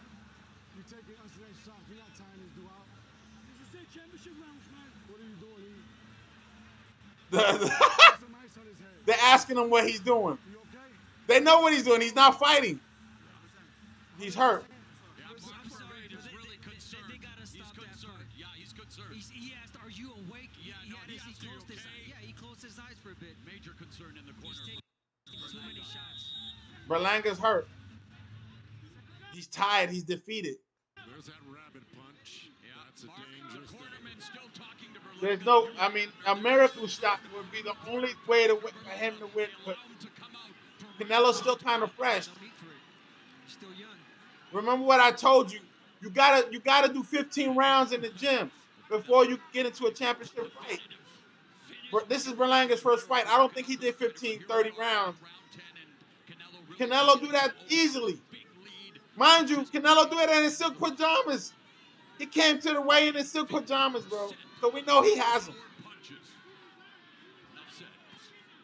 Berlanga's again in the neutral corner. I don't know why they telling him to go in the neutral corner. Why isn't Berlanga on his toes moving around? He don't got the footwork, man. I said that earlier today. He don't got the footwork. He don't have to be in front of him now.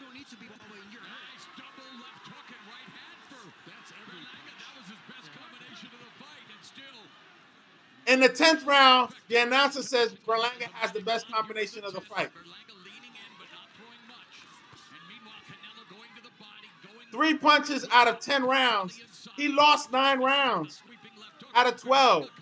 We enter the championship bout and championship rounds in the next round. No, there's no reason to. I mean, he's not. I don't consider the 10th round a championship round. I'm going to tell you that right now. Because that's where a lot of the undercards end their fight, in the 10th. They're going blow for blow in the phone booth. Canelo's messing with him. That's what he's doing. He's letting them think he's got something. He's throwing uppercuts and overhand rights in the phone booth. But then eventually Canelo's going to start throwing those power hands again. Canelo's resting. There it is. I told you. Uppercut, right hook. That's the knockout combination for Berlanga. That's the combination. Uppercut. He's giving up his height. He's trying to fight in the phone booth with Canelo right now. Berlanga lands one punch, an uppercut, and Canelo hits him with an uppercut left hook. Again, the uppercut left hook. You see? Berlanga thinks he's in a sparring session now. He's looking at the floor. He's looking at the floor. He's not even in that stadium anymore. Make no mistake. What Canelo's doing to Berlanga is not an easy thing. Berlanga's a good fighter to be able to hang in here. He's messing with Berlanga right now. He's messing with Berlanga right now. Berlanga's not doing nothing but pot shotting. Look, he walked off again. He finally caught him. Finally did what I told him to do. It's too late. It's too late. The 10th round is over. When he went to go take a break, Berlanga finally jumped on him. He should have done that like in the 3rd round. He finally jumped on him, throw him the hook. Now Canelo's not going to do that no more. He turned and walked away. He's been doing that the whole fight, taking breaks.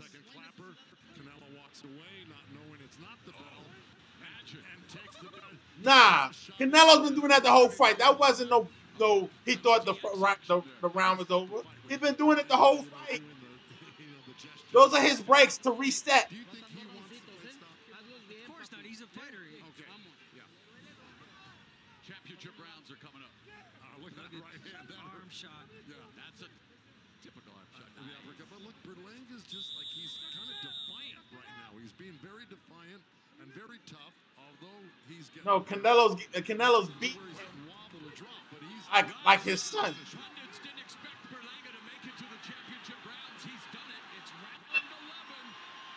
That's Canelo. The reason Berlanga's in the championship round is because Canelo took a break.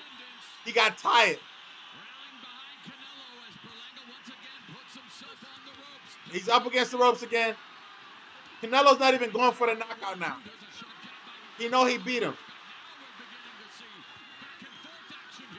They're in the phone booth, man.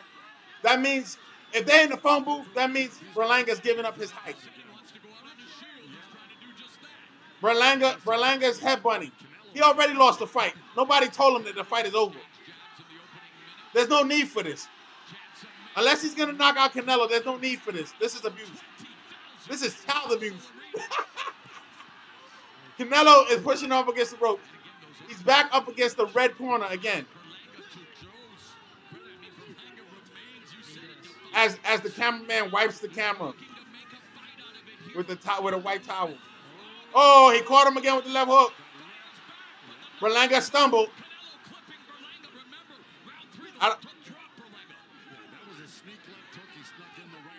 Berlanga stumbled. He's hurt. Berlanga's hurt. Berlanga stumbled. He's hurt. His punches are not clean no more. Canelo's taking a break. He's not jumping on him. Canelo's taking a break. He's throwing 1-2s instead of uppercuts and hooks. Canelo just dropped his guard and took a break. Look. He's complaining to the referee, and Canelo let him complain. As the round is ticking away. There's no way Canelo loses this fight unless Berlanga comes out and get a second win and knocks him out. It's not happening. Berlanga has not landed any power punches. Berlanga has not, let me say that again. Berlanga has not landed any power punches. The jab and the two were the only 2 punches that he's landed. He's back in the neutral corner. Berlanga has been hanging out in the neutral corner most of the night, where he got knocked down one time. Canelo's leaning forward. Canelo's he's leading with the hook now. Canelo's leading with the hook now. Berlanga don't understand that what Canelo's doing is trying to get that hand off his chin to get him to the body. That hook is not meant to hurt him. That hook is meant to move his hand. He's in the blue corner. Berlanga's in trouble. He got hit with a two-piece in the biscuit at the end of the round. He was almost knocked out. Berlanga's hurt. Berlanga is hurt.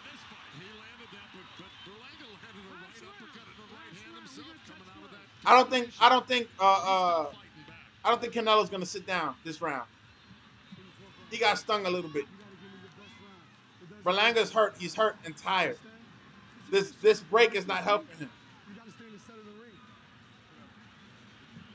What do you see? You do? Then we don't need to be on the ropes. Why are we sitting there? They're telling him now not to be on the ropes. It's the 12th round. He lost 11 rounds straight. All he got to do is run. He don't need to fight him no more. He just got to say that he made it 12 rounds with Canelo.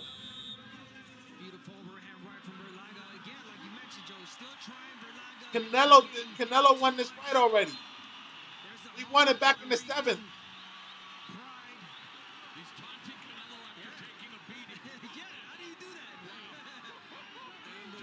Look, Berlanga's like doing this in the middle of the ring. I'm surprised Canelo didn't capitalize on that.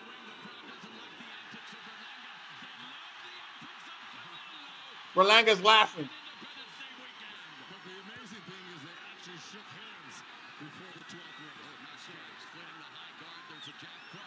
Berlanga took a knee. Berlanga has just bowed down to Canelo. Canelo earned his respect. Again, he's leading. Canelo's leading with that hook. And again, I told you, Canelo's throwing that hook around the guard, not to land the hook, but to move his hand. So he can land that body shot, that liver shot.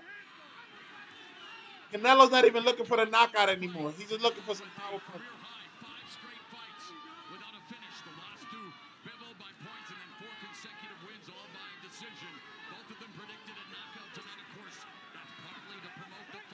Again, Canelo's punching in the break and landing better punches. Canelo's punching in the break. Let me say that again. Canelo's been punching in between the break and landing better punches. You hear this? It's a victory if he finishes this fight. Berlanga's going to take a whole year off.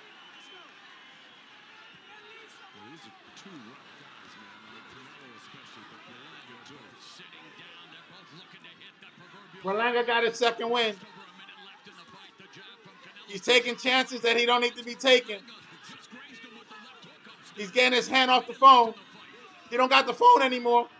That's how he got knocked out. He's not guarding himself. Canelo landed a straight jab and made him stumble. Berlanga's not guarding himself.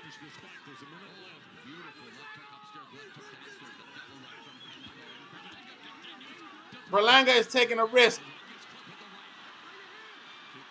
Canelo just landed, and every time he lands a hard punch, Berlanga punches his gloves and taps his waist.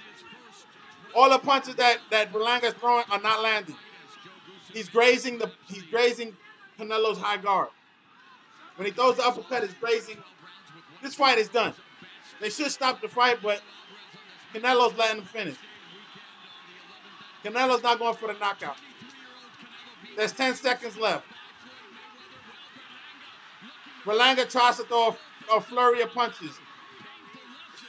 Missing. Berlanga hugs him and says, "I love you."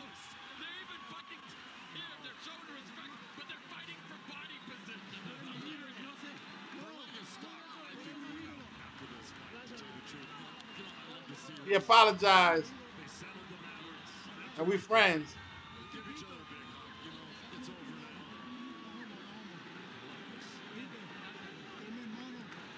He said, "You my brother." Now he's my Canelo whip his ass. Now he's Canelo's brother. Berlanga submitted. Berlanga submitted. He bowed down to the ring. He bowed down to the king. Oh no! Oh no!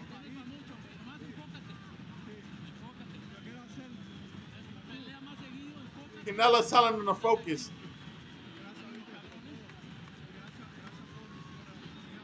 He said, "Thank you for the opportunity."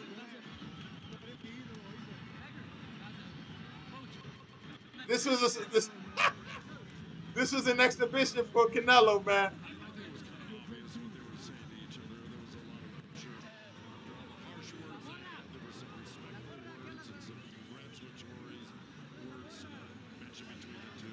Thank you for the opportunity. He know he lost. Thank you for the opportunity.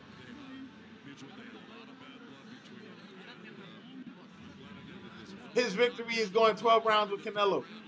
Munguia did that. Woo, I just saved me some money, bro. Berlanga's not the one to bet on, man. Anticipate the final decision. It should be the 12th title fight win here in Vegas for Canelo. Canelo beat him from pillar to post, literally. He went to all the corners, but loved the neutral corner. He was in the neutral corner most of the time. Canelo backed him up. It appears we'll be improving to 16-2-1 here in Las Vegas and 62-2-2 overall. Unless Berlanga had nothing. He had nothing.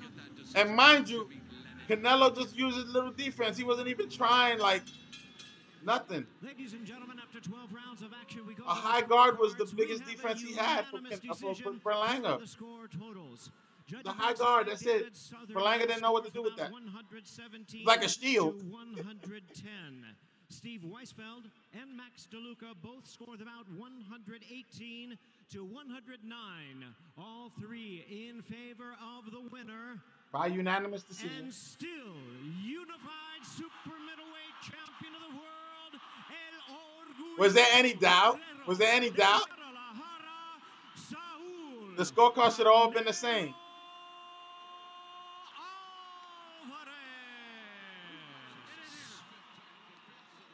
super middleweight crown for Canelo Alvarez as he Berlanga's a cherry pick, bro. Berlanga to his first defeat. Berlanga now Berlanga lost his O. He lost his O because he didn't get aggressive fast enough. And then you're going to thank him for this opportunity. Berlanga's going to take a year off and come back and probably get beat up again. It's a good payday. There's a guy with a map. You know, now what they gonna say? I fight younger fighters.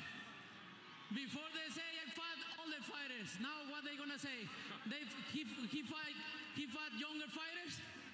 They always talk. I'm the best fighter in the world.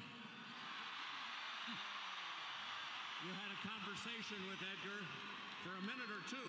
David Benavidez might have something to say to that. No, he said he respect me. I'm his idol. Bivol might say something to that too. He feels bad the way he acts because he knows he's in that way. But you know, he did good. You got angry during the fight, didn't you, with some of those tactics? You were angry. You know, with adrenaline, I get a little angry. I'm Mexican, man. And to do this on Mexican Independence Day, you've kind of established this as your day to fight. Puerto Rico is not going to claim Berlanga. This victory over a Puerto Rican fighter means a lot. I feel great. I feel grateful. It's an honor for me to represent my country in this day, in those days. Mexico, Puerto Rico is not going to embrace Berlanga. Berlanga got to do something better. Oh no! You don't love me, but guess what? You are here to support me. So, Viva Mexico, cabrones! Another cherry pick. But Berlanga was no competition for Canelo. 50% of your power punches. My experience, my talent, my hard work, my intelligence, everything together. Because if you have a talent and you don't have discipline, you have nothing. If you have talent and you have discipline and you don't have talent, you have nothing the same. So you need to combine both and hard work. Did you think this fight would be over in the third That's round? facts, man. I ain't mad at that. Discipline and hard work and talent. Talent and discipline. I can't disagree with him.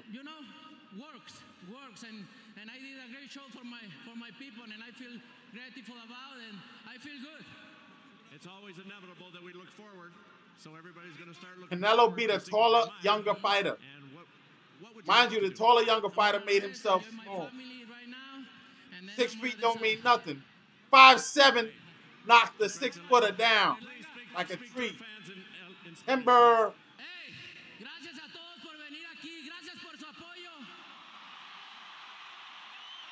The next fight that I should be covering could be the Joshua Dubois fight. But definitely the Beterbiev undisputed championship bout with Bivol. That's to be the fight to watch. Subscribe to the channel. Help me out. Help the channel out. Please translate. Hey, keep going. You're a great fighter. Keep going. Keep working. Keep busy in the boxing. Working, train, fight a lot, and you're gonna be champion. But keep focused, my friend. Huh? You're young. You're a great champion. Thank you, Canelo. Thank you. Edgar, you're a tough guy. Got your family in here. How would you assess your performance here? He systematically and methodically was able to take it to you. How do you feel you did? You know, first and foremost, I want to give all glory to God, my Lord and Savior Jesus Christ, because without Him I wouldn't be here. You know, I want to thank the fans that came out. Los mexicanos, los puertorriqueños, te amo mucho, lo amo muchísimo. And we did a big performance, man. You know, I'm upset, you know, because at the end of the day I'm a winner. You know, but I fought a legend tonight, man, and hopefully this is the mark today of me becoming a future legend representing Puerto Rico. How did you manage to keep coming back for more and seemingly at times even taunting Canelo after losing an exchange? Because, you know, I was in the fight, you know, we fighters, man, and, fighters, we to throw each other off their game. You know, I know that I was in there, you know, I took his best shot, I believe in the third round. You know, I got dropped, came back, you know, and that was the best he gave me. So I said, you know what, I can hold these punches, man, and return it. What was your thought process in always going into the corner? Just give more, you know, a lot more jabs. I could have did a lot more, you know, but I was in there with a legend, man, you know. So my hats off go to him and whole Mexico. You know, I love Mexicans, man. That's like my second home. You know, I got a lot of friends and family that live in Mexico, and I love my Mexican fans, man. They're everything to me, you know. Finally, from your perspective, what did you say to Canelo in this long conversation that you had? Oh, man, I was telling him that he's my idol. And it sucks that before I even get to speak to him, you know, usually fighters get to have an interaction before they fight. And it was just we got the fight and we signed the contract, you know. But in that next exchange, I was just telling him that he's my idol. You know, since I was a kid, I always looked up to him, you know. And I felt kind of bad that, you know, we had to give bad blood to each other for the first time meeting. You know, usually I like to, you know, give thanks because I looked up to him. You know, I watched him growing up, you know, when I was an amateur. You gonna cry? To the pros, you know, and I just want to thank him for the opportunity. You know, he's at that level where he could pick and choose his fighters. You know, he's a king, so he went and chose a Puerto Rican fighter. You know, and I just want to give thanks to him for that, man. I humbly say that. You know, thank you, Team Canelo. Lo amo los mexicanos, que viva México y que viva Puerto Rico, puñeta.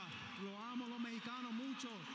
And, you know, this is their weekend, so we got to give them thanks, you know, because we're on their side, their territory, but I'm a fighter, you know, I always say that. I got a little bit Mexican in my system, in my blood, man. Thank you very much. You're a tough guy with a big future. Nah, he's Mexican. Thank you so much. I appreciate it. And he got Mexican in his blood. I want to thank my team, Team Berlanga. I want to thank Team Canelo, you know, for giving us this opportunity, man, you know, because he's a king. So he's still calling Canelo a king and everything, bro. He got out to the ring. And a Puerto Rican, so I just want to say thank you to him for that. Thank you. All right, Mauro, back down to you. All right, Jim, thank you very much. So for Canelo Alvarez, drops his last 4 opponents, unable to finish them. He's now 5-0 with 2 knockouts against undefeated opponents at 168 pounds. And while he dropped Berlanga, it's now 6 straight decisions for Canelo, a career high. Berlanga. 23-year-old Canelo took on an all-time great in Floyd Mayweather. He was the student, but tonight it was Professor Canelo handing out lessons in pain. Canelo remains king. Mexican Independence Day weekend in Las Vegas. I don't think Berlanga got the message of defense in this fight that Canelo got from Mayweather in their fight. All-time by a Mexican-born fighter, and you can see, hey, without question, this guy is the toast of the 168-pound division. There's no one even close to him right now. You would think at almost 70 fights, maybe the tread is worn thin on those tires. Hey, look, he may not have the one-punch knockout power anymore, but he does systematically break you down, and you show tonight why he's pound for pound one of the best fighters in the world. As for Edgar Berlanga, listen, I'm with Joe Goose in here. I think his stock went up tonight. I mean, His stock went up because he lasted 12 rounds with Canelo. Canelo took breaks, man, and then he didn't go for the kill when he had him in trouble. Why not Caleb Plant and Berlanga? They had some words here leading up to this fight, but this young kid here, we certainly have not seen the last of him in big fights. This was just his first opportunity. Caleb Plant and Berlanga? He showed him. That's not a pay-per-view match. And I think you're going to see a lot more from Edgar Berlanga in the future. And you know what? Probably a future champion as well. Hey, he can be listen, future champion. Don't forget, I mean, ABC Rolly did it. On Prime Video makes its return on October 19th, and it is a free event. You've got Tim Tszyu coming to the ring looking to win another world. Well, that's it for tonight, ladies and gentlemen. Like always, thank you for the privilege of your time. And remember to always keep your hands up, chin tucked, and eyes open. Protect yourself at all times, baby. Good night.